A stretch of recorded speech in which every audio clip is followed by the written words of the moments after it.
ಯುದ್ಧಕ್ಕೆ ಎಂಟ್ರಾಗಿ ಇರಾನ್ ಮೇಲೆ ದಾಳಿ ಮಾಡಿ ಅಮೆರಿಕ ದೊಡ್ಡ ಪ್ರಮಾದವನ್ನು ಮಾಡಿದೆಯಾ? ಅವರೇ ಎಲ್ರಿಗೂ ದೊಡ್ಡಣ್ಣ. ಇನ್ನು ಫಸ್ಟ್ ಎದ್ದು ಹೋಗಿ ನನ್ನ ಶತ್ರುನ ಮುಗಿಸೇ ಬಿಡೋ ಅನ್ನೋ ಥರ ಪಾಲಿಸಿ ಇದೆ. ಯಾಕೆ ಇಸ್ರೇಲ್ನ ಕಾರಣ ಏನು? ಅವರು ಸುತ್ತಮುತ್ತ ಎಲ್ಲರೂ ಅವರಿಗೆ ಎನಿಮೀಸು. ಅಂಥ ಕಡೆ ಅವರು ಸರ್ವೈವ್ ಆಗಬೇಕು ಅಂದರೆ ಹೇಗೆ ಸರ್ವೈವ್ ಆಗೋದು? In the name of enrichment ಅಂದರೆ in the name of electricity ನಾಳೆ ವೆಪನ್ ಆಗೂ ಕೂಡ ಕನ್ವರ್ಟ್ ಆಗ್ಬೋದಾಗಿತ್ತಲ್ಲ. ಹೀಗಾಗಿ ಟ್ರಂಪ್ ನಿಲುವು ತಪ್ಪು ಅಂತ ಹೇಗೆ ಹೇಳೋದಕ್ಕೆ ಸಾಧ್ಯ? If you are a NPT member you can not have a weapon, nuclear weapon. One side ಮಾತುಕತೆ ನಡೀತಾ ಇದೆ, ನನ್ನ ಕಡೆಗೆ ಬಾಂಬ್ ಹಾಕಿದ್ ಯಾಕೆ? ಚಿಕ್ಕ ಚಿಕ್ಕ ತೊಂದರೆನೇ ಕೊಡ್ತಾ ಇರ್ತಾರೆ. ಅದನ್ನ ಸಹಿಸ್ಕೊಂಡು ಎಷ್ಟು ದಿವಸ ಇರೋಕ್ಕಾಗತ್ತೆ ಇವರು? ಇರಾನ್ ಮೇಲೆ ಅಟ್ಯಾಕ್ ಮಾಡಿ ಸುಮ್ಮನೆ ವಾಪಸ್ ಬರೋಕ್ಕಾಗಲ್ಲ ಅಂತ ಅವ್ರಿಗೆ ಗೊತ್ತಿರಲಿಲ್ವಾ? JD ವಾನ್ಸ್ ಅಂತ ಇದ್ದಾರಲ್ಲ ವೈಸ್ ಪ್ರೆಸಿಡೆಂಟು, ಅವರು ಒಬ್ಬರು ಮಾತ್ರ ಹೇಳಿದ್ರು ಈ ತರ. ಇಂಥ ದೊಡ್ಡ ದೊಡ್ಡ ದೇಶಗಳು ಯಾಕೆ ಟ್ರಂಪ್ ಜೊತೆಗೆ ಬಂದಿಲ್ಲ? What is the main reason? Attack on any one member is considered as attack on all members. Trump ಒಂದು ರಾತ್ರಿಯಲ್ಲಿ ನಾನು ಒಂದು ನಾಗರಿಕತೆನ ನಾಶ ಮಾಡ್ತೀನಿ ಅಂತ ಹಿಂದಿನ ದಿನ ಟ್ವೀಟ್ ಮಾಡಿದ್ರು. It is Trump style. Hormuz ಬಗ್ಗೆ ಬಹುಶಃ ಅಮೆರಿಕನ್ ಅಡ್ಮಿನಿಸ್ಟ್ರೇಷನ್ ಯೋಚನೆ ಮಾಡಿಲ್ಲ ಅನ್ಸುತ್ತೆ. ಅಂದ್ರೆ ಈ ಥರದ್ದು ಒಂದಾಗತ್ತೆ ಅಂತ. ನಿಮ್ಮ ಏರ್ಕ್ರಾಫ್ಟ್ ಕರಿಯರ್ ತೊಗೊಂಡು ಹೋಗೋಕ್ಕಾಗಲ್ಲ ಅಥವಾ ಇನ್ನೇನು ತೊಗೊಂಡು ಹೋಗೋಕ್ಕಾಗಲ್ಲ. ಯಾಕೆಂದ್ರೆ ಅಲ್ಲಿ ತೊಗೊಂಡು ಹೋದರೆ Iran can definitely cause damage to that. America Pakistan ಮಧ್ಯಸ್ಥಿಕೆಯಲ್ಲಿ ಮಾತುಕತೆ ಮುಂದಾಗಿರೋದು ಯಾಕೆ? ಇವ್ರು ಏನು ಹೇಳ್ತಾ ಇರೋದು ಅಂದ್ರೆ ನಾವು ಹೋಗಿ ಅವ್ರ ಜೊತೆ ಮಾತಾಡ್ತೀವಿ. ಸೊ ಇವರು ಟ್ರಂಪ್ಗೂ ಸೂಟ್ ಆಗ್ತಾ ಇದ್ದಾರೆ, ಅವ್ರಿಗೂ ಆಗ್ತಾ ಇದ್ದಾರೆ. ಈ ಯುದ್ಧದಿಂದ ಭಾರತಕ್ಕೆ ಪಾಠ ಏನು ಸರ್? ಇದು ಆಲ್ರೆಡಿ ಅರ್ಧ ಕಲ್ತಾಗಿದೆ, ಇನ್ನು ಮುಂದೆ ಕಲಿಬೇಕಾಗಿರೋದು. ನಾವು ಇಂಡಿಯಾ ಈಗ ಮಿಡಲ್ ಈಸ್ಟ್ ಅಲ್ಲಿ ಇಂಪಾರ್ಟೆಂಟ್ ಸೆಕ್ಯೂರಿಟಿ ರೋಲ್ ಮಾಡೋದಿದ್ರೆ ಹೇಗೆ ಮಾಡ್ಬೋದು? ಸ್ಯಾಟಲೈಟ್ ಕಮ್ಯುನಿಕೇಶನ್ ಇದೆಲ್ಲ ಇದೆಯಲ್ಲ, ಇದೆಲ್ಲ ಇಂಡಿಯಾದ್ದು ತುಂಬ ಸ್ಟ್ರಾಂಗ್ ಆಗಿದೆ. ಪ್ಲಸ್ ಡ್ರೋನ್ ಕೇಪಬಿಲಿಟೀಸು ಇದೆ ಅನ್ನೋದು ಗೊತ್ತಾಗ್ಬಿಟ್ಟಿದೆ. UN ಸೆಕ್ಯೂರಿಟಿ ಕೌನ್ಸಿಲ್ ನಮ್ಗೆ ಸ್ಥಾನ ಬೇಕು, ನಾವು ಆ ಒಂದು ಪವರ್ ಆಗಿದ್ದೀವಿ ಆಲ್ರೆಡಿ ಅಂತ. ನಾವು ಇನ್ನೂ ಕೂಡ ಅದ್ರ ಬಗ್ಗೆ ತಲೆ ಕೆಡಿಸ್ಕೋಬೇಕಾ? ಅಲ್ಲಿ 5 ಜನನ ಕೂರಿಸ್ಬಿಟ್ಟು ಅವ್ರ ಕೈಲಿ ಗನ್ ಕೊಟ್ಬಿಟ್ಟು ಬೇರೆಯವ್ರಿಗೆ ಗನ್ ಕೊಡಿ ಪಾಪ ಇನ್ನೊಬ್ಬರಿಗೆ ಅಂತಂದ್ರೆ ಅವ್ರು ಯಾರು ಕೊಡ್ತಾರೆ? ಸರ್ ಒಂದು ಪ್ರಶ್ನೆ, ಯಾಕೆ UN ಮಧ್ಯಸ್ಥಿಕೆ ಮಾಡಲಿಲ್ಲ ಸರ್ ಮಾತುಕತೆಯಲ್ಲಿ? ತಗೊಂಡ್ರು, ಬಟ್ ಯಾರು ಕೇರ್ ಮಾಡಲಿಲ್ಲ. ಈ ವಾರ ಇನ್ನೆಷ್ಟು ದಿನದಲ್ಲಿ ಮುಗಿಬೋದು ಸರ್? ಐ ಥಿಂಕ್ ಇನ್ನು 8-10 ದಿವಸದಲ್ಲಿ ಈ ವಾರು ಓಪನ್ ಎಂಡೆಡ್ ವಾರಲ್ಲಿ ಈ ವಿಕ್ಟ್ರಿ ಅನ್ನೋದನ್ನ ಹೇಗೆ ನೋಡ್ತೀರಿ ಸರ್? ಪೀಸ್ ಎಕ್ಸಿಸ್ಟ್, ಇಬ್ಬರು ಡೆವಲಪ್ ಆಗ್ತಾ ಇದ್ರೆ ಸಾಕು. ಟಿವಿ ನೈನ್ ಪಾಡ್ಕಾಸ್ಟ್ಗೆ ಸ್ವಾಗತ. ನಾನು ಪ್ರಮೋದ್. ಇವತ್ತು ಇರಾನ್ ಮತ್ತು ಅಮೆರಿಕ ನಡುವೆ ನಡೀತಾ ಇರುವಂಥ ಯುದ್ಧ ಎಲ್ಲರಿಗೂ ಕೂಡ ಸಾಕಷ್ಟು ದೊಡ್ಡ ಮಟ್ಟದಲ್ಲಿ ಚರ್ಚೆ ಆಗ್ತದೆ. ಎಲ್ರಿಗೂ ಇರುವಂಥ ಒಂದು ಪ್ರಶ್ನೆ ಅಂದರೆ, ಇಷ್ಟಕ್ಕೂ ಅಮೆರಿಕ ಯುದ್ಧ ಯಾತಕ್ಕಾಗಿ ಮಾಡ್ತು ಅನ್ನುವಂಥದ್ದು ಒಂದು ದೊಡ್ಡ ಪ್ರಶ್ನೆ ಇದೆ. ಜೊತೆಗೆ ಒಂದೇ ಬ್ಯಾನರ್ನಲ್ಲಿ ಅಂದರೆ ಒಂದೇ ಘೋಷವಾಕ್ಯದಲ್ಲಿ ಅಥವಾ ಅಮೆರಿಕ ಮತ್ತು ಇಸ್ರೇಲ್ ಎರಡು ಬೇರೆ ಬೇರೆ ರೀತಿಯಾದಂಥ ಯುದ್ಧವನ್ನು ಮಾಡ್ತಾ ಇವ್ಯಾ? ಈ ಎಲ್ಲ ಪ್ರಶ್ನೆಗಳ ಜೊತೆಗೆ ಇಸ್ಲಾಮಾಬಾದ್ ಮಾತುಕತೆ ಬಗ್ಗೆ ಕೂಡ ಸಾಕಷ್ಟು ಚರ್ಚೆಗೆ ಒಳಪಟ್ಟು, ಅದರ ಜೊತೆಗೆ ಈ ಒಂದು ಇಸ್ಲಾಮಾಬಾದ್ ಮಾತುಕತೆ ನಿಜವಾಗ್ಲೂ ಫೇಲ್ ಆಯಿತಾ, ಪಾಸ್ ಆಯಿತಾ, ಅಥವಾ ಅದರ ಉದ್ದೇಶ ಏನು, ಇದೆಲ್ಲವೂ ಕೂಡ ಬೇರೆ ಬೇರೆ ಕ್ವಶನ್ ಮಾರ್ಕ್ಸ್ಗಳಿದೆ. ಭಾರತ ಈ ಒಂದು ಯುದ್ಧದಿಂದ ಏನು ಕಲ್ತ್ಕೋಬೇಕಾಗಿದೆ? ಈ ಯುದ್ಧದಿಂದ ಭಾರತಕ್ಕಾಗ್ತಾ ಇರುವಂಥ ಲಾಭ ನಷ್ಟ ಏನು? ಜೊತೆಗೆ ಈ ಯುದ್ಧ ಮುಂದೆ ಹೇಗಿರುತ್ತೆ, ಇದರ ದೂರಗಾಮಿ ಪರಿಣಾಮ ಹೇಗಿರುತ್ತೆ, ಇದೆಲ್ಲವನ್ನು ಕೂಡ ಚರ್ಚೆ ಮಾಡೋಣ. ನಮ್ಮ ಜೊತೆಗೆ ಭಾರತದ ಮಾಜಿ ರಾಯಭಾರಿಗಳಾಗಿರುವಂಥ ಪಾರ್ಥಸಾರಥಿ ಅವರು ಜಾಯ್ನ್ ಆಗ್ತಿದ್ದಾರೆ. ಸರ್, ಕಾರ್ಯಕ್ರಮಕ್ಕೆ ಸ್ವಾಗತ. ನಮಸ್ಕಾರ ಸರ್. ಈ ಕಾರ್ಯಕ್ರಮ ಆರಂಭ ಮಾಡೋಕ್ಕಾದ್ರೆ ಸಾಕಷ್ಟು ಪ್ರಶ್ನೆಗಳು ಹೇಗೆ ಕೇಳಬೇಕು, ಯಾವ ರೀತಿ ಬಿಲ್ಡ್ ಮಾಡಬೇಕು ಅನ್ನೋದ್ರ ಬಗ್ಗೆ ಕೂಡ ಸಾಕಷ್ಟು ಕ್ವಶನ್ಸ್ಗಳು ನನ್ನಲ್ಲೇ ಇತ್ತು. ಯಾಕೆಂದರೆ ಅಷ್ಟು ಸುಲಭ ಅಲ್ಲ ಈ ಯುದ್ಧ. ನಾವು ಮೇಲ್ನೋಟಕ್ಕೆ ಟಿ ವಿಗಳಲ್ಲಿ ಏನು ನೋಡ್ತಾ ಇದ್ದೀವಿ ಅಥವಾ ಯಾವ ರೀತಿ ಮಿಸೈಲ್ಗಳು ಬಂದು ಬೀಳುತ್ತೆ, ಆದರೆ ಇದರ ಕೋರ್ಗೆ ಹೋದಂಥ ಸಂದರ್ಭದಲ್ಲಿ ಅಥವಾ ಇದರ ಒಳಗಡೆ ಹೋದಂಥ ಸಂದರ್ಭದಲ್ಲಿ ಕೆಲವೊಂದಿಷ್ಟು ದೊಡ್ಡ ದೊಡ್ಡ ಪ್ರಶ್ನೆಗಳು ಹುಟ್ಕೊಳ್ತವೆ sir. Very importantly and first and foremost important ಪ್ರಶ್ನೆ ಏನು ಅಂದರೆ, ಅಮೆರಿಕ ಒಂದು ದೊಡ್ಡ ಬ್ಲಂಡರ್ ಮಾಡಿದೆಯಾ ಅಂತ? ಈ ಯುದ್ಧಕ್ಕೆ ಎಂಟ್ರಾಗಿ ಇರಾನ್ ಮೇಲೆ ದಾಳಿ ಮಾಡಿ ಅಮೆರಿಕ ದೊಡ್ಡ ಪ್ರಮಾದವನ್ನು ಮಾಡಿದೆಯಾ? ಕೇವಲ ಅಮೆರಿಕ ಅಷ್ಟೇ ಅಲ್ಲ, ಇಡೀ ಜಗತ್ತಿಗೆ ಒಂದು ದೊಡ್ಡ ಪ್ರಮಾದವಾಗಿ ಇದು ಕನ್ವರ್ಟ್ ಆಗಿದೆಯಾ ಸರ್? ನಿಜ ಹೇಳಬೇಕು ಅಂದರೆ, ಇತ್ತೀಚಿನ ತಿಂಗಳುಗಳಲ್ಲಿ ಅಮೆರಿಕ ಇಸ್ರೇಲ್ ಸಪೋರ್ಟ್ಗೋಸ್ಕರ ಹೋಗಿ ಇರಾನ್ ಮೇಲೆ ಈ ದಾಳಿ ಮಾಡಿದ್ದು ಅದು ಅತ್ಯಂತ ದೊಡ್ಡ ಪ್ರಮಾದ ಅಂತ ಈಗ ಎಲ್ಲರೂ ನಂಬ್ತಾರೆ. ಯಾಕೆಂದರೆ ಅವರು ಯೋಚನೆ ಮಾಡಿದ್ದೇನು ಅಂದರೆ, ನಮ್ಮ ಎಲ್ಲ ಇರುವಂಥ ಪ್ರಪಂಚದಲ್ಲಿ ಅಮೇರಿಕ ಬಹಳಷ್ಟು ಶಕ್ತಿಯುತವಾದ ರಾಷ್ಟ್ರ, ಇದರ ಮೇಲೆ ಬೇರೆ ಕ್ವಶನ್ ಇಲ್ಲ. ಪರ್ಟಿಕ್ಯುಲರ್ಲಿ ಸೋವಿಯತ್ ಯೂನಿಯನ್ನು 1989-90 ಯಾವಾಗ ಕೊಲ್ಯಾಪ್ಸ್ ಆಯಿತು, ಅದಾದಮೇಲೆ ಬೈಪೋಲಾರ್ ವರ್ಲ್ಡ್ ಅಂತ ಎರಡಿತ್ತು. ಒಂದು ಕಡೆ ಸೋವಿಯತ್ ಯೂನಿಯನ್ನು, ಒಂದು ಕಡೆ ಅಮೇರಿಕ ಇತ್ತಲ್ಲ. ಅದು ಸೋವಿಯತ್ ಯೂನಿಯನ್ ಕೊಲ್ಯಾಪ್ಸ್ ಆದಮೇಲೆ ಆಲ್ಮೋಸ್ಟು ಪ್ರಪಂಚ ಒಂದು ಯೂನಿಪೋಲಾರ್ ವರ್ಲ್ಡ್ ಆಗೋಯ್ತು. ಅಂದರೆ ಅಮೇರಿಕ ಒಂದೇ ಶಕ್ತಿಯುತವಾದ ಶಕ್ತಿಶಾಲಿ ರಾಷ್ಟ್ರ ಇದ್ದಿದ್ದು, ಅವರೇ ಎಲ್ರಿಗೂ ದೊಡ್ಡಣ್ಣ ಅನ್ನೋ ಹಾಗೆ. ಅವರು ಏನು ಹೇಳಿದ್ರು ಅದು ನಡಿಬೇಕು, ಆ ಥರ ಇತ್ತು. ಇದುವರೆಗೂ ಸುಮಾರು ಬೇರೆ ಬೇರೆ ಮಲ್ಟಿಪೋಲಾರ್, ಜರ್ಮನಿ ಪ್ರಬಲವತ್ತ ಆಯಿತು, ಪುನಃ ಜಪಾನ್ ಇದೆ, ಫ್ರಾನ್ಸ್ ಇದೆ, UK ಇದೆ, ಇಂಡಿಯಾ ಪ್ರಬಲವಾಗ್ತಾ ಇದೆ. ಇವೆಲ್ಲ ಆಗ್ತಾ ಇದ್ರೂ ಕೂಡ ಇನ್ನೂ ವರ್ಲ್ಡ್ ಆರ್ಡರ್ ಅಂತ ಏನು ಹೇಳ್ತಾರೆ ಪ್ರಪಂಚದಲ್ಲಿ, ಆ ವರ್ಲ್ಡ್ ಆರ್ಡರ್ ಇನ್ನೂ ಚೇಂಜ್ ಆಗಿರಲಿಲ್ಲ. ಪ್ರಪಂಚದಲ್ಲಿ ಇನ್ನೂ ಒಂದೇ ಪ್ರಭಾವಶಾಲಿ ರಾಷ್ಟ್ರ, ತುಂಬ ಎಲ್ಲ ಒಂಥರ ವರ್ಲ್ಡ್ ಪೊಲೀಸ್ಮನ್ನು ಅಂತ ಇದ್ದಿದ್ದು ಅಮೇರಿಕಾ ಒಂದೇ.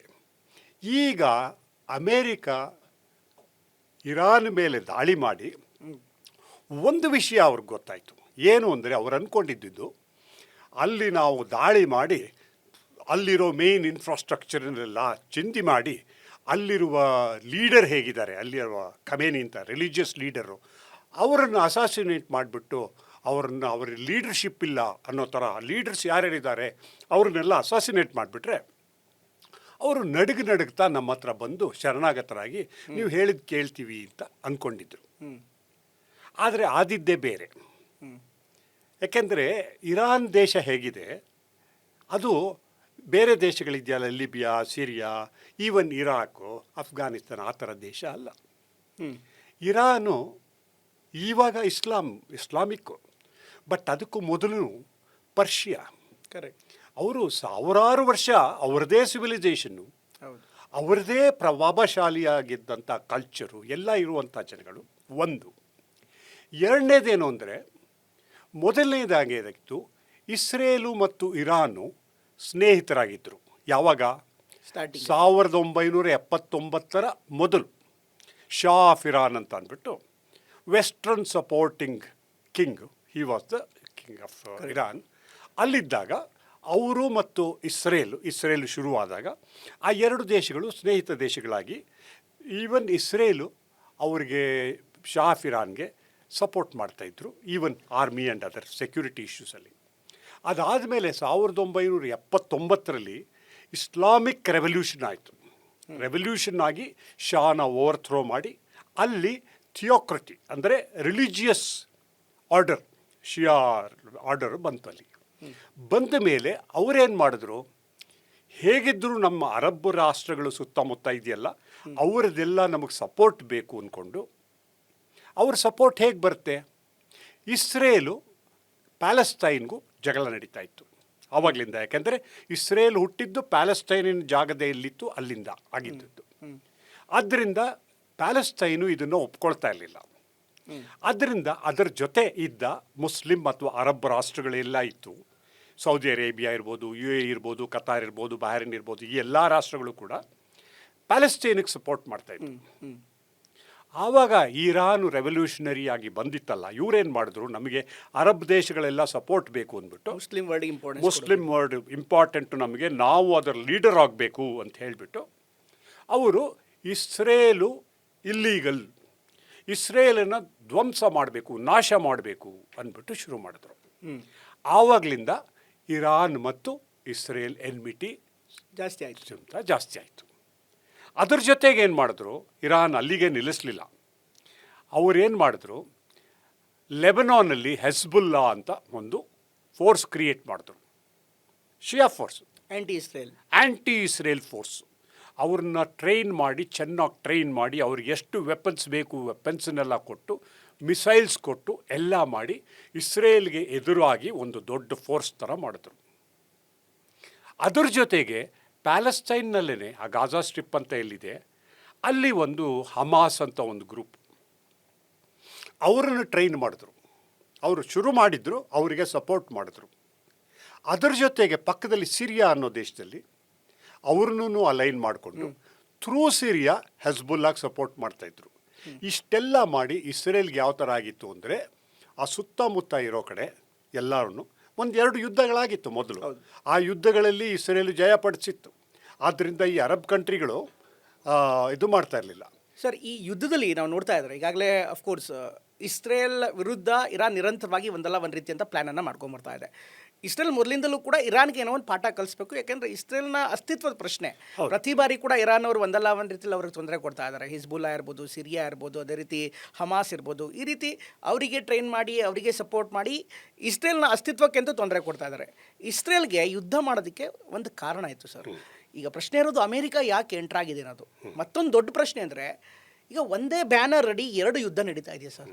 ಒಂದು ಇಸ್ರೇಲ್ ಯುದ್ಧ, ಮತ್ತೊಂದು ಅಮೆರಿಕಾದ ಯುದ್ಧ. ಅಮೆರಿಕಾದ ಯುದ್ಧ ನಾವೇನು ಮೇಲ್ನೋಟಕ್ಕೆ ಕಾಣಿಸ್ತಾ ಇದೆ ಇಸ್ರೇಲ್ಗೆ ಸಪೋರ್ಟ್ ಮಾಡ್ತಿದ್ದಾರೆ ಅಂತ, ಅದಕ್ಕಿಂತ ದೊಡ್ಡದಾದಂಥ ಒಂದು ಕಾರಣ ಇದೆಯಾ ಅದರಲ್ಲಿ? ಹೌದು, ಎರಡು ವಿಷಯ ಇದರಲ್ಲಿ. ಕೆಲವು ಸತಿ ಹೇಳ್ತಾರೆ ಜನಗಳು ಏನಂದರೆ, ನೀವು ಅಮೇರಿಕಾ ವಿರುದ್ಧ ಇದ್ದರೆ ನೀವು ಅಮೇರಿಕಾ ವಿರುದ್ಧ ಇದ್ದೀರಾ, ಆದರೆ ನೀವು ಇಸ್ರೇಲ್ ವಿರುದ್ಧ ಇದ್ದರೆ ನೀವು ಇಸ್ರೇಲ್ ವಿರುದ್ಧನೂ ಇದ್ದೀರಾ, ನೀವು ಅಮೇರಿಕಾ ವಿರುದ್ಧನೂ ಇದ್ದೀರಾ ಅನ್ನೋ ಥರ. ಅಂದರೆ ಏನಾಗಿದೆ ಅಂದರೆ, ಅಮೇರಿಕಾದಲ್ಲಿ ಇಸ್ರೇಲು ಅಥವಾ ಜೂಯಿಷ್ ಕಮ್ಯುನಿಟಿ ಏನಿದೆ ಅವರ ಪವರು, ಅವರ ಇನ್ಫ್ಲೂಯೆನ್ಸು ಬಹಳಷ್ಟಿದೆ. ಫೈನಾನ್ಷಿಯಲ್ ಪವರ್ ಆಗ್ಬೋದು, ಪೊಲಿಟಿಕಲ್ ಪವರ್ ಆಗ್ಬೋದು, ಅಥವಾ ಎಜುಕೇಷನಲ್ ಇನ್ಸ್ಟಿಟ್ಯೂಷನ್ಸ್ ಆಗ್ಬೋದು. ಬೇರೆ ಯಾವ ರೀತಿ ತೊಗೊಂಡ್ರು ಒಂದು ರೀತಿ ಅವರು ಬಹಳ ಪವರ್ಫುಲ್ ಲಾಬಿ ಇದೆ ಅವ್ರದ್ದು. ಆರ್ಮ್ಸ್ ಲಾಬಿ ಇರ್ಬೋದು, ಯಾವುದೇ ಲಾಬಿನಲ್ಲಿ ತೊಗೊಂಡ್ರು. ಆದ್ದರಿಂದ ಏನಾಗುತ್ತೆ ಅಂದರೆ, ಇದುವರೆಗೆ ಇಸ್ರೇಲ್ ಶುರು ಆದಮೇಲೆ ಅಮೇರಿಕಾದಲ್ಲಿ ಯಾವ್ಯಾವ ಪ್ರೆಸಿಡೆಂಟ್ ಇದ್ದಾರೆ ಎಲ್ಲ ಪ್ರೆಸಿಡೆಂಟ್ಗಳು ಕೂಡ ಇಸ್ರೇಲನ್ನು ಸಪೋರ್ಟ್ ಮಾಡಿದ್ದಾರೆ. ಆದರೆ ಒಂದೇ ವ್ಯತ್ಯಾಸ ಏನಾಗಿದ್ದು ಅಂದರೆ, ಈಗ ಟ್ರಂಪ್ ಅವರು ಬಂದ ಮೇಲೆ ಪ್ರತಿಯೊಬ್ಬ ಪ್ರೆಸಿಡೆಂಟು ಎಲ್ಲಿವರೆಗೂ ಇಸ್ರೇಲಿಗೆ ಸಪೋರ್ಟ್ ಮಾಡಿದ್ರು ಅಂದರೆ ಅಲ್ಲಿ ಮಾಡಿ ಒಂದು ರೆಡ್ ಲೈನ್ ಇಟ್ಟು ಅದರಿಂದ ಆಚೆ ಹೋಗ್ತಾ ಇರಲಿಲ್ಲ. ಆದರೆ ಈ ಟ್ರಂಪ್ ಅವ್ರು ಬಂದ ಮೇಲೆ ಅವ್ರು ಫಸ್ಟ್ ಟರ್ಮಲ್ಲೇ ಒಂದು ರೀತಿ ಜೆರೂಸಲೇಮ್ನ ಇದು ಮಾಡಿದ್ರು, ಅಲ್ಲಿಗೆ ಅವ್ರ ಎಂಬೆಸಿನ ಮೂವ್ ಮಾಡಿದ್ರು, ಅದು ಮಾಡ್ತೀವಿ ಅಂತ ಇಸ್ರೇಲ್ಗೆ ತುಂಬ ಸಪೋರ್ಟ್ ಮಾಡಿದ್ರು. ಆದರೆ ಈ ಟರ್ಮ್ನಲ್ಲಿ ಬಂದ ತಕ್ಷಣದಿಂದ ಏನು ಮಾಡ್ತಾ ಇದ್ದಾರೆ ಅಂದರೆ, ಫುಲ್ ಸಪೋರ್ಟ್ ಇಸ್ರೇಲ್ಗೆ ಫುಲ್ ಸಪೋರ್ಟ್ ಕೊಟ್ಟಿದ್ದಾರೆ ಅಂತ. ಇವಾಗ ಇಸ್ರೇಲ್ ಯುದ್ಧ ಮಾಡ್ತಾ ಇರೋದು ಅದು ಕರೆಕ್ಟು. ಯಾಕೆಂದರೆ ಅವ್ರಿಗೇನಾಯಿತು, ಹಮಾಸು ಯಾವಾಗ ಅಕ್ಟೋಬರ್ 7 3 ವರ್ಷಗಳ ಹಿಂದೆ ಅಟ್ಯಾಕ್ ಮಾಡ್ತು, 1200 ಜನ ಸತ್ತರು. ಅದಾದಮೇಲೆ ಇಸ್ರೇಲ್ಗೆ ಒಂದು ದೊಡ್ಡ ಅವಮಾನದ ಥರ ಆಯಿತು. ಯಾಕೆಂದರೆ ಎಲ್ಲರೂ ಅಂದ್ಕೊಂಡಿದ್ದೇನೆಂದರೆ, ಇಸ್ರೇಲ್ನಲ್ಲಿ ಇಂಟೆಲಿಜೆನ್ಸ್ ಹೇಗಿದೆ, ಇಸ್ರೇಲ್ನಲ್ಲಿ ಸೆಕ್ಯೂರಿಟಿ ಹೇಗಿದೆ, ಇಸ್ರೇಲ್ನಲ್ಲಿ ಬೇರೆ ಹೊರಗಡೆಯಿಂದ ಬರೋದಕ್ಕೆ ಸಪೋರ್ಟ್ಗೆ ಐರನ್ ಡೋಮ್ ಹೇಗಿದೆ, ಆ್ಯರೋಸ್ ಮಿಸೈಲ್, ಆ್ಯಂಟಿ ಮಿಸೈಲ್ ಇದು ಹೇಗಿದೆ, ಇದೆಲ್ಲ ನೋಡಿದ್ರೆ ಇಸ್ರೇಲ್ ಒಂಥರ ತುಂಬ ಮುಂದುವರೆದ ದೇಶ. ಅಷ್ಟೇ ಅಲ್ಲ, ಸೇಫ್ಟಿ ಆ್ಯಂಡ್ ಸೆಕ್ಯೂರಿಟಿ ತನ್ನ ದೇಶಕ್ಕೆ ಬೇಕಾದದ್ದನ್ನು ಫುಲ್ಲು ನೋಡ್ಕೊಳ್ಳೋ ಅಷ್ಟು ಶಕ್ತಿ ಇದೆ ಅನ್ನೋದಿತ್ತು. ಯಾರೂ ಬ್ರೀಚ್ ಮಾಡೋಕ್ಕಾಗಲ್ಲ ಅಂತ. ಅದು ಹಮಾಸ್ ಅಟ್ಯಾಕ್ ಯಾವ ಥರ ಆಯಿತು ಅಲ್ಲಿ, ಅದನ್ನು ಇಸ್ರೇಲ್ಗೆ ಒಂದು ದೊಡ್ಡ ಅವಮಾನ ಆಯಿತು. ಅದನ್ನು ಹೇಗಾದ್ರೂ ಮಾಡಬೇಕು ಅಂದ್ಬಿಟ್ಟು ಅವ್ರದ್ದೇನು ಈ ಥರ ಏನಾದ್ರು ಆದರೆ ಅವರು ಪ್ರಪೋರ್ಷನೇಟ್ ಸ್ಟ್ರೆಂತ್ ಅಲ್ಲ, ಡಿಸ್ಪ್ರಪೋರ್ಷನೇಟ್ ಸ್ಟ್ರೆಂತ್ ಅಂತ. ಅಂದರೆ ನೀನು ಮಾಡಿದ್ರೆ ನಾವು ನಿಮಗೆ 10ರಷ್ಟು 100ರಷ್ಟು ಮಾಡ್ತೀವಿ ಅಂತ. ಆದ್ದರಿಂದ ಅವ್ರು ಹೋಗಿ ಹಮಾಸನ್ನು ಅಟ್ಯಾಕ್ ಮಾಡಿ, ಸ್ವಲ್ಪ ಅಲ್ಲ, ಏನು ಕಾಣುತ್ತೆ ಅಲ್ಲಿ ಚಿಂದಿ ಮಾಡ್ತೀವಿ ಅಂತ ಹೋಗಿ ಚೆನ್ನಾಗಿ ಅಟ್ಯಾಕ್ ಮಾಡಿ ಕಂಪ್ಲೀಟ್ ಎಷ್ಟು ಮಿಲಿಯನ್ಸ್ ಆಫ್ ಪೀಪಲ್ ಅಲ್ಲಿಂದ ಹೊರಗಡೆನೂ ಹೋಗೋಕ್ಕಾಗಲ್ಲ, ಅಲ್ಲಿ ಇರೋದಕ್ಕೂ ಆಗೋದಿಲ್ಲ, ಬೇರೆ ದೇಶಗಳು ಬಿಡ್ತಾ ಇಲ್ಲ. ಓಕೆ, 10,000 ಜನ ಸತ್ತು ಅವ್ರದ್ದಾಯಿತು. ಅದಾದ ತಕ್ಷಣ ಹೆಜ್ಬುಲ್ಲಾ ಮೇಲೆ ಅಟ್ಯಾಕ್ ಮಾಡಿದ್ರು. ಯಾಕೆಂದರೆ ಹೆಜ್ಬುಲ್ಲಾ ಇರಾನ್ನ ಪ್ರಾಕ್ಸಿಯಲ್ಲಿ ಅವರು ಅಟ್ಯಾಕ್ ಮಾಡ್ತಾಯಿದ್ರು. ಅದು ಒಂದು ದೊಡ್ಡ ಫೋರ್ಸ್ ಆಗಿತ್ತು. ಯಾಕೆಂದರೆ ಅವ್ರ ಹತ್ರ ಮಿಸೈಲ್ಗಳಿತ್ತು, ಪ್ಲಸ್ ಅವರಿಗೆ ಇಂಟೆಲಿಜೆನ್ಸ್ ಇತ್ತು, ಪ್ಲಸ್ ಎಲ್ಲ ರೀತಿಯಲ್ಲೂ ಅವ್ರು ಟ್ರೈನ್ಡ್ ಆಗಿದ್ದರು. ಸೊ ಇಸ್ರೇಲ್ ಹೋಗಿ ಅವ್ರ ಮೇಲೆ ಅಟ್ಯಾಕ್ ಮಾಡಿ, ಅದನ್ನು ನೀವು ಕೇಳಿರ್ಬೋದು, ಪೇಜರ್ ಅಟ್ಯಾಕ್ ಅಂತ ಒಂದು ಸತಿ ಮಾಡಿದ್ರು. ಅದು ಪ್ಲಸ್ ಹೆಜ್ಬುಲ್ಲಾ ಲೀಡರ್ಶಿಪ್ ಯಾರಿತ್ತು, ನೀವು ಯಾರನ್ನು ಲೀಡರ್ ಮಾಡ್ತು ಅಂತಂದರೆ 2-3 ಗಂಟೆಯಲ್ಲಿ ಅವರ ಅಸಾಸಿನೇಟ್ ಮಾಡ್ತಾರೆ. ಸರ್, ಇಸ್ರೇಲ್ ಹೇಗೆ ಮಾಡುತ್ತೆ ಸರ್ ಇದನ್ನು? ಯಾಕೆಂದರೆ ನಾವು ಇವತ್ತಿನ ಬೇರೆ ಇಂಟೆಲಿಜೆನ್ಸ್ ಬಗ್ಗೆ ಮಾತಾಡ್ತೀವಿ, ಬೇರೆ ದೇಶದ ಬಗ್ಗೆ ಮಾತಾಡ್ತೀವಿ. ನಾವೆಲ್ಲರೂ ಏನನ್ಕೋತೀವಿ, ಮೊಸಾದ್ ಬಗ್ಗೆ ಅಷ್ಟೇ ಮಾತಾಡ್ತೀವಿ. ಮೊಸಾದ್ ಅನ್ನೋದಕ್ಕಿಂತ ಇಸ್ರೇಲ್ ಆ್ಯಸ್ ಎ ಯೂನಿಟನ್ನು ನಾವು ನೋಡಬೇಕಾಗತ್ತೆ. ಯಾಕೆಂದರೆ unless and until political will ಇಲ್ಲದೆ ಇದ್ದರೆ, ಪೊಲಿಟಿಕಲ್ ಸ್ಟ್ಯಾಂಡ್ ಇಲ್ಲದೆ ಇದೆಲ್ಲವನ್ನೂ ಕೂಡ ಮಾಡೋದಕ್ಕಾಗಲ್ಲ. ನಮ್ಮ ಮೇಲೆ ಮುಂಬೈ ಅಟ್ಯಾಕ್ ಮಾಡಿದ್ಮೇಲೆ ಪೊಲಿಟಿಕಲ್ ವಿಲ್ ಇಲ್ದಿರೋ ಕಾರಣಕ್ಕೋಸ್ಕರ ನಾವು ಅಟ್ಯಾಕ್ ಮಾಡಿಲ್ಲ. ಇಸ್ರೇಲ್ ಆಡಳಿತ ಅಥವಾ ಇಸ್ರೇಲ್ನ ಪೊಲಿಟಿಕ್ಸ್ DNA ಯಾಕೆ ಆ ಥರ ಇದೆ ಸರ್? ಅಂದರೆ ನೀನೇನಾದ್ರು ಹೊಡೆದ್ರೆ ನಾನು ಹೊಡಿತೀನಿ ಅನ್ನೋದಕ್ಕಿಂತ ನೀನು ಫಸ್ಟ್ ಎದ್ದು ಹೋಗಿ ನನ್ನ ಶತ್ರುನ ಮುಗಿಸೇ ಬಿಡೋ ಥರ ಪಾಲಿಸಿ ಇದೆ. ಯಾಕೆ ಇಸ್ರೇಲ್ನ ಕಾರಣ ಏನು? It is very simple. ಅವ್ರಿಗೆ ಇಸ್ರೇಲ್ನಲ್ಲಿ ಅವರ ಅಸ್ತಿತ್ವದ ಪ್ರಶ್ನೆ. ಅವರು ಅಲ್ಲಿ ಬಂದು ಅವರು ಇಸ್ರೇಲ್ ಶುರು ಮಾಡಿದಾಗ ಸುತ್ತ ಇದ್ದವರೆಲ್ಲ ಎನಿಮಿಗಳು ಅವ್ರಿಗೆ. ಎಲ್ಲ ಅರಬ್ ಕಂಟ್ರೀಸಿಂದ ಹಿಡಿದು ಈಜಿಪ್ಟ್ ಆಗ್ಬೋದು, ಸೌದಿ ಅರೇಬಿಯಾ ಆಗ್ಬೋದು, ಕುವೈತ್ ಆಗ್ಬೋದು, ಇರಾಕ್ ಆಗ್ಬೋದು, ಎಲ್ಲ ದೇಶಗಳೂ ಅವರು ನಾನ್ ಮುಸ್ಲಿಮ್ ಅನ್ನೋ ಒಂದು ಕಾರಣ, ಪ್ಲಸ್ ಪ್ಯಾಲೆಸ್ತೈನ್ ಇದ್ದಿತ್ತಲ್ಲ, ಅದರಿಂದ ಆ ಲೆವಾಂತ್ ಅಂತ ಹೇಳ್ತಾಯಿದ್ರು ಆ ರೀಜನ್ನು. ಆ ರೀಜನ್ನಿಂದ ನೀವು ಕಾರ್ ಔಟ್ ಮಾಡಿಕೊಂಡು ನೀವು ಮಾಡ್ತಾಯಿದ್ದೀರಾ ಅನ್ನೋ ಒಂದು ದೃಷ್ಟಿಯಿಂದ ಅವರು ಸುತ್ತಮುತ್ತ ಎಲ್ಲರೂ ಅವರಿಗೆ ಎನಿಮೀಸು. ಅಂಥ ಕಡೆ ಅವರು ಸರ್ವೈವ್ ಆಗಬೇಕು ಅಂದರೆ ಹೇಗೆ ಸರ್ವೈವ್ ಆಗೋದು? They can't afford A defeat. They can't afford A defeat. ಅವರು ರಿಯಾಕ್ಟಿವ್ ಆಗಿರೋಕ್ಕೆ ಸಾಧ್ಯ ಇಲ್ಲ. ಅವರು ಪ್ರೊಯಾಕ್ಟಿವ್ ಆಗಿರಬೇಕು. ಅಂದರೆ ಏನೋ ಆಗತ್ತೆ ಅನ್ನೋದಕ್ಕಿಂತ ಮೊದಲೇ ಇವರು ಅದನ್ನು ಆ್ಯಕ್ಷನ್ ತೊಗೊಂಡು ಅದನ್ನು ಸ್ಟಾಪ್ ಮಾಡಬೇಕು. ಆದ್ದರಿಂದ ಇವ್ರದ್ದು ಬರೀ ನಮ್ಮ ಬೇರೆ ಕಡೆ ಎಲ್ಲ ಏನು ಒಂದು ಇಂಟೆಲಿಜೆನ್ಸ್ ಏಜೆನ್ಸಿ ಅಂದರೆ ಒಂದು ಕೆಲಸ ಇರೋ ಥರ ಅವ್ರು ಇಂಟೆಲಿಜೆನ್ಸ್ ಏಜೆನ್ಸಿ ಮಾಡ್ತಾರೆ. ಆದರೆ ಇಸ್ರೇಲ್ಗೆ ಅದು ಸರ್ವೈವಲ್ ಪ್ರಶ್ನೆ, ಅವರ ಅಸ್ತಿತ್ವದ ಪ್ರಶ್ನೆ. ಆದ್ದರಿಂದ ಅಲ್ಲಿ ಏನು ಅಂದರೆ ಅವರು ಆ ದೇಶಗಳಲ್ಲಿ ಎಲ್ಲ ಕಡೆ ಯಾವ ರೀತಿ ಅವ್ರು ಇದ್ದಾರೆ ಅಂತ ಅಂದರೆ ಆ ದೇಶದಲ್ಲಿರೋರಿಗೆ ಗೊತ್ತಾಗೋಕ್ಕೆ ಮೊದಲೇ ಇವ್ರಿಗೆ ಅಲ್ಲಿ ಏನಾಗ್ತಾ ಇದೆ ಅನ್ನೋದು ಗೊತ್ತಾಗುತ್ತೆ. ಕೆಲವು ಸತಿ ಅಲ್ಲಿ ಅವ್ರು ಏನು ಮಾಡ್ತಾರೆ ಅನ್ನೋದಕ್ಕಿಂತ ಏನು ಮಾಡಿಸ್ಬೇಕು ಅನ್ನೋದನ್ನು ಇವರು ಡಿಸೈಡ್ ಮಾಡ್ಕೊಂಡು ಅಲ್ಲಿ ಹೋಗಿ ಮಾಡ್ತಾರೆ. ಆ ರೀತಿ ಅಂದರೆ ಇಮ್ಯಾಜಿನ್ ಮಾಡ್ಕೊಳ್ಳಿ, ಅಲ್ಲಿ ಆ ಪೇಜರ್ ಅಟ್ಯಾಕ್ ಅಂತ ಮಾಡಿದ್ರು. ಆ ಪೇಜರ್ ಅಟ್ಯಾಕ್ ಮಾಡೋದಕ್ಕೆ ಅಂದರೆ ಎಷ್ಟು ವರ್ಷದ ಮೊದಲು ಅವ್ರಿಗೆ ಲೆಬನಾನಲ್ಲಿ ಹಿಜ್ಬುಲ್ಲಾ ಅವ್ರಿಗೆ ಪೇಜರ್ಸ್ ಬೇಕು, ಅವ್ರು ಕೊಂಡ್ಕೋಬೇಕು ಅಂದರೆ ಇವರು ಬೇರೆ ಯಾವುದೋ ದೇಶದಲ್ಲಿ ಟೆಂಡರ್ ಹಾಕಿಸಿ ತುಂಬ ಕಡಿಮೆ ಅದಕ್ಕೆ ಹಾಕಿಸಿ ಆ ಪೇಜರನ್ನು ಅಲ್ಲಿಗೆ ಮಾರಿಸಿ ಅದರೊಳಗಡೆ ಎಲ್ಲ ಇವ್ರಿಗೆ ಬೇಕಾದನ್ನು ಇಟ್ಕೊಂಡು ಎಷ್ಟು ಆಲೋಚನೆ ಮಾಡಿ, ಎಷ್ಟು ಮುಂದಾಲೋಚನೆ ಮಾಡಿ ಹೇಗೆ ಮಾಡಿರ್ಬೋದು ಆ ಥರ. ಆ ರೀತಿ ಏನಾಗುತ್ತೆ ಇವ್ರ ಇಂಟೆಲಿಜೆನ್ಸು ಅಷ್ಟು ಚೆನ್ನಾಗಿದೆ. ಅಂದರೆ ಅಲ್ಲಿವರೆಗೂ ಮಾಡಿಬಿಟ್ರು. ಏನು ಮಾಡಿದ್ರು, ಒಂದು ಹಮಾಸನ್ನ ಕಂಪ್ಲೀಟು ಆಲ್ಮೋಸ್ಟ್ ನಿರ್ನಾಮ ಥರ ಮಾಡಿದ್ರು. ಹೆಜ್ಬುಲ್ಲಾದಲ್ಲಿರೋ ಲೀಡರ್ಶಿಪ್ಪನ್ನೆಲ್ಲ ತೊಗೊಂಡು ಅವ್ರು ಎಲ್ಲೆಲ್ಲಿ ಲೀಡರ್ಶಿಪ್ ಇದೆ, ಎಲ್ಲೆಲ್ಲಿ ಅವ್ರದ್ದು ಸ್ಟಾಕ್ ಪೈಲ್ಸ್ ಇದೆ ಅದನ್ನೆಲ್ಲ ಚಿಂದಿ ಮಾಡಾಕ್ಬಿಟ್ರು. ಸಿರಿಯಾ ಡೈರೆಕ್ಟಾಗಿ ಇನ್ವಾಲ್ವ್ ಆಗಿಲ್ಲದೆ ಇದ್ರೂ ಕೂಡ ಅವ್ರು ಸಪೋರ್ಟ್ ಮಾಡ್ತಾಯಿದ್ರು. ಒಂದು ರೂಟ್ ಇತ್ತು, ಇರಾನ್ಗೆ ಅಲೈನ್ ಆಗಿದ್ದರು, ಅದು ಮಾಡ್ತಾಯಿದ್ರು. ಸಿರಿಯಾ ಅಲ್ಲಿಂದ ಬಶಾರ್ ಅಲ್ ಅಸಾದ್ ಅವ್ರನ್ನು ಓಡಿಸಿದ್ರು. ಇಷ್ಟೆಲ್ಲ ಆದಮೇಲೆ ಉಳಿದಿದ್ದೇನು ಇರಾನ್. ಆ ಇರಾನ್ ಒಂದನ್ನು ಹೇಗಾದರೂ ಎಷ್ಟಾಗಲಿ ಡಿಗ್ರೇಡ್ ಮಾಡಬೇಕು ಅಂತ ಮಾಡ್ತಾಯಿದ್ರು. ಓಕೆ, ಅದನ್ನು ಮಾಡೋದಕ್ಕೆ ಅವರು ಕಾಯ್ತಾಯಿದ್ರು. ಆಗಲೇ 12 ದಿವಸದ ವಾರ ಆಯಿತು. ಆವಾಗಲೇ ಸುಮಾರು ಅಲ್ಲಿ ಮದರ್ ಆಫ್ ಆಲ್ ಬಾಂಬ್ಸ್ ಅಂತ ಹೋಗಿ ಅಲ್ಲಿ ಹಾಕಿ ಅವ್ರೇನು ಹೇಳಿದ್ದು, ಟ್ರಂಪ್ ಅವ್ರು ಹೇಳಿದ ಪ್ರಕಾರ ಅಲ್ಲಿನ ನ್ಯೂಕ್ಲಿಯರ್ ಪವರ್ ಅವ್ರು ಮಾಡೋದಕ್ಕೆ ಏನಿತ್ತು ಅಂದರೆ ನ್ಯೂಕ್ಲಿಯರ್ ವೆಪನ್ನನ್ನು ಮಾಡೋ ದೃಷ್ಟಿಯಲ್ಲಿ ಅವರು ಹೇಗೆ ಎನ್ರಿಚ್ ಮಾಡ್ತಾಯಿದ್ರು ಅದನ್ನೆಲ್ಲ ನಾವು ಬಾಂಬ್ ಹಾಕಿ ಆಬ್ಲಿಟ್ರೇಟ್ ಮಾಡಾಕ್ಬಿಟ್ವಿ, ನಾಶ ಮಾಡಿದ ಚಿಂತೆ ಏನು ಉಳಿಯಿಲ್ಲ ಅಲ್ಲಿ ಅಂತ. ಅದಾದಮೇಲೆ ಅಲ್ಲಿ ಸೆಂಟ್ರಿಫ್ಯೂಜಸ್ ಅಂತ ಇರುತ್ತೆ, ಅಂದರೆ ಎನ್ರಿಚ್ಮೆಂಟ್ ಫೆಸಿಲಿಟಿ ಮಾಡೋದಕ್ಕೆ. ಅದನ್ನು ಎಲ್ಲೆಲ್ಲಿತ್ತು ಅದನ್ನೆಲ್ಲ ನಾವು ಅಲ್ಲಿ ಬಾಂಬ್ ಹಾಕಿ ಎಲ್ಲ ಚಿಂದಿ ಮಾಡಾಕ್ಬಿಟ್ವಿ ಅಂತ. ಅಷ್ಟೆಲ್ಲ ಆದಮೇಲೆ ಆಬ್ಲಿಟ್ರೇಟ್ ಮಾಡಾಗಿ ಮುಗಿಸಿದ ಮೇಲೆ, ಯಾಕೆಂದರೆ ಇಫ್ ಯು ರಿಮೆಂಬರ್ ಇದಕ್ಕೆ ಮೊದಲು ಏನಾಗಿತ್ತು ಅಂದರೆ ಈ ಒಬಾಮಾ ಪ್ರೆಸಿಡೆಂಟ್ ಆಗಿದ್ದಾಗ ಇರಾನ್ ಜೊತೆ ಇದೇ ಥರ ಅವರು ಅಂದ್ರೇನು ಅಂದರೆ ಇರಾನ್ಗೆ ನ್ಯೂಕ್ಲಿಯರ್ ವೆಪನ್ ಕೇಪಬಿಲಿಟಿ ಬರಬಾರ್ದು ಅನ್ನೋದು ಇವರೆಲ್ರಿಗೂ. ಯಾಕೆಂದರೆ ಅಲ್ಲಿ ಇಸ್ರೇಲ್ ಹತ್ರ ಇರ್ಬೋದು, ಆದರೆ ಆ ಸುತ್ತಮುತ್ತ ಯಾರ ಹತ್ರನೋ ಬಂದರೂ ಅವರು ಮುಂದಕ್ಕೆ ನಮಗೆ ತೊಂದರೆ ಆಗ್ತಾರೆ. ಆದ್ದರಿಂದ nuclear capability, nuclear weapon capability ಈ ಯಾವ ರಾಷ್ಟ್ರಕ್ಕೂ ಇರಬಾರ್ದು ಅಂತ.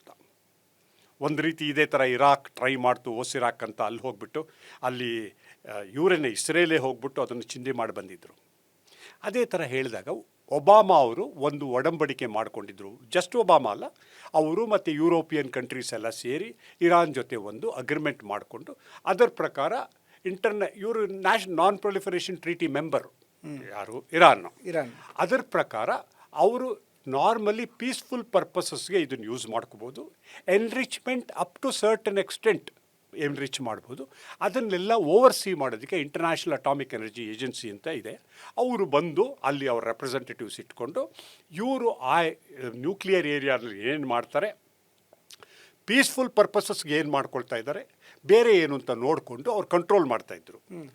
ಆದರೆ ಇವರು ಟ್ರಂಪ್ ಅವರು ಬಂದ ಮೇಲೆ ಇದರಿಂದ ಉಪಯೋಗ ಇಲ್ಲ ಅಂತ ಆ ಒಡಂಬಡಿಕೆ ಏನಿತ್ತು, ಅಗ್ರಿಮೆಂಟ್ ಏನಿತ್ತು ಅದನ್ನು ಚಿಂದಿ ಮಾಡಿದ್ರು.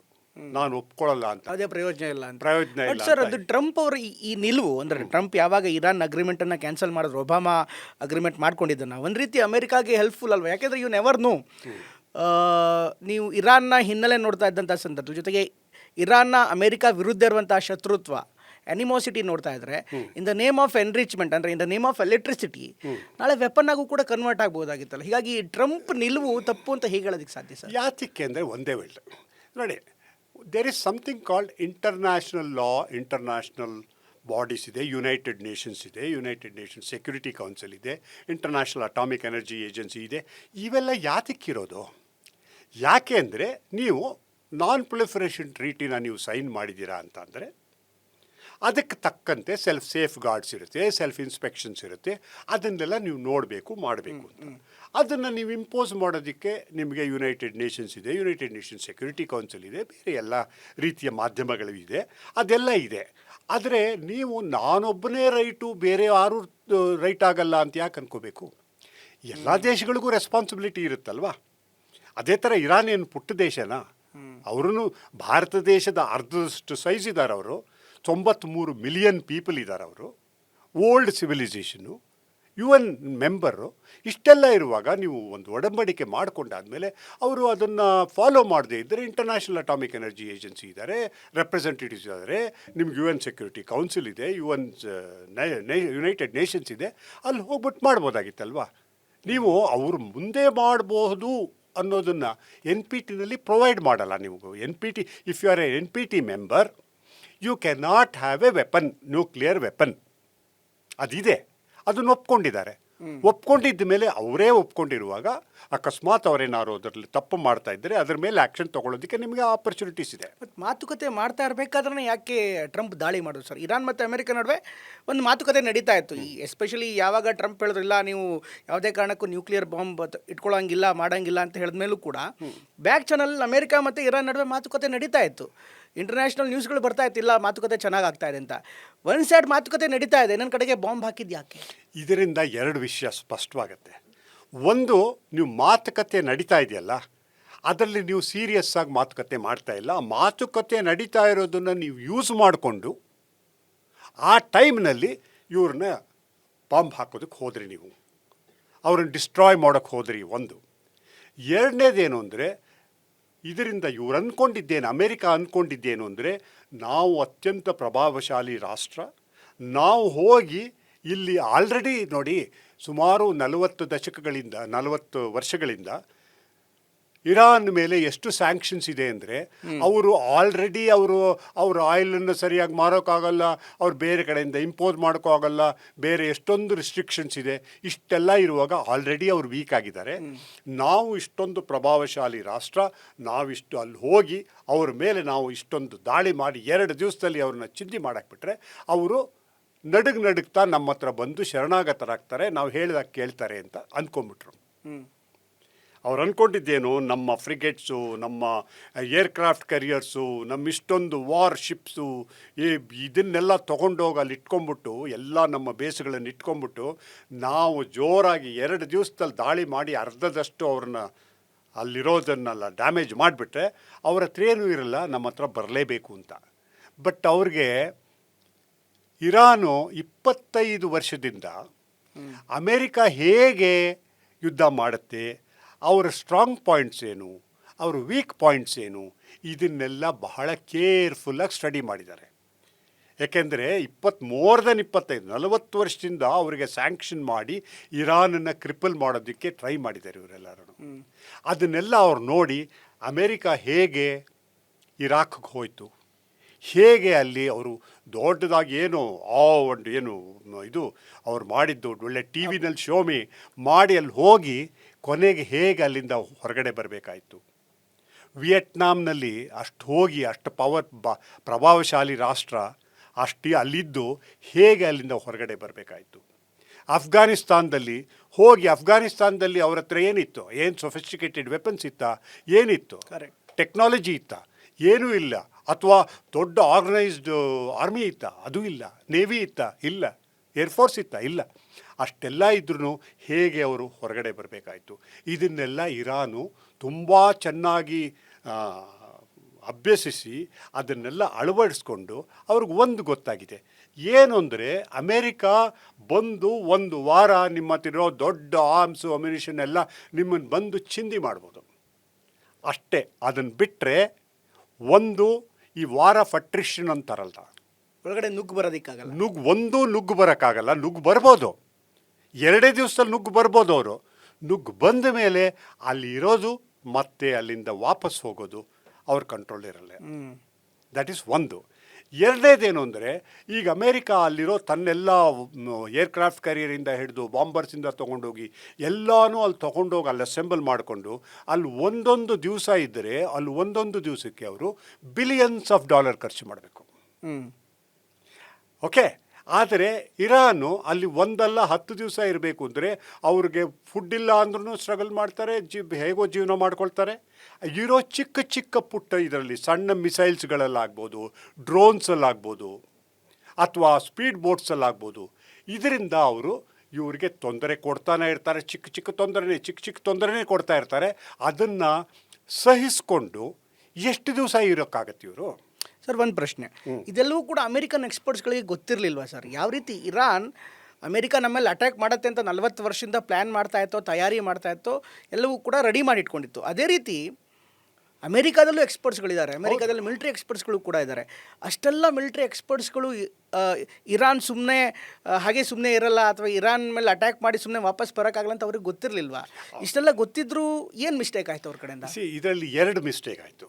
ಒಂದು ಮಿಸ್ಟೇಕ್ ಏನು ಅಂದರೆ, ಈ ಸತಿ ಟ್ರಂಪ್ ಅವರು ನಿಜವಾದ ಅಮೇರಿಕನ್ ಎಕ್ಸ್ಪರ್ಟ್ಸ್ ಏನಿದ್ದಾರೆ, ಟ್ರಂಪ್ ಇಲ್ಲಿಗೆ ಬಂದ ತಕ್ಷಣ ಅವ್ರೇನು ಮಾಡಿದ್ರು, ಇದು ಏನು ನಾವು ಸ್ಯಾಲರಿ ಜಾಸ್ತಿ ಕೊಡ್ತಾ ಇದ್ದೀವಿ, ಅದು ಮಾಡ್ತೀವಿ ಇದು ಮಾಡ್ತೀವಿ ಅಂತ ಅಂದ್ಬಿಟ್ಟು ಎಷ್ಟೊಂದು ಸ್ಪೆಷಲೈಸ್ಡ್ ಡಿಪಾರ್ಟ್ಮೆಂಟ್ಸ್ ಇತ್ತಲ್ಲ, ಆ ಡಿಪಾರ್ಟ್ಮೆಂಟ್ಸಲ್ಲಿ ಎಕ್ಸ್ಪರ್ಟ್ಸ್ ಇದ್ದವ್ರನ್ನೆಲ್ಲ ಫೈರ್ ಮಾಡಿಬಿಟ್ಟಿದ್ರು. ಫಾರ್ ಎಕ್ಸಾಂಪಲ್, ಈ ಮಿಡ್ಲ್ ಈಸ್ಟ್ ಏರಿಯಾದಲ್ಲಿ ಏನೇನು ಎಕ್ಸ್ಪರ್ಟ್ಸ್ ಇದ್ದಾರೆ, ಯಾರ್ಯಾರಿದ್ದಾರೆ, ಅವ್ರನ್ನೆಲ್ಲ ಫೈರ್ ಮಾಡಾಕ್ಬಿಟ್ಟಿದ್ರು.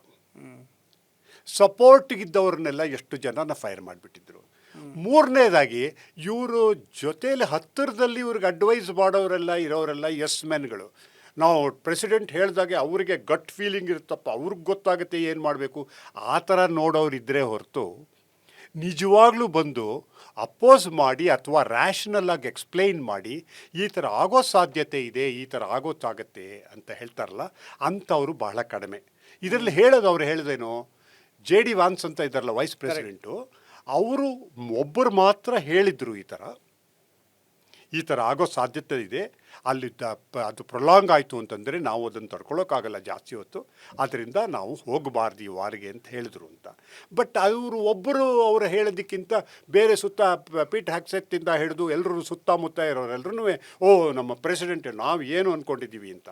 ಇದ್ರ ಜೊತೆಗೆ ಎಷ್ಟು ಬ್ಲಂಡರ್ ಮಾಡಿದ್ದು ಅಂದರೆ ಕೇಳಿ. ಒಂದನೇದಾಗಿ ಇವರು ಟ್ರಂಪ್ ಶುರು ಮಾಡಿದ್ರು, America is the only power on the earth, Europe ಏನು ಉಪಯೋಗ ಇಲ್ಲ, ನೇಟೋ ಏನು ಉಪಯೋಗ ಇಲ್ಲ ಅಂದ್ಬಿಟ್ಟು ಯುರೋಪ್ನಲ್ಲಿ ಅವ್ರ ಜೊತೆ ಇದ್ದು ಎಲ್ರಿಗೂ ಅವಮಾನ ಮಾಡಿದ್ರು, ಓಪನ್ಲಿ ಅಬ್ಯೂಸ್ ಮಾಡಿದ್ರು. ಪ್ರೆಸಿಡೆಂಟ್ಸು, ಇದು prime ministers of the state, heads of states, ಅವ್ರ ಬಗ್ಗೆ ಮಾತಾಡೋದು ಯಾವ ಥರ ಇವರು? ಅವ್ರು ಎಷ್ಟು ಅಂದರೆ ಯಾರು ಚೀಪಾಗಿ ಯಾರು ಈ ಥರ ಪ್ರೆಸಿಡೆಂಟ್ ಯಾರು ಮಾತಾಡಿದ್ದೀನಿ ಇದುವರೆಗೆ ಯಾರೂ ಕೇಳಿರಲ್ಲ. ಅವ್ರನ್ನ ನೀವು ಕರೆದುಬಿಟ್ಟು ಅಲ್ಲಿ ನಿಮ್ಮ ಪ್ರೆಸಿಡೆಂಟು ಪ್ರೈಮ್ ಮಿನಿಸ್ಟರ್ ಜೊತೆ ಮಾತಾಡ್ತಾ ಇರುವಾಗ ಅವ್ರನ್ನ ಪಬ್ಲಿಕ್ಕಾಗಿ ಪ್ರೆಸ್ ಮುಂದೆ ಅವಮಾನ ಮಾಡೋದು, ಅಥವಾ ಡಾವೋಸ್ನಲ್ಲಿ ಹೋಗ್ಬಿಟ್ಟು ಅಲ್ಲಿ ಭಾಷಣ ಮಾಡು ಅಂದರೆ ಅಲ್ಲಿ ಹೋಗೋದು, ಅದನ್ನೆಲ್ಲ ಶುರು ಮಾಡಿದ್ರು.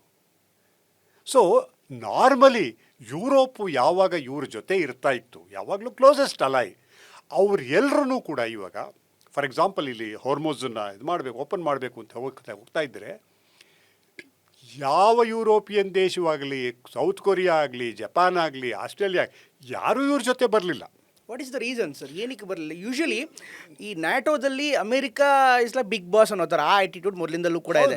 ಅಂದರೆ ನ್ಯಾಟೋ ನಡೀತಾ ಇರೋದೇ ನನ್ನಿಂದ, because of America only NATO is running ಅಂತ ಮೊದಲಿಂದಲೂ ಹೇಳ್ಕೊಂಡ್ಬರ್ತಾ ಇದೆ. ಬಟ್ ವೆರಿ ಇಂಟ್ರೆಸ್ಟಿಂಗ್ಲಿ UK ಕೂಡ ಬಂದಿಲ್ಲ. ಯಾಕೆಂದರೆ UK ಮತ್ತು ಯುರೋಪ್ಗಳಿಗೆ ಹರ್ಮೂಸಿಂದ ಜಾಸ್ತಿ ಲಾಭ ಇದೆ. ಹರ್ಮೂಸ್ ಜಲಸಂಧಿ ಮುಕ್ತವಾಗಿದ್ರೆ ಅವರಿಗೆ ಹೆಲ್ಪ್ ಆಗೋದು. ಇವನ್ ಆಸ್ಟ್ರೇಲಿಯಾ ಬಂದಿಲ್ಲ. ಇಂಥ ದೊಡ್ಡ ದೊಡ್ಡ ದೇಶಗಳು ಯಾಕೆ ಟ್ರಂಪ್ ಜೊತೆಗೆ ಬಂದಿಲ್ಲ? What is the main reason? The reason are two simple things.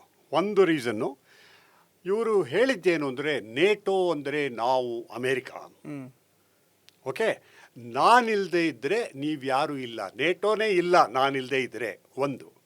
ಎರಡನೇದು ಇಂಡಿವಿಜುವಲ್ ಆಗಿ, ಫಾರ್ ಎಕ್ಸಾಂಪಲು ಅಫ್ಘಾನಿಸ್ತಾನದಲ್ಲಿ ನಾವು ನಮ್ಮ ಅಮೇರಿಕನ್ ಇದು ಸೋಲ್ಜರ್ಸು ಫೈಟ್ ಮಾಡಿದ್ದು, ಹಿಂದೆ ಎಲ್ಲೋ ಇದ್ದುಕೊಂಡ್ಬಿಟ್ಟು ದೂರದಲ್ಲಿ ಇದ್ದುಕೊಂಡ್ಬಿಟ್ಟು ಈ ಬ್ರಿಟಿಷು ಇವರೆಲ್ಲ ನಾವು ಪಾರ್ಟಿಸಿಪೇಟ್ ಮಾಡಿದ್ವಿ ಅಂತ ಹೇಳಿದರು. ಆದರೆ ಬ್ರಿಟಿಷ್ ಅವರು ಸುಮಾರು 457 ಸೋಲ್ಜರ್ಸು ಅಥವಾ ಈ ಡಿಫೆನ್ಸ್ ರಿಲೇಟೆಡ್ ಪರ್ಸನಲ್ಲು ಅಲ್ಲಿ ಅಫ್ಘಾನಿಸ್ತಾನದಲ್ಲಿ ಸತ್ತಿದ್ದಾರೆ. ಓಕೆ, ಅವ್ರನ್ನ ಕರೆದ್ಬಿಟ್ಟು ಅವ್ರು ಎಲ್ಲೋ ದೂರದಲ್ಲಿ ಇದ್ದರು ಅಂತ ಹೇಳಿದ್ರೆ ಅವ್ರಿಗೆ ಅವಮಾನ. ಅದೇ ಥರ ಈ ಫ್ರಾನ್ಸ್ ಅವ್ರಿಗೆ ಅವಮಾನ ಮಾಡೋದು, ಸ್ವಿಟ್ಜರ್ಲ್ಯಾಂಡ್ಗೆ ಅವಮಾನ, ಜರ್ಮನಿಗೆ ಅವಮಾನ ಮಾಡೋದು, ಎಲ್ರಿಗೂ ಎಷ್ಟು ಕೀಳಾಗಿ ಮಾತಾಡಿದ್ದಾರೆ ಅವರು. ಒಂದು. ಎರಡನೇದು, ಇರಾನ್ ಏನಾದ್ರೂ ಅಮೇರಿಕಾಗೆ ಅಟ್ಯಾಕ್ ಮಾಡಿದ್ದಿದ್ರೆ, ಇರಾನ್ ಅಮೇರಿಕಾಗೆ ಅಟ್ಯಾಕ್ ಮಾಡಿದರೆ ಆವಾಗ ಅಂಡರ್ ದ ನೇಟೋ ಆರ್ಟಿಕಲ್ 5 ಇವರೆಲ್ಲರೂ ಹೋಗಿ ಅವ್ರನ್ನ ಸಪೋರ್ಟ್ ಮಾಡಬೇಕಾಗಿತ್ತು. ಆದರೆ ಇಲ್ಲೆಲ್ಲ ಆಗಿದ್ದಲ್ಲ, ವೈಸ್ ವರ್ಷ. ಇಲ್ಲೇನಾಗಿದ್ದು ಅಂದರೆ ಕೆಲಸವಿಲ್ಲ, ಅವರೇನು ತೊಂದರೆ ಕೊಡಲಿಲ್ಲ ನಿಮಗೆ, ಅಥವಾ ಅವರೇನು ನ್ಯೂಕ್ಲಿಯರ್ ಬಾಂಬ್ ಇಟ್ಕೊಂಡು ಇಮಿಡಿಯೇಟ್ ಥ್ರೆಟ್ ಪೋಸ್ ಮಾಡಲಿಲ್ಲ, ಏನು ಮಾಡಲಿಲ್ಲ. ಅಂಥ ಸಮಯದಲ್ಲಿ ನೀವು ಹೋಗ್ಬಿಟ್ಟು ಅವ್ರನ್ನ ಅಟ್ಯಾಕ್ ಮಾಡಿಬಿಟ್ಟು ಬೇರೆ ಯಾರು ಬೇಕಾಗಿಲ್ಲ, ನಾನೊಬ್ಬ ಸಾಕು ಅಂತ ಹೇಳಿಬಿಟ್ಟು ಆಮೇಲೆ ಸ್ಟ್ರೇಟ್ ಆಫ್ ಹಾರ್ಮುಜ್ ಅವ್ರು ಕ್ಲೋಸ್ ಮಾಡಿದ ತಕ್ಷಣ ಎಲ್ಲರೂ ಬನ್ನಿರಿ ಓಪನ್ ಮಾಡಿರಿ ಅಂತ ಅಂದರೆ ಯಾತಕ್ಕೆ? ನೋ ಆರ್ಟಿಕಲ್ 5 ಅದರಲ್ಲಿ ಬರೋಲ್ಲ. ಒಂದು ಸರ್, ಆರ್ಟಿಕಲ್ 5 ಬಗ್ಗೆ ಒಂದು ಪ್ರಶ್ನೆ ಇದೆ.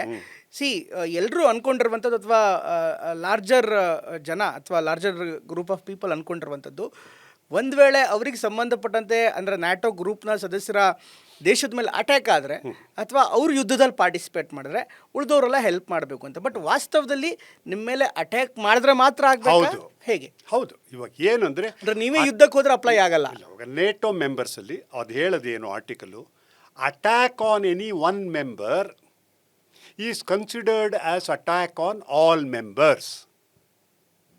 ಇವಾಗ ಈ ನೇಟೋ ಮೆಂಬರ್ಸ್, ಉಕ್ರೇನ್ ಅಕಸ್ಮಾತ್ ಏನಾದ್ರು ನೇಟೋ ಮೆಂಬರ್ ಆಗಿದ್ದಿದ್ರೆ ಆವಾಗ ರಷ್ಯಾ ಅದ್ರ ಮೇಲೆ ಅಟ್ಯಾಕ್ ಮಾಡಿದರೆ ಅದು ಎಲ್ಲರೂ ಪಾರ್ಟಿಸಿಪೇಟ್ ಮಾಡಬೇಕು ಅದರಲ್ಲಿ. ಇಲ್ಲಿ ಇರಾನು ಅಥವಾ ಯಾರು ಹೋಗಿ ಅಮೇರಿಕನ್ ಅಟ್ಯಾಕ್ ಮಾಡಲಿಲ್ಲ, ಇವ್ರು ಹೋಗ್ಬಿಟ್ಟು ಅಲ್ಲಿ ಅಟ್ಯಾಕ್ ಮಾಡೋರು. That will not apply. Okay, ಆಮೇಲೆ ಅಟ್ಯಾಕ್ ಅನ್ನೋದು ಡೆಫಿನೇಷನ್ ಹೇಗೆ sir? Attack in the sense ನಿಮಗೆ ಮೇನ್ಲ್ಯಾಂಡ್ ಅಮೇರಿಕಾ ಮೇಲೆ, ಅಂದರೆ ಮೇನ್ಲ್ಯಾಂಡ್ ನ್ಯಾಟೋ ಸದಸ್ಯರ ಮೇನ್ಲ್ಯಾಂಡ್ ಮೇಲೆ ಅಟ್ಯಾಕ್ ಆಗಬೇಕಾ, ಅಥವಾ like attack in different sense? ಇವರ್ ಇಂಟ್ರೆಸ್ಟ್, ಒಂದು ಕಂಟ್ರಿ ಇಂಟ್ರೆಸ್ಟ್ ಎಲ್ಲೆಲ್ಲೇನಿದೆ, ಮೇನ್ ಲ್ಯಾಂಡಲ್ಲೇ ಆಗಬೇಕು ಅಂತಿಲ್ಲ. Let us say there is some island where they maintain their military bases. ಈಗ ಅಮೆರಿಕನ್ ಮಿಲಿಟರಿ ಬೇಸ್ ಮೇಲೆ ಕೂಡ ಅಟ್ಯಾಕ್ ಆಗಿದೆ. Is it not apply? ಎಲ್ಲಿ, ಯಾವುದರಲ್ಲಿ? ಈಗ ದುಬೈಲಿರುವಂಥ ಏರ್ ಬೇಸ್ಗಳ ಮೇಲೆ ಮಾಡಿದ್ದಾರೆ. ಯಾವಾಗ ಮಾಡಿದ? ಅದು is it a action or a reaction? It is a reaction. So reaction ಆದರೆ ನಾವು ಅವರೇನು ಇರಾನ್ ಫಸ್ಟ್ ಅಟ್ಯಾಕ್ ಮಾಡಿದ್ರ? ಇಲ್ಲ ಅಲ್ವಾ? ನೀವು ಹೋಗ್ಬಿಟ್ಟು ಅಟ್ಯಾಕ್ ಮಾಡಿಬಿಟ್ಟು ಇವಾಗ ಅವರು ಅಟ್ಯಾಕ್ ಮಾಡ್ತಾ ಇದ್ದಾರೆ ಅಂದರೆ ಇಟ್ ವಾಸ್ ಎಕ್ಸ್ಪೆಕ್ಟೆಡ್ ಅಲ್ವಾ? ಆ್ಯಂಡ್ ಸೆಕೆಂಡ್ಲಿ, ಆ್ಯಕ್ಚುಲಿ ನೀವು ಹೇಳಬೇಕು ಅಂದರೆ it's an illegal war. Legally ನೀವು ಬೇರೆ ದೇಶದ ಮೇಲೆ ಈ ವಾರ್ಗೆ ಯಾಕೆ ಹೋಗ್ತೀರಾ? ಅವರು ನಿಮಗೆ ಥ್ರೆಟನ್ ಮಾಡಿದ್ರೆ, ಅವರು ಅಲ್ಲಿಂದ ನಿಮಗೇನಾದರೂ ತೊಂದರೆ ಕೊಟ್ಟರೆ, ಅಲ್ಲಿಂದ ಟೆರರಿಸ್ಟ್ ಬಂದು ನಿಮ್ಮನ್ನು ಅಟ್ಯಾಕ್ ಮಾಡಿದ್ರೆ, ಈ ಥರ ಯಾವುದೇ ಕಾರಣದಿಂದ ಬೇರೆಯವರಿಂದ ನಿಮ್ಮ ದೇಶಕ್ಕೆ ತೊಂದರೆ ಆದರೆ ಅಥವಾ ಇಮ್ಮಿಡಿಯೇಟಾಗಿ ತೊಂದರೆ ಆಗುವಂತಿದ್ದರೆ ಆವಾಗ ನೀವು ಅಟ್ಯಾಕ್ ಮಾಡೋದಕ್ಕೆ ನಿಮಗೆ ಅಥಾರಿಟಿ ಇರುತ್ತೆ, ಲೀಗಲ್ ರೈಟ್ಸ್ ಇರುತ್ತೆ. ಅಲ್ಲಿ ಇದೇ, ನೀವು ಟ್ರಂಪ್ ಅವರೇ ಹೋಗಿ ಹೇಳಿದ್ದಾರೆ, ನಾವು ಅಲ್ಲಿರುವ ಪಾಸಿಬಲ್ ನ್ಯೂಕ್ಲಿಯರ್ ಎನ್ರಿಚ್ಮೆಂಟಿಂದ ಹಿಡಿದು ನ್ಯೂಕ್ಲಿಯರ್ ಕೇಪಬಿಲಿಟೀಸ್ ಏನಿದೆ ಅದನ್ನೆಲ್ಲ ಅಬ್ಲಿಟ್ರೇಟ್ ಮಾಡಿಬಿಟ್ಟಿದ್ದೀವಿ ಅಂತ, ಡಿಸ್ಟ್ರಾಯ್ಡ್ ಮಾಡಿದ್ದೀವಿ ಅಂತ. ನೀವು ಅಷ್ಟೆಲ್ಲ ಡಿಸ್ಟ್ರಾಯ್ ಮಾಡಿದ್ಮೇಲೆ ಅದೇನು ಇಮಿಡಿಯೇಟಾಗಿ ನಿಮಗೆ ಥ್ರೆಟ್ ಇದೆಯಾ? ನ್ಯೂಕ್ಲಿಯರ್ ಥ್ರೆಟ್ ಇದೆಯಾ? ಇಲ್ಲ. ಅಥವಾ ಬೇರೆ ಏನಾದ್ರು ನಿಮಗೆ ಇಂಟರ್ಕಾಂಟಿನೆಂಟಲ್ಲು ಮಿಸೈಲ್ಸು ಫೈರ್ ಮಾಡ್ತಾ ಇದ್ದೀರಾ? ಇಲ್ಲ. ಅಥವಾ ಅಲ್ಲಿಂದ ಏನಾದ್ರು ನಿಮಗೆ ಯಾರು ಬಂದು ಅಲ್ಲಿ ಬೂಟ್ಸ್ ಆನ್ ದ ಗ್ರೌಂಡ್ ಅಂತ ಅಟ್ಯಾಕ್ ಮಾಡೋಕ್ಕೆ ಟ್ರೈ ಮಾಡ್ತಾ ಇದ್ದೀರಾ? ಇಲ್ಲ. ಏನೂ ಮಾಡದೇ ಇರುವಾಗ ನೀವು ಹೋಗಲ್ಲಿ ಅಟ್ಯಾಕ್ ಮಾಡಿದ್ದು, it is internationally it is illegal. What you have done, America has done ಏನು ಅಂದರೆ, ಯಾವುದೇ ಇಂಟರ್ನ್ಯಾಷನಲ್ ಲಾ ನಮ್ಗೆ ಅಪ್ಲೈ ಆಗಲ್ಲ. UN ಬಾಡಿ ಇದೆ, ಅದನ್ನು ನಾವು ಕೇರ್ ಮಾಡಲ್ಲ. ಇವಾಗ international criminal court it indicts, let's say for example Israeli Netanyahu ಅವರನ್ನು ಇಂಡಿಕ್ಟ್ ಮಾಡುತ್ತೆ, ಇವರು ವಾರ್ ಕ್ರಿಮಿನಲ್ ಅಂತ. ಸೊ ಅಮೇರಿಕಾ ಏನು ಮಾಡುತ್ತೆ, ಆ ಕೋರ್ಟ್ ಜಡ್ಜಸ್ಸನ್ನೇ ಪರ್ಸನಲ್ ನಾನ್ಗ್ರೇಟ ಮಾಡಿಬಿಡ್ತಾರೆ. ಅಂದರೆ ನೋಡ್ರಿ, ನಾವು ಯಾರ ರೂಲ್ಸು, ಯಾವ ಇಂಟರ್ನ್ಯಾಷನಲ್ ರೂಲು ಏನೂ ನಾವು ಕೇರ್ ಮಾಡಲ್ಲ, ನಾವು ಮಾಡಿದ್ದೇ ಆಯಿತು ಅಂತ ಮಾಡಿದ್ರು. ಅಷ್ಟು ಮಾಡಿದ ಮೇಲೆ ಆಮೇಲೆ ಆಗಿದ್ದು ಬಹಳ, ಯಾರು ಏನು ಎಕ್ಸ್ಪೆಕ್ಟ್ ಮಾಡಲಿಲ್ಲ ಅಂದರೆ ಮ್ಯಾಕ್ಸಿಮಮ್ ನಾವು ಹೋಗಿ ಅಲ್ಲೆಲ್ಲ ದೊಡ್ಡ ಬಾಂಬ್ಗಳು ಹಾಕಿ ಮಿಸೈಲ್ಗಳು ಹಾಕಿ ಎಲ್ಲ ಮಾಡಿ ನಾವು ಚಿಂದಿ ಮಾಡ್ತೀವಿ. ಅವ್ರದ್ದು ಏರ್ ಪವರ್ ಏನೂ ಇಲ್ಲ, ಬಿಕಾಸ್ ಅವ್ರದ್ದು ಏರ್ ಫೋರ್ಸ್ ಏನೂ ಇಲ್ಲ, ಅಥವಾ ಅದನ್ನು ಏರ್ ಡಿಫೆಂಡ್ ಮಾಡ್ಕೊಳ್ಳೋದಕ್ಕೋಸ್ಕರ S-400 S-300 ಆ ಥರದ್ದು ಏನೂ ಅವ್ರ ಡಿಫೆನ್ಸ್ ಕೇಪಬಿಲಿಟೀಸ್ ಇಲ್ಲ, ನೇವಿ ಕೇಪಬಿಲಿಟೀಸ್ ಇಲ್ಲ. ಆದ್ದರಿಂದ ನಮಗೆ ಫ್ರೀಡಮ್ ಇದೆ, ಅಲ್ಲಿ ಹೋಗಿ ನಾವು ಏನು ಬೇಕಾದ್ರೂ ಡಿಸ್ಟ್ರಾಯ್ ಮಾಡ್ಬೋದು, ಅವರನ್ನು we bring them to their knees ಅಂತ. ಆದರೆ ಅವ್ರು ಒಂದು ಎಕ್ಸ್ಪೆಕ್ಟ್ ಮಾಡಲಿಲ್ಲ, ಏನು ಅಂದರೆ ಆ 12 ದಿವಸದ ವಾರ ಆಗಿತ್ತಲ್ಲ, ಅಷ್ಟಾದ್ರೂ ಕೂಡ ಅವ್ರ ಹತ್ರ ಸುಮಾರು ಮಿಸೈಲ್ ಕೇಪಬಿಲಿಟೀಸು ಒಂದಿತ್ತು. ಎರಡನೇದೇನು ಅಂದರೆ ಹಿಂದೆ ಆಗ್ತಾ ಇದ್ದ ಯುದ್ಧಕ್ಕೂ ಈಗಿನ ಯುದ್ಧಕ್ಕೂ ಬಹಳ ವ್ಯತ್ಯಾಸ ಇರೋದು ಡ್ರೋನ್ಸ್ ಕೇಪಬಿಲಿಟಿ. ಡ್ರೋನ್ಸು ನಿಮಗೆ $1,000-5,000 ನೀವು ಡ್ರೋನ್ ಮಾಡಿಬಿಡ್ತೀರ. ಆ ಡ್ರೋನು ಅದರ ಪಾಡಿಗೆ ಅದು ಹೋಗುತ್ತೆ, ನೀವು ಗೈಡ್ ಮಾಡಿದ್ರೆ ಅದರ ಪಾಡಿಗೆ ಅದು ಹೋಗುತ್ತೆ. ಅದನ್ನು ನೀವು ಅಟ್ಯಾಕ್ ಮಾಡಬೇಕು ಅಂದರೆ ನೀವು 2 ಮಿಸೈಲ್ ಯೂಸ್ ಮಾಡ್ತು ಅಂದರೆ $2 to $3 million ಯೂಸ್ ಮಾಡ್ತೀರಾ ನೀವು. That is huge. ಓಕೆ, ಅದೇ ಥರ ಈ ಡ್ರೋನು ಎಲ್ಲಿಂದ ಬೇಕಾದ್ರೂ ಟೇಕ್ ಆಫ್ ಮಾಡ್ಬೋದು, ಎಲ್ಲಿ ಬೇಕಾದ್ರೂ ಹೋಗ್ಬೋದು. ಅಲ್ಲಿ ಹೋಗ್ಬಿಟ್ಟು ಅದು ಇಟ್ ವಿಲ್ ಕ್ಯಾರಿ ಇಟ್ಸ್ ಇದು ಎಕ್ಸ್ಪ್ಲೋಸಿವ್ ಪವರ್. ಅಲ್ಲಿ ಹೋಗ್ಬಿಟ್ಟು ಅದು ಒಂದು ಬಂದು ಹಾಕ್ಬಿಡ್ತು ಅಂತಂದರೆ ಆಯಿತು. ಅವರು ಅಮೇರಿಕ ಏನು ಎಕ್ಸ್ಪೆಕ್ಟ್ ಮಾಡಲಿಲ್ಲ ಅಂದರೆ ಇರಾನ್ ಒಟ್ಟಿಗೆ ಒಂದೇ ಅಲ್ಲ, Saudi Arabia, UAE, Qatar, Bahrain, Kuwait and all these ಕಂಟ್ರೀಸಲ್ಲಿ ಎಲ್ಲೆಲ್ಲಿ ಅಮೇರಿಕನ್ ಇಂಟ್ರೆಸ್ಟ್ ಇದೆ ಅದನ್ನು ಎಲ್ಲ ಅಟ್ಯಾಕ್ ಮಾಡುತ್ತೆ ಅಂತ. ಅವರೆಲ್ಲ ಏನು ಅಂದ್ಕೊಂಡಿದ್ದು, ನಾವೇನು ಅಟ್ಯಾಕ್ ಮಾಡ್ತಾ ಇಲ್ವಲ್ಲ, ನಾವು ಜಾಯಿನ್ ಮಾಡ್ತಾ ಇಲ್ಲ ಹ್ಯಾಂಡ್ಸು, ಸೊ ನಮ್ಮ ಪಾಡ್ ನಾವಿದ್ದೀವಿ, ಆದ್ದರಿಂದ ನಮ್ಮನ್ನು ಬಿಟ್ಬಿಡಿಪ್ಪ, ನಮ್ಮದೇನು ತಪ್ಪಿಲ್ಲ ಅಂತ.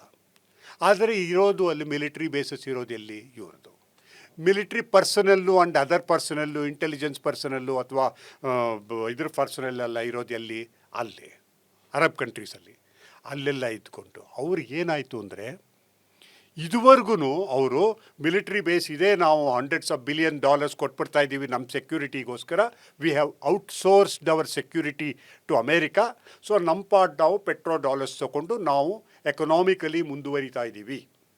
ಫಾರ್ ಎಕ್ಸಾಂಪಲ್ UAE ಒಂಥರ ಪ್ರಪಂಚದಲ್ಲೇ ಒಂಥರ ಹಬ್ ಆಗಿಬಿಟ್ಟಿತ್ತು. ಹೌದು, ಫೈನಾನ್ಸ್ ಹಬ್ಬು, ಇದು real estate hub and data centre hub, ಏನು ಕೇಳಿದ್ರು ಅಷ್ಟೇ, ಟ್ರಾನ್ಸ್ಪೋರ್ಟೇಷನ್ ಹಬ್ಬು. ಇದು ಯಾವ ಥರ ಇತ್ತು ಅಂತ ಅಂದರೆ ನಾವು ನಮ್ಮ ಪಾರ್ಟ್ ನಾವು ಸೇಫಾಗಿ ಗ್ರೋ ಆಗ್ತಾ ಇರ್ತೀವಿ, ನಮ್ಮ ಸೆಕ್ಯೂರಿಟಿ ಇಸ್ ಗ್ಯಾರಂಟೀಡ್ ಬಿಕಾಸ್ ನಾವು ಅಮೇರಿಕನ್ ಬೇಸ್ಗಳು ಇಟ್ಕೊಂಡ್ಬಿಟ್ಟಿದ್ದೀವಿ, ಆದ್ದರಿಂದ ನಾವು ಏನು ಮಾಡೋಂಗಿಲ್ಲ ಅಂದ್ಕೊಂಡು. ಓಕೆ, ಬಟ್ ಇಲ್ಲಾಗಿದ್ದೇನು ಅಂದರೆ ಇರಾನ್ಗೆ ಇದು ಗೊತ್ತಾದ ತಕ್ಷಣ ಈ ಎಲ್ಲ ದೇಶಗಳು ಎಲ್ಲೆಲ್ಲಿ ಬೇಸ್ಗಳಿತ್ತು ಅದನ್ನು ಅಟ್ಯಾಕ್ ಮಾಡಿದ್ದಷ್ಟೇ ಅಲ್ಲ, ಸುಮಾರು ಸೀರಿಯಸ್ ಡ್ಯಾಮೇಜ್ ಮಾಡ್ತು ಅಲ್ಲಿ. ಒಂದು. ಎರಡನೇದೇನಾಯಿತು, ಅಮೇರಿಕಾದು ಎಷ್ಟೊಂದು ಅಮ್ಯುನಿಷನ್ಸು, ಫಾರ್ ಎಕ್ಸಾಂಪಲ್ ಅವ್ರದ್ದು ಟೊಮೊಹಾಕು ಎಷ್ಟು, it takes a long time and very costly to produce that, ಅದೆಲ್ಲ ಡಿಪ್ಲೀಟ್ ಆಗಿಬಿಟ್ಟಿದೆ ಈಗ. ಅಮ್ಯುನಿಷನ್ಸು ಅವ್ರದ್ದು ಎಷ್ಟೊಂದು ಮಿಸೈಲ್ಸ್ ಎಲ್ಲ ಇತ್ತು, ಆ ಥರದ್ದೆಲ್ಲ ಡಿಪ್ಲೀಟ್ ಆಗಿ ಇನ್ನು ಹೊರ ಜಗತ್ತಿಗೆ ಯಾವ ರೀತಿ ಹೇಳ್ತಾ ಇದ್ರು, ಯಾವ ರೀತಿ ಪ್ರೆಸೆಂಟ್ ಮಾಡ್ತಾ ಇದ್ರು, ಅದು ಕೊಲ್ಯಾಪ್ಸ್ ಆಗಿಬಿಟ್ಟಿದೆ. ಅದರಿಂದ ಅದು ಹೋಯಿತು.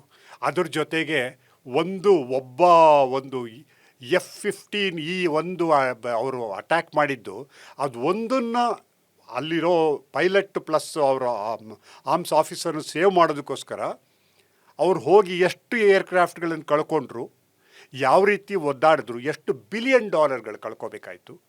ಇದನ್ನೆಲ್ಲ ನೋಡಿದ್ಮೇಲೆ ಎಲ್ರಿಗೂ ಗೊತ್ತಾಗಿದೆ ಏನು ಅಂದರೆ ಈ ವಾರ್ ಆಫ್ ಅಟ್ರಿಷನ್ ಮಾಡೋಕ್ಕಾಗಲ್ಲ. ಇವರೇನು ಹೇಳ್ತಾ ಇದ್ದು, ನಾವೇನು ಒಂದು ಸಿವಿಲೈಸೇಷನ್, ಒಂದು ಹಳೆಯ ನಾಗರಿಕತೆ ಏನಿದೆ ಅಲ್ಲಿ, ಒಂದು ಕೋಟ್ಯಾಂತರ ಜನ ಏನಿದೆ ಅವ್ರನ್ನೆಲ್ಲ ಒಂದೇ ರಾತ್ರಿಯಲ್ಲಿ ನಾನು ನಾಶ ಮಾಡಿಬಿಡ್ತೀನಿ, overnight I am going to destroy this civilisation ಅಂತ. ಇದೇನು, ಯಾವಾಗ ಟ್ರಂಪ್ ಒಂದು ರಾತ್ರಿಯಲ್ಲಿ ನಾನು ಒಂದು ನಾಗರಿಕತೆನ ನಾಶ ಮಾಡ್ತೀನಿ ಅಂತ ಹಿಂದಿನ ದಿನ ಟ್ವೀಟ್ ಮಾಡಿದ್ರು, ಅದರ ನೆಕ್ಸ್ಟ್ ಡೇನೇ ಸೀಸ್ ಫೈರ್ ಅನೌನ್ಸ್ ಮಾಡಿದ್ರು. ಈ ಒಂದು ರಾತ್ರಿಯಲ್ಲಿ ಏನಾಯಿತು sir? Why America has gone to the cease fire within a night? ಅಥವಾ ಇದು ಟ್ರಂಪ್ನ ಸ್ಟೈಲಾ? ಅಂದರೆ ಸೀಸ್ ಫೈರ್ಗೆ ಬರೋಕ್ಕಿಂತ ಮೊದಲು ಅಥವಾ ಅವ್ರ ಮಾತುಕತೆಗೆ ಇಂಡೈರೆಕ್ಟಾಗಿ ಪ್ರೆಷರ್ ಹಾಕೋ ಟ್ಯಾಕ್ಟಿಕ್ಸಾ? ನಿಮ್ಮ ನಾಶ ಮಾಡಿಬಿಡ್ತೀನಿ ಅಂತ ಹೇಳ್ತಾ ಹೇಳ್ತಾನೆ ಮಾತುಕತೆ ಕರೆಯೋದು, ಇದು ಸ್ಟ್ರಾಟಜಿಕಲಿ ಟ್ಯಾಕ್ಟಿಕಲಿ ಮೂವ್ಮೆಂಟಾ ಅಥವಾ ಟ್ರಂಪ್ ಹುಚ್ಚಾಟನ? ಹುಚ್ಚಾಟನಕ್ಕಿಂತನೂ it is Trump style. Trump ಅವ್ರಿಗೆ ಎಲ್ಲರೂ ಇಟ್ಟಿರೋ ಹೆಸರು ಟ್ಯಾಕೋ ಅಂತ. ಟ್ಯಾಕೋ ಅಂದರೆ ಟ್ರಂಪ್ ಆಲ್ವೇಸ್ ಚಿಕನ್ಸ್ ಔಟ್ ಅಂತ. ಅಂದರೆ ಏನು ಅಂದರೆ ಇಷ್ಟೇ ಅಲ್ಲ, ಬೇರೆ ಕಡೆ ಎಲ್ಲನೂ ನಾವು ಈಗ ಚೈನಾ ಬೇಗೆ 100% ಟ್ಯಾಕ್ಸ್ ಹಾಕ್ಬಿಡ್ತೀವಿ. ಅವ್ರು ಚೈನಾ ಹೇಳುತ್ತೆ, ಅದು ಮಾಡಿದ ತಕ್ಷಣ ನಾವು ನೋಡಿ ನಿಮಗೆ ರೇರ್ ಅರ್ತ್ ಮಿನರಲ್ ಇದೆಯಲ್ಲ ಅದನ್ನು ಕೊಡೋದನ್ನು ಇವಾಗ ಕಂಟ್ರೋಲ್ ಮಾಡ್ತೀವಿ. ಹೋಯ್ತು. ಈ ರೀತಿ ಇವರು ಹೇಳಿದ್ದೇನು, ನಾಳೆ ಚಿಂದಿ ಒಂದೇ ದಿವಸದಲ್ಲಿ ಎಲ್ಲ ಚಿಂದಿ ಮಾಡಾಕ್ಬಿಡ್ತೀವಿ.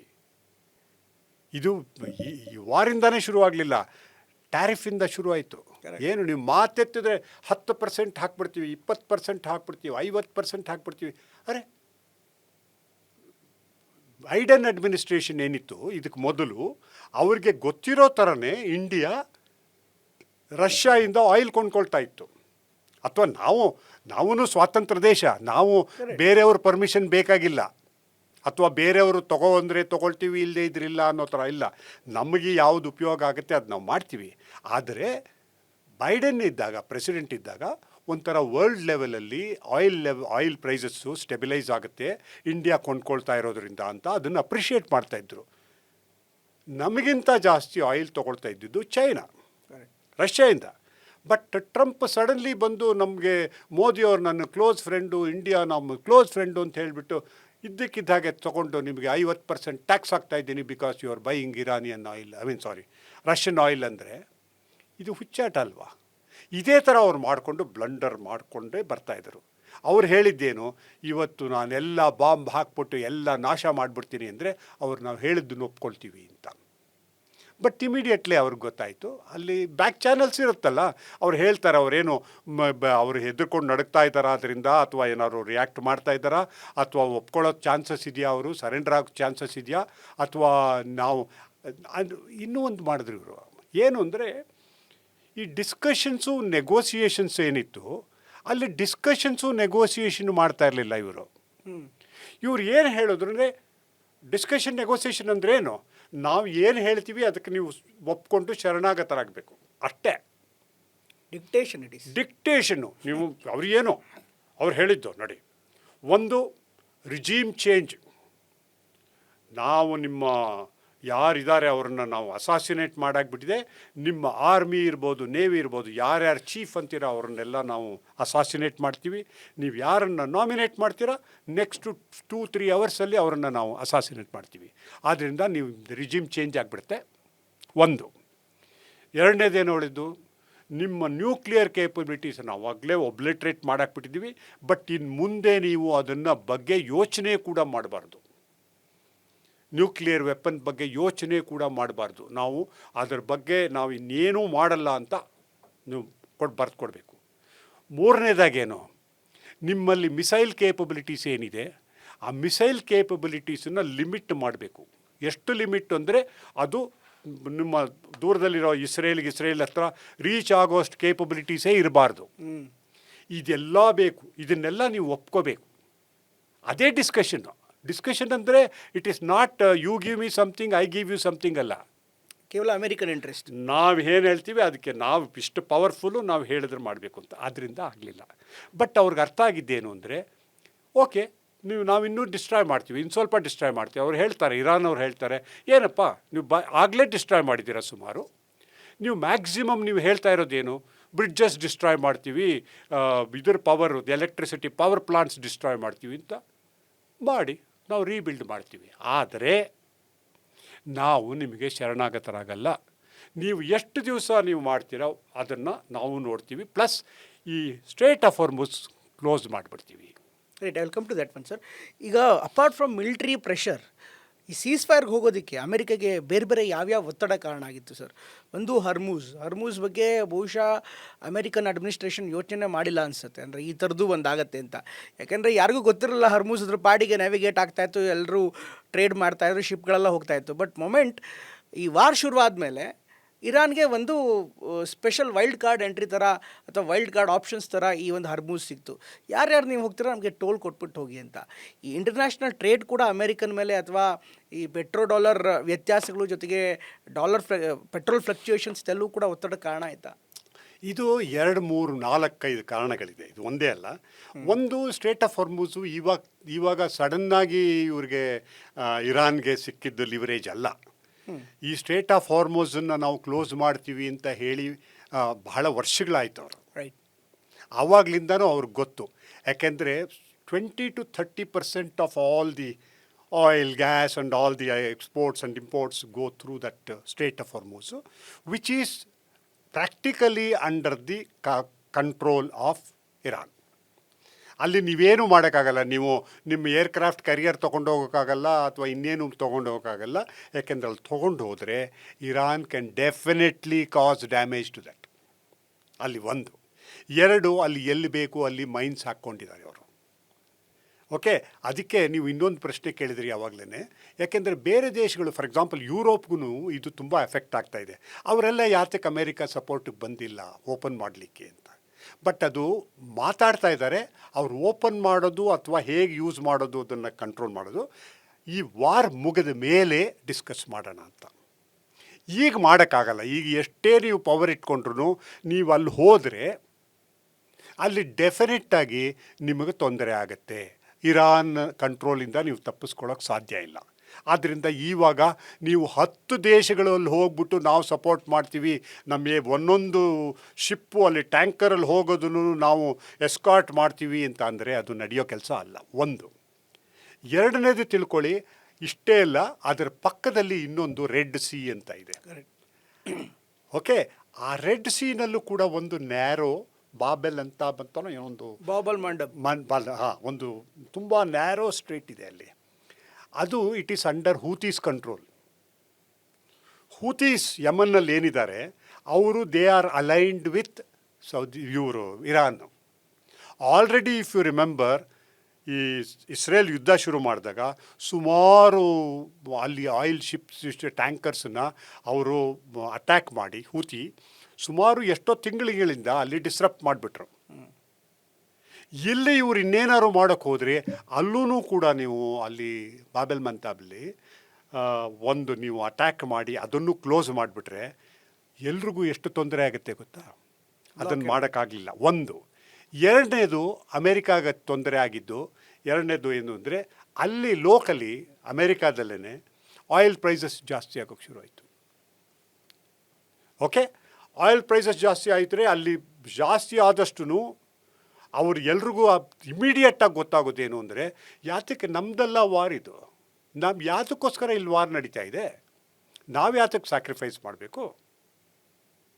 ಅದಾಗ್ತಾ ಇರೋದ್ರಿಂದ ಅದರಿಂದ rating of support for president Trump is going down. 2ನೇದು ಗ್ರೋಸರಿ ಪ್ರೈಸ್ ಜಾಸ್ತಿ ಆಯಿತು. ಬೇರೆ ಎಲ್ಲ ಜನಗಳಿಗೆ ಏನಕ್ಕೆ ಯಾತಕ್ಕೋಸ್ಕರ ಟ್ರಂಪ್ ಈ ಥರ ಫಾರಿನ್ ಪಾಲಿಸಿ ಫಾಲೋ ಮಾಡ್ತಾ ಇದ್ದಾರೆ? ಟ್ರಂಪ್ ಎಲೆಕ್ಷನ್ ಗೆದ್ದಿದ್ದೇನು ಏನು? Make America great again. ನಮ್ಮ ಬೇರೆ ಎಲ್ಲ ಯುದ್ಧ ಗಿದ್ದ ಅದೆಲ್ಲ ಬೇಕಾಗಿಲ್ಲಪ್ಪ, ನಮಗೆ ನಮ್ಮ ದೇಶದ ಬಗ್ಗೆ ಫೋಕಸ್ ಮಾಡಿಬಿಟ್ಟು ನನ್ನ ದೇಶನ ಮುಂದಕ್ಕೆ ತರ್ತೀನಿ ಅಂತ. ಈಗ ಅವ್ರು ಮಾಡಿದ್ದೇನು ಅಂದರೆ ಅಲ್ಲಿ ಹೋಗ್ಬಿಟ್ಟು ದೊಡ್ಡ ಯುದ್ಧ ಶುರು ಮಾಡ್ಕೊಂಡಿದ್ದಾರೆ. ಅದು ಏನು ಗೆಲ್ಲೋ ಅಂಥ ಯುದ್ಧ ಅಲ್ಲ. ಇದರಿಂದ ಒಂದಾಗಿದ್ದೇನು ಅಂದರೆ ಇದುವರೆಗೂ ಈಗಲೂ ಅಮೇರಿಕಾ ಪ್ರಪಂಚದಲ್ಲೇ ಅತಿ ಶಕ್ತಿಶಾಲಿ ರಾಷ್ಟ್ರ. ಅದನ್ನು ಯಾರೂ ಡಿನೇ ಮಾಡೋಕ್ಕಾಗಲ್ಲ. ಈಗಲೂ 2 ದಿವಸದಲ್ಲಿ ಅವರು ಎಲ್ಲಿಗೆ ಬೇಕಾದ್ರೂ ಹೋಗ್ಬಿಟ್ಟು ಯಾರನ್ನು ಬೇಕಾದ್ರೂ ಡಿಸ್ಟ್ರಾಯ್ ಮಾಡೋಷ್ಟು ಕೆಪಾಸಿಟಿ ಇದೆ. ಆದರೆ ಇದುವರೆಗೆ ಅವರು ಪವರ್ ಪ್ರೊಜೆಕ್ಷನ್ ಇತ್ತಲ್ಲ, ಅಂದರೆ ಅಮೇರಿಕಾ ಬಂದುಬಿಟ್ರೆ, ಅಮೇರಿಕಾ ಅಂದರೆ ಅದೇ ಅತ್ಯಂತ ದೊಡ್ಡ ರಾಷ್ಟ್ರ, ಅವ್ರು ಹೇಳ್ದಾಗ ಕೇಳಬೇಕು, ನಾವು ವರ್ಲ್ಡ್ ಪೊಲೀಸ್ಮನ್ ಥರ. ಓಕೆ, ಸೊ ನಾವು ಇಲ್ಲಿ ಹೋಗಿ ನಾವು ಹೇಳಿದರೆ ನಾವು ಪ್ರಪಂಚದಲ್ಲಿ ಎಲ್ಲ ಅಂತ. ಅದು ಹೊರಟಾಯ್ತು. ಈಗ ಇಮೇಜ್ ಹ್ಯಾಸ್ ಬಿನ್ ಕೊಲ್ಯಾಪ್ಸ್. ನಮ್ಮ ಇಮೇಜ್ ಹ್ಯಾಸ್ ಕೊಲ್ಯಾಪ್ಸ್ಡ್. ಇವಾಗ ಇರಾನ್ ಕೂಡ ಹೇಳುತ್ತೆ, ನೀವು ಮಾಡ್ತೀರಪ್ಪ. ಇವಾಗ ಎಲ್ಲ ಕಡೆಯಿಂದ ನೋಡಿದ್ರೆ it is America which is seeking, ಹೆಂಗಾರು ಮಾಡಿ ಸೀಸ್ ಫೈರ್ ಮಾಡಪ್ಪ, ಹೇಗಾರು ಮಾಡಿದ್ದು ಯುದ್ಧ ನಿಲ್ಲಿಸಪ್ಪ, ಯುದ್ಧ ಆಗೋಯ್ತು ಎಲ್ಲ ಅಂತ. 2 ಇದಕ್ಕೆ ಕಾರಣಗಳೇನಾಗ್ತಾಯಿದೆ. 1, ಇರಾನ್ ಮಾಡ್ತಾ ಇರೋ ವಾರ್ ಆಫ್ ಅಟ್ರಿಷನನ್ನು ಇವರು ತಡ್ಕೊಳಕ್ಕಾಗ್ತಾಯಿಲ್ಲ. ಎಷ್ಟು ಬಿಲಿಯನ್ಸ್ ಆಫ್ ಡಾಲರ್ಸ್ ಇವರು ಕಂಟಿನ್ಯೂಸ್ ಆಗಿ ಈ ಥರ ಎಲ್ಲಿ ಖರ್ಚು ಮಾಡ್ತಾ ಇರುತ್ತೆ, ಅದರಿಂದ ಏನು ಉಪಯೋಗ ಆಗುತ್ತೆ? ಒಂದು, ಇವತ್ತು ನೋಡಿದ್ರೆ, ಇವತ್ತು ನಿನ್ನೆ ರಾತ್ರಿ ಇವತ್ತು ನ್ಯೂಸು ನೀವು ಕೇಳಿರ್ಬೋದು, ಅದರಲ್ಲಿ ಹೇಳ್ತಾರೆ Israel and Lebanon seize fire 10 days agreed, approved, and Trump is announcing it. ಇದು ಕಂಡೀಷನ್ ಯಾರು ಹಾಕಿದ್ದು? ಕಂಡೀಷನ್ ಹಾಕಿದ್ದು ಇರಾನ್. ಏನು ಅಂದರೆ, ನಾವು ಏನಾದರೂ ರೀಚ್ ಆಗಬೇಕು ಅಂದರೆ ಅದಕ್ಕೆ ಪ್ರೀ ಕಂಡೀಷನ್ನು ಇಲ್ಲಿ ಮಾತ್ರ ಸೀಸ್ ಫೈರ್ ಆದರೆ ಸಾಲಲ್ಲ, ಇಸ್ರೇಲ್ ಆ್ಯಂಡ್ ಲೆಬನಾನಲ್ಲಿ ಸೀಸ್ ಫೈರ್ ಆಗಬೇಕು ಅಂತ. ಈಗ ಅದನ್ನು ಸೀಸ್ ಫೈರ್ ಮಾಡಿದ್ದಾರೆ. ಅಂದ್ರೇನು ಅಂದರೆ ಅಮೇರಿಕಾ ಈ ಸೀರಿಯಸ್ ಇನ್ ಗೆಟ್ಟಿಂಗ್ ಸಮ್ ನೆಗೋಸಿಯೇಷನ್ ಡನ್. ಇಲ್ಲದೇ ಇದ್ದರೆ ಆಗಲೇ ಇಸ್ರೇಲ್ ಹೋಗ್ಬಿಟ್ಟು ಲೆಬನಾನಲ್ಲಿ ಬೈರೂತ್ ಹತ್ರನೋ ಇನ್ನೊಂದು ಕಡೆನೋ ಆಲ್ರೆಡಿ ಒಂದು 10 ಬಾಂಬ್ ಹಾಕಿರೋದು. ಈಗ ಹಾಕಿಲ್ಲ. ಯಾಕೆಂದರೆ seriously they want to conclude this so called war. ಇದರಲ್ಲಿ ಆಗಲೇ ಆಗಿಬಿಟ್ಟಿದೆ. ಏನು, ಒಂದು NPT ಸಿಗ್ನೆಟ್ರೀಸ್ ಆಗಿರೋದ್ರಿಂದ ಅವ್ರು ಹೇಗೂ ಬಾಂಬ್ ಮಾಡೋಕ್ಕಾಗಲ್ಲ. But they have to find some way or the other, they will find wordings. ಅದಕ್ಕೋಸ್ಕರನೇ ಡಿಪ್ಲೊಮೆಸಿ ಇರೋದು. ಏನು ಅಂದರೆ, ಇನ್ನು probably let's say 5 years Iran gives up all this thing of enriching the uranium beyond this level ಅಂತ ಮಾಡ್ಕೊಳ್ತಾರೆ. ಅಥವಾ ಇರಾನಲ್ಲಿ ಈಗ enriched uranium ಇದೆ ಅಂತ ಹೇಳ್ತಾರಲ್ಲ, 60% ಎನ್ರಿಚ್ ಮಾಡಿರೋದು, ಒಂದು 450 kilos ಎಲ್ಲೋ ಇದೆ. ಟ್ರಂಪ್ ಹೇಳೋ ಥರನೇ ಅದು ಎಲ್ಲೋ ಅಂಡರ್ಗ್ರೌಂಡ್ ಮೌಂಟನ್ ಕೆಳಗಡೆ ತುಂಬ ಅಂಡರ್ಗ್ರೌಂಡಲ್ಲಿ ಎಲ್ಲೋ ಇಟ್ಟಿದ್ರು. ನಾವು ಹೋಗ್ಬಿಟ್ಟು ಅದರ ಎಂಟ್ರಿ ಪಾಯಿಂಟ್ ಇತ್ತಲ್ಲ ಅದನ್ನು ಕೊಲ್ಯಾಪ್ಸ್ ಮಾಡಿಬಿಟ್ವಿ. ಆದರೆ ಇವ್ರಿಗೆ ಶವಲ್ ಸಿಕ್ಕಿದ್ರೆ ಅಲ್ಲಿ ಹೋಗಿ ಪುನಃ ಡಿಗ್ ಮಾಡಿ ಅದನ್ನು ತರ್ಬೋದು ಅಂತ. ಅದನ್ನು ತಂದು ಪ್ರಾಬಬ್ಲಿ ದೇ ವಿಲ್ ಸೇ ಅದನ್ನು ಸೇಫ್ ಗಾರ್ಡ್ಗೋಸ್ಕರ ಲೆಟ್ಸ್ ಸೇ ರಷ್ಯಾ ಹತ್ರನೋ ಎಲ್ಲೋ ಇಟ್ಬಿಡ್ತೀವಿ ಅಂತ ಮಾಡಿಬಿಟ್ಟು ಇವರು ಟ್ರಂಪ್ ಹೇಳ್ಬೋದು, ನಾವು we won our war because objective has been achieve. Objective basically ಏನು ಅಚೀವ್ ಮಾಡಿದ್ವಿ, ಅವರು ಇನ್ನೂ ನ್ಯೂಕ್ಲಿಯರ್ ಪವರ್ ಆಗೋಂಗಿಲ್ಲ, ಸೀಕ್ ಮಾಡೋಕ್ಕಾಗಲ್ಲ, ಅದನ್ನು ನಾವು ಅಚೀವ್ ಮಾಡಿಬಿಟ್ವಿ. ರಿಜಿಮ್ ಚೇಂಜು ಮಾಡಿಬಿಟ್ವಿ. ಯಾಕೆಂದರೆ ಮೊದಲಿದ್ದವ್ರು ಹೋದರು, ಆಮೇಲೆ ಇನ್ನೊಬ್ಬರು ಬಂದರು, ಅವರು ಹೋದರು. ಈಗಿರೋರು ನಾವು ನಮ್ಮ ಜೊತೆ ನೆಗೋಷಿಯೇಟ್ ಮಾಡಿ ಎಲ್ಲ ಒಪ್ಕೋತಾ ಇದ್ದಾರೆ, ಅದರಿಂದ ರಿಜಿಮ್ ಚೇಂಜ್ ಮಾಡಿಬಿಟ್ವಿ. ಓಕೆ, ಆದ್ದರಿಂದ ನಾವೆಲ್ಲ ಅಚೀವ್ ಮಾಡಿಬಿಟ್ವಿ ಅಂತ ಹೇಳ್ಬಿಟ್ಟು ಹೊರಟೋಗ್ಬೋದು. ಸರ್, ಈಗ ಅಮೆರಿಕ ಫೈನಲಿ ಈ ಸೀಸ್ ಫೈರ್ಗೆ ಬೇರೆ ಬೇರೆ ಕಾರಣಗಳಿಗೆ ಬೇರೆ ಬೇರೆ ಒತ್ತಡಕ್ಕೆ ಮಣಿದು ಸೀಸ್ ಫೈರ್ಗೆ ಬರ್ತಾ ಇದೆ.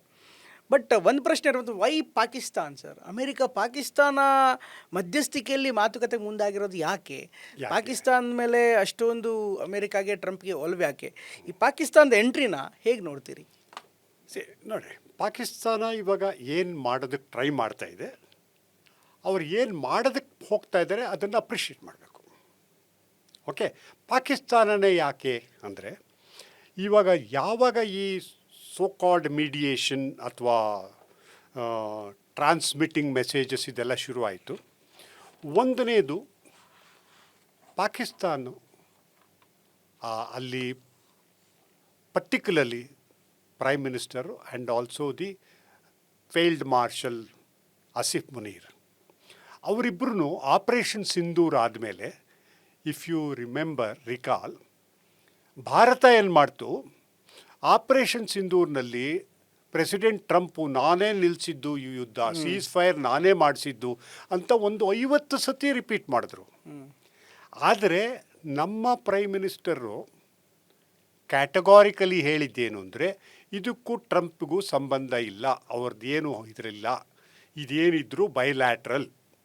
ಪಾಕಿಸ್ತಾನ ಸೀಸ್ ಫೈರ್ಗೆ ರಿಕ್ವೆಸ್ಟ್ ಮಾಡಿಕೊಳ್ತು, ನಾವು ಒಪ್ಕೊಂಡ್ವಿ, ಇದರಿಂದ ಟ್ರಂಪ್ಗೂ ಇದಕ್ಕೆ ಏನಿಲ್ಲ ಅಂದ್ಬಿಟ್ರು. ಆದರೆ ಪಾಕಿಸ್ತಾನ ಏನು ಮಾಡ್ತು, ಶಹಬಾಜ್ ಶರೀಫ್ ಹೋಗ್ಬಿಟ್ಟು ಅಲ್ಲಿ ಅಪ್ರಿಷಿಯೇಟ್ ಮಾಡಿದ್ರು, ನೀವು ಏನಪ್ಪ ಟ್ರಂಪ್ ಅವರೇ ಇದನ್ನು ನಿಲ್ಲಿಸಿದ್ದು, ಆ್ಯಂಡ್ ಟ್ರಂಪ್ ಅವ್ರನ್ನ ನೋಬೆಲ್ ಪೀಸ್ ಪ್ರೈಸ್ಗೆ ರೆಕಮೆಂಡ್ ಮಾಡಿದ್ರು.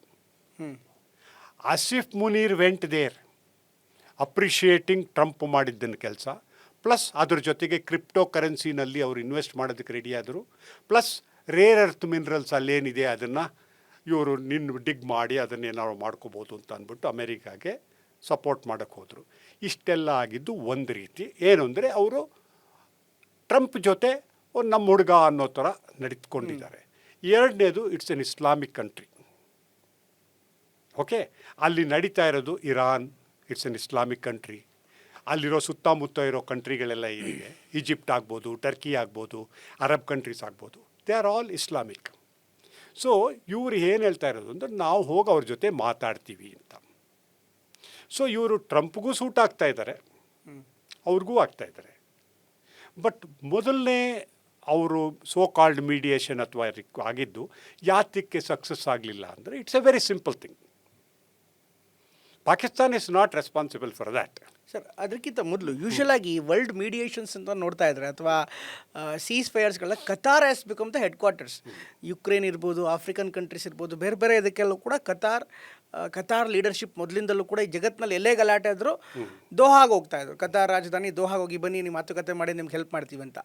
ಬಟ್ ಈ ಬಾರಿ ಇವನ್ ಅಮೆರಿಕ ಅದನ್ನು ಎಷ್ಟೊಂದು ಸಾರಿ ಕತಾರ್ನ ಲೀಡರ್ಶಿಪ್ನ ಅಥವಾ ಕತಾರ್ನ ಮೀಡಿಯೇಷನ್ನ ಒಪ್ಕೊಂಡಿರುವಂಥ ಉದಾಹರಣೆ ಸಾಕಷ್ಟಿದೆ. ಈವನ್ UN ಕೂಡ ಕತಾರ್ಗೆ ಒಂದು ರೆಸ್ಪೆಕ್ಟ್ ಇದೆ. ಬಟ್ ಕತಾರ್ನ ಬಿಟ್ಬಿಟ್ಟೆ ಪಾಕಿಸ್ತಾನ ಕರ್ಕೊಂಡು ಹೋಗಿದ್ದು ಯಾಕೆ? ಪಾಕಿಸ್ತಾನ ಒಪ್ಕೊಂಡಿದ್ದು ಯಾಕೆ? It's a very simple thing. Even ಅಫ್ಘಾನಿಸ್ತಾನ್ದು ಮಾಡಿದಾಗಲೂ ಕೂಡ ಕತಾರ್ಗೆ ಹೋಗ್ತಾ ಇದ್ರು, ದೋಹಾಗೆ ಹೋಗ್ತಾ ಇದ್ರು. ಇವಾಗ Qatar is an involved party. ಇವಾಗ ಅಲ್ಲಿದೆಯಲ್ಲ ಕತಾರ್ನಲ್ಲಿ Qatar, Bahrain, UAE, Saudi Arabia, ಇವರೆಲ್ಲ they are all align to America. ನಾವು ಅವರೇನೆ, ಅವರು ಅಲ್ಲಿದ್ದಾರಲ್ಲ, ಅವರು they are forcing America to take action on Iran. ಅವ್ರಿಗೆಲ್ಲ ಏನಾಗಿದೆ ಈಗ, ಇರಾನು ಪವರ್ಫುಲ್ಲಾಗಿ ಉಳಿದ್ಬಿಟ್ರೆ ಮುಂದೆ ನಮಗೆ ತೊಂದರೆ ಆಗುತ್ತೆ ಅಂತ. ಆದ್ದರಿಂದ ಆಲ್ದೋ ಆ್ಯಂಡ್ ಸೆಕೆಂಡ್ಲಿ ಇನ್ನೊಂದೇನೆಂದರೆ ಕತಾರು ಅವ್ರೂ ಕೆಲವು ಸತಿ ಫಾರ್ ಎಕ್ಸಾಂಪಲ್ ಹಮಾಸ್ ಜೊತೆ they were aligned with that. Qatar it is not so neutral to everything. But ಏನು ಅಂದರೆ they were kind of providing the facilities and other things for the delegations to meet and all. But ಇಲ್ಲೇನು ಅಂದರೆ Pakistan it initiated it, ನಾವು ಮಾಡ್ತೀವಿ, ನಾವು ಮಾಡಬೇಕು ಅಂತ ಅದ್ರ ಜೊತೆ ಹೋದರು. ಆದರೆ ಅದು ಮೊದಲೇ ಆಗೋ ದಿವಸನೇ ಆಗೋವಾಗಲೇ ಅದು ಸಕ್ಸಸ್ ಆಗಲ್ಲ ಅಂತ ಎಲ್ರಿಗೂ ಗೊತ್ತಿತ್ತು. ಯಾಕೆಂದರೆ ಇಮ್ಯಾಜಿನ್ ಮಾಡ್ಕೊಳ್ಳಿ, 1979 ಹಿಡಿದು 2026ವರೆಗೆ 46 ವರ್ಷದ ಮೇಲಾಗಿ ಡೈರೆಕ್ಟಾಗಿ ಇರಾನ್ ಆ್ಯಂಡ್ ಅಮೇರಿಕಾ ಯಾವತ್ತೂ ಭೇಟಿಯಾಗಿ ಮಾತಾಡಿಲ್ಲ. ಫಸ್ಟ್ ಟೈಮು ಅಲ್ಲಿ ಭೇಟಿ ಆಗ್ತಾ ಇದ್ದಾರೆ. ಎರಡೂ ದೇಶಗಳೂ ತಮ್ಮ ಮ್ಯಾಕ್ಸಿಮಲಿಸ್ಟ್ ಸ್ಟ್ಯಾಂಡ್ ಅಂತಾರಲ್ಲ, ಅಂದರೆ ಅವ್ರಿಗೆ ಏನು ಮ್ಯಾಕ್ಸಿಮಮ್ ಬೇಕು ಅದನ್ನು ಅವರು ಪ್ರೊಜೆಕ್ಟ್ ಮಾಡ್ತಾ ಇದ್ದಾರೆ. ಅಲ್ಲಿ ಇವ್ರದ್ದು 15 ಪಾಯಿಂಟ್ ಇವ್ರು ಕೊಡ್ತಾ ಇದ್ದರೆ ಅವ್ರದ್ದು ಕ್ಲಿಯರಾಗಿ ಅವ್ರದ್ದು 5 ಪಾಯಿಂಟ್ ಕೊಡ್ತಾ ಇದ್ದಾರೆ ನಮಗೇನು ಬೇಕು ಅಂತ. ಅಲ್ಲಿರೋವಾಗ ಟ್ರಸ್ಟೇ ಇಲ್ಲ, ಡಿಸ್ಟ್ರಸ್ಟು. ಯಾಕೆಂದರೆ ಫಾರ್ ಎಕ್ಸಾಂಪಲ್ಲು ಇವಾಗ ಸುಮಾರು ಒಂದು ಮಾರ್ಚ್ 28 ಫೆಬ್ರವರಿ 28 ಮೊದಲು ಕೂಡ ಜಿನೆವಲ್ಲಿ ಟಾಕ್ಸ್ ಆಗ್ತಾಯಿತ್ತು. ಅಲ್ಲಿ ಟಾಕ್ಸ್ ಆಗ್ತಾ ಇರುವಾಗ ಡಿಸ್ಕಷನ್ ನಡೀತಾ ಇರುವಾಗಲೇ ಬಾಂಬ್ ಮಾಡಿದ್ರು. So there was no trust available between Iran and America. ಇರುವಾಗ ಎರಡೂ ದೇಶಗಳನ್ನು ನಾವು ಮ್ಯಾಕ್ಸಿಮಲಿಸ್ಟ್ ಪೊಸಿಷನ್ ಕೊಡ್ತೀವಿ ಅಂದರೆ ಅಲ್ಲಿಂದ ಔಟ್ಕಮ್ ಬರೋದು ಸಾಧ್ಯತೆಯೇ ಇಲ್ಲ. ಬಟ್ ಅದು ಫೇಲ್ಯೂರ್ ಅಂತ ಹೇಳೋಕ್ಕಾಗಲ್ಲ ಸರ್. ಬಟ್ ಈಗ ಪಾಕಿಸ್ತಾನನೂ ಕೂಡ ಇನ್ ಎ ವೇ ಅಮೇರಿಕಾ ಜೊತೆಗೆ ಅಲೈನ್ ಆಗಿದೆ ಬೇರೆ ಬೇರೆ ರೀತಿಯಲ್ಲಿ, ಬೇರೆ ಬೇರೆ ಆಪರೇಷನ್ಸ್ಗಳಲ್ಲೂ ಕೂಡ. ಅಟ್ ದ ಸೇಮ್ ಟೈಮ್ ಇಸ್ರೇಲ್ಗೂ ಕೂಡ ಪಾಕಿಸ್ತಾನದ ಮೇಲೆ ಖಂಡಿತ ನಂಬಿಕೆ ಇಲ್ಲ. ಪಾಕಿಸ್ತಾನದ ವಿದೇಶಾಂಗ ಸಚಿವರೇ ಇಸ್ರೇಲ್ ಬಗ್ಗೆ ತುಂಬ ಕೆಟ್ಟದಾಗಿ ಹೇಳಿಕೆ ಕೊಟ್ಟಿದ್ದಾರೆ. ಇಷ್ಟಾದರೂ ಕೂಡ ಇರಾನ್ ಪಾಕಿಸ್ತಾನದ ಹೇಗೆ ಟ್ರಸ್ಟ್ ಮಾಡ್ತು ಸರ್? ಯಾಕೆಂದರೆ ಇರಾನ್ ಮತ್ತು ಪಾಕಿಸ್ತಾನದ ಬಾರ್ಡರ್ ಇಶ್ಯೂ ವಿಚಾರದಲ್ಲಿ ಇರಾನ್ ಮತ್ತು ಪಾಕಿಸ್ತಾನ ನಡುವೆ ಗಲಾಟೆ ಇದೆ ಇನ್ನೂ. ಇಷ್ಟಾದರೂ ಇರಾನ್ ಪಾಕಿಸ್ತಾನದ ಮೇಲೆ ಡಿಪೆಂಡ್ ಆಗಿದ್ದು ಯಾಕೆ? ಈ ಡಿಪೆಂಡ್ ಅನ್ನೋದಕ್ಕಿಂತನೂ it's a useful messenger. Pakistan is a useful messenger for Iran, being an Islamic country, to inform what it wants to America. See, they are not telling ಇವ್ರಿಗೆ ಪಾಕಿಸ್ತಾನಕ್ಕೆ ನಮ್ಮ ಬಗ್ಗೆ ನೀನು ಮಾತಾಡಪ್ಪ ಅಂತ ಹೇಳ್ತಾ ಇಲ್ಲ. ಅವ್ರು ಹೇಳ್ತಾ ಇರೋದೇನು ಅಂದರೆ ನಾವು ಏನು ಹೇಳ್ತಾ ಇದ್ದೀವಿ ಅದನ್ನು ತೊಗೊಂಡೋಗಿ ಇದನ್ನು ಕರೆಕ್ಟಾಗಿ ಅವ್ರಿಗೆ ಕೊಡಪ್ಪ ಅಂತ ಅಷ್ಟೆ. ಅದರಲ್ಲಿ ನಂಬದೇ ಇರೋವಂಥ ಪ್ರಶ್ನೆ ಇಲ್ಲ. ಅದರಲ್ಲಿ ಆಯಿತು ಒಂದು ಸತಿ ಏನಾಯಿತು ಅಂದರೆ ಪಾಕಿಸ್ತಾನ್ ಅಸ್ಯೂಮ್ಡ್ ಇಮ್ಯಾಜಿನ್ ಮಾಡಿಕೊಂಡು ಏನು ಅಂದ್ಕೊಂಡ್ಬಿಟ್ರು ಅಂದರೆ ಈ ಸೀಸ್ ಫೈರ್ ಅಂದರೆ ಈ ಸೀಸ್ ಫೈರ್ ಇಲ್ಲ ಆದರೆ ಇದ್ರ ಜೊತೆಗೆ Israel and Lebanon cease fire ಆಗುತ್ತೆ ಅಂತ. ದೇ ವರ್ ರಾಂಗ್ ಬಿಕಾಸ್ ಅವರು ಇಮ್ಯಾಜಿನ್ ಮಾಡ್ಕೊಂಡಿದ್ರು. ಅದನ್ನು ಕ್ಲಿಯರಾಗಿ ಇಸ್ರೇಲ್ ಆ್ಯಂಡ್ ಅಮೇರಿಕಾ ಇಬ್ಬರು ಹೇಳಿದ್ರು ಇಲ್ಲ ಅದು ಇನ್ಕ್ಲೂಡ್ ಆಗಿಲ್ಲ ಅಂತ. ಅದು ಇನ್ಕ್ಲೂಡ್ ಆಗಿಲ್ಲ ಅಂದ ತಕ್ಷಣ Pakistan lost its face vis-a-vis Iran and then they said ಆ ಪಾಯಿಂಟ್ ಆಗೋವರೆಗೂ ಮುಂದುವರಿಯೋದ್ರಿಂದ ಏನೂ ಉಪಯೋಗ ಇಲ್ಲ ಅಂತ ಅಂದ್ಬಿಟ್ಟು. ಒಂದು. ಎರಡನೇದು, ಇದರಲ್ಲಿ ಅವರು ನೆಗೋಷಿಯೇಟ್ ಅಲ್ಲ, ಮೀಡಿಯೇಟ್ ಮಾಡ್ತಾ ಇರೋದು between Iran and America. Israel is not involved in that. Israel does not trust Pakistan. Israel ಪಾಕಿಸ್ತಾನದ ಬಗ್ಗೆ ಯಾವುದೇ ನಂಬಿಕೆ ಕೂಡ ಇಲ್ಲ, ಅವ್ರನ್ನ ಹತ್ತಿರ ಕೂಡ ಬರೋಕ್ಕೆ ಬಿಡೋದಿಲ್ಲ.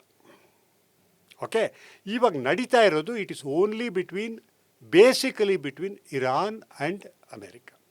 ಅದು ಈಗ ಏನಾಗಿದೆ, ಇಟ್ ಈಸ್ ನಾಟ್ ಪಾಕಿಸ್ತಾನ್ ನಾನೇನೋ ಮಾಡಬೇಕು ಅಂತಲ್ಲ. ಅಮೇರಿಕಾಗೆ ಕೂಡ ಅರ್ಥ ಆಗಿದೆ ಹೇಗಾದರೂ ಮಾಡಿ ಈ ವಾರನ್ನು ನಿಲ್ಲಿಸಬೇಕೀಗ. ಇದರಿಂದ ಮುಂದುವರಿಯೋದ್ರಿಂದ ಏನೂ ಪ್ರಯೋಜನ ಇಲ್ಲ. ಯಾಕೆಂದರೆ ಅರಬ್ ದೇಶಗಳು ಇದರಲ್ಲೆಲ್ಲ ಮ್ಯಾಕ್ಸಿಮಮ್ ಲಾಸ್ ಆಗಿರೋದು ಅರಬ್ ದೇಶಗಳಿಗೆ. ಈಗ ಅವರಿಗೆ ಯಾವ ಕಡೆ ಹೋಗಬೇಕು ಅಂತ ಅರ್ಥ ಆಗ್ತಾ ಇಲ್ಲ. ಅವರೇನು ಅಂದ್ಕೊಂಡಿದ್ದು, ನಾವು ಇಷ್ಟೊಂದು ಬಿಲಿಯನ್ಸ್ ಆಫ್ ಡಾಲರ್ಸ್ ಕೊಟ್ಬಿಟ್ಟಿದ್ದೀವಿ, ಎಲ್ಲ ಕೊಟ್ಬಿಟ್ಟು ಅಮೇರಿಕಾದಿದೆಪ್ಪ, ಅವ್ರ ಎಕ್ವಿಪ್ಮೆಂಟ್ ಇದೆ, ಬೇಸ್ ಇದೆ, ಏನು 5th ಫ್ಲೀಟ್ ಬೇಸ್ ನಾವು ಇಟ್ಕೊಂಡಿದ್ದೀವಿ, ಇಷ್ಟು ದೊಡ್ಡ ಪವರ್ಫುಲ್ ಎಲ್ಲ ಇದ್ದರೆ ನಮ್ಮನ್ನು ಯಾರು ಟಚ್ ಮಾಡೋಕ್ಕಾಗಲ್ಲ ಅಂತ. ಈಗ ಅವ್ರಿಗೆ ಅರ್ಥ ಆಗಿದ್ದೇನು ಅಂದರೆ America cannot ensure our security. ಇವಾಗ ಆ್ಯಕ್ಚುಲಿ ಡೆಮಾನ್ಸ್ಟ್ರೇಟ್ ಮಾಡಿ ತೋರಿಸ್ಬಿಟ್ಟಿದಾರಲ್ಲ, ಅವ್ರಿಗೆ ಅರ್ಥ ಆಗಿದೆ ಅಮೇರಿಕಾ ನಮ್ಮನ್ನು ಬಂದು ಪ್ರೊಟೆಕ್ಟ್ ಮಾಡೋಕ್ಕೆ ಸಾಧ್ಯ ಇಲ್ಲ ಅಂತ. ಇವಾಗ ಅವರುಗಳು ಕೂಡ ಬೇರೆ ಏನು ಮಾಡೋಕ್ಕಾಗತ್ತೆ ತಮ್ಮ ಸೆಕ್ಯೂರಿಟಿಗೋಸ್ಕರ, ಹೊರಗಡೆ ಯಾವ್ಯಾವ ಇದಕ್ಕೆ ಮಾಡೋಕ್ಕಾಗತ್ತೆ ಅದನ್ನು ನೋಡ್ಕೋಬೇಕು. Will China come there, will Turkey come there, Ukraine ಬರುತ್ತಾ, ಪಾಕಿಸ್ತಾನ್ ಬರುತ್ತಾ, ಇಂಡಿಯಾ ಬರುತ್ತಾ, ಅಥವಾ ಇರಾನ್ ಇರಾನ್ ಜೊತೆನೇ ಒಡಂಬಡಿಕೆ ಮಾಡಿಕೊಂಡು ಇಲ್ಲಪ್ಪ ನಮ್ಮನ್ನೇನು ಟಚ್ ಮಾಡಬೇಡಿ ಅಂತ ಮಾಡೋಕ್ಕಾಗತ್ತಾ? ಬಟ್ ಇರಾನ್ಗೆ ಅದು ಮಾಡ್ಕೋಬೇಕು ಅಂದರೆ ಅದಕ್ಕೆ ಮೊದಲು ಇರಾನ್ ಕೇಳೋದೇನು, ನಾವೇನಾದ್ರು ಮಾತಾಡೋದಕ್ಕೆ ಮೊದಲು ನೀವಿರೋ ಅಮೇರಿಕನ್ ಬೇಸಸ್ಸನ್ನೆಲ್ಲ ಕಿತ್ತಾಕಿ, ಅಲ್ಲಿಂದ ಅವ್ರು ನಿಮ್ಗೆ ಹೆಲ್ಪ್ ಮಾಡಲ್ಲ, ಅವ್ನು ಕಿತ್ತಾಕಿ ಅಂತ. ಅದನ್ನು ಅಷ್ಟು ಬೇಗ ಕಿತ್ತಾಕೋಕ್ಕಾಗತ್ತಾ? ಯಾಕೆಂದರೆ ಬರೀ ಈ ಅರಬ್ ದೇಶಗಳಿಗೆ ಅಮೇರಿಕಾ ಜೊತೆ ಯಾವ ಥರ ಇದೆ ಅಂದರೆ ಬರೀ ಅಲ್ಲಿ ಬೇಸ್ ಇಟ್ಕೊಂಡಿರೋದು ಅಷ್ಟೇ ಅಲ್ಲ, ಅವ್ರ ಹೋಲ್ ಎಕಾನಮಿ, ಅವ್ರು ಎಷ್ಟು ಇನ್ವೆಸ್ಟ್ಮೆಂಟ್ ಇದೆ ಅಮೇರಿಕಾದಲ್ಲಿ, ಅವ್ರ ಡಾಲರ್ಸ್ ಎಷ್ಟು ಬಂದಿದೆ ಅದನ್ನೆಲ್ಲ ಸುಮಾರು ಇನ್ವೆಸ್ಟ್ ಮಾಡಿದಾರಲ್ಲಿ. ಆ ಇನ್ವೆಸ್ಟ್ ಅಂದರೆ ಸುಮ್ಮನೆ ಅಲ್ಲಿ ಇನ್ವೆಸ್ಟ್ ಮಾಡಿಬಿಟ್ಟು ತೊಗೊಂಡ್ಬಿಡೋದು ಅನ್ನೋ ಥರ ಅಲ್ಲ, ಬೇರೆ ಬೇರೆ ಥರ ಇನ್ವೆಸ್ಟ್ಮೆಂಟ್ಗಳಿದೆ. ಅದನ್ನೆಲ್ಲ ಹೇಗೆ ಅಲ್ಲಿಂದ ಎಕ್ಸ್ಟ್ರಿಕೇಟ್ ಮಾಡಿಕೊಂಡು ಹೇಗೆ ಮುಂದೆ ಹೋಗ್ತಾರೋ that is also a big problem. ಇವಾಗ ಇರಾನ್ನ ಈ ಡಿಮ್ಯಾಂಡನ್ನು ಸರ್, ಈಗ ಇರಾನ್ ಹೇಳ್ತಾ ಇದೆ ನಿಮ್ಮದೆಲ್ಲ ಬೇಸ್ಗಳು ವಾಪಸ್ ಹೋಗಬೇಕು, ಯಾವುದೇ ರೀತಿಯಂಥ ಬೇಸ್ಗಳು ಮಿಲಿಟರಿ ಬೇಸ್ಗಳು ಇರಬಾರ್ದು, ಇನ್ವೆಸ್ಟ್ಮೆಂಟ್ಸ್ಗಳ ಬಗ್ಗೆ ಕೂಡ ಪ್ರಶ್ನೆ ಮಾಡ್ತಾ ಇದೆ.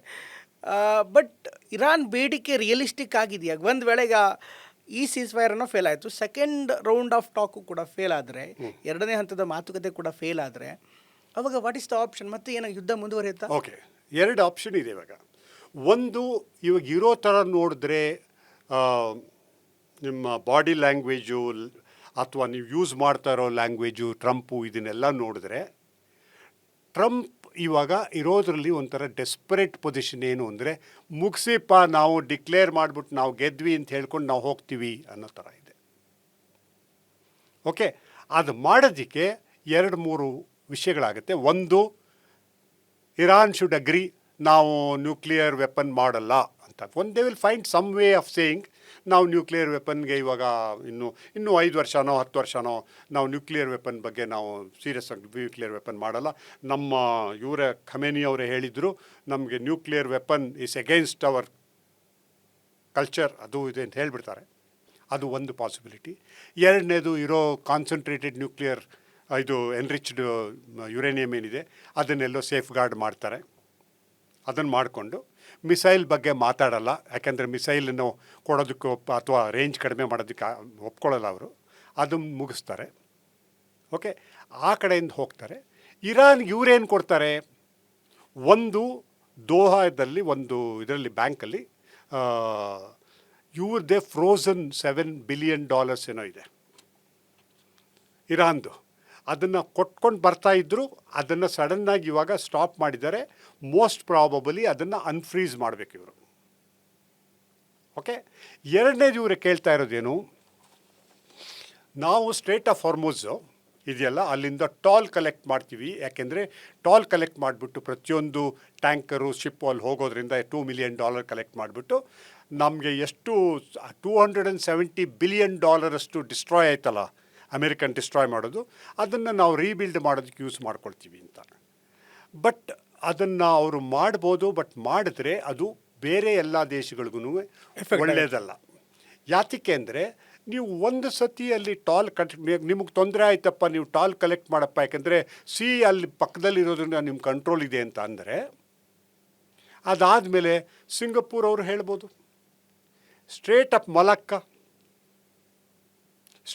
ಮಲಕ್ಕ ಇಂದ ಆಲ್ ದಿ ಇದು ಚೈನೀಸಿಂದ ಹಿಡಿದು ಎಲ್ಲ ಏನು ಸೌತ್ ಚೈನಾ ಸೀಗೆ ಹೋಗಬೇಕು ಅಂದರೆ $5 ಟ್ರಿಲಿಯನ್ ವರ್ತ್ ಆಫ್ ಗುಡ್ಸು ಅದೆಲ್ಲ ಸ್ಟ್ರೇಟ್ ಆಫ್ ಮಲಕ್ ಇಂಡಿಯನ್ ಓಷನ್ಗೆ ಬಂದು ಅಲ್ಲಿಂದ ಸ್ಟ್ರೇಟ್ ಆಫ್ ಮಲಕ್ಕಾಗಿ ಹೋಗ್ಬಿಟ್ಟು ಹೋಗುತ್ತೆ ಪೆಸಿಫಿಕ್ಗೆ through South China sea.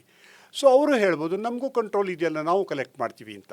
So ಈ ಥರ these are all international waters, ಇಲ್ಲಿ ಯಾರೂ ಕಂಟ್ರೋಲ್ ಮಾಡೋಕ್ಕಾಗದೇ ಇರ್ಬೋದು.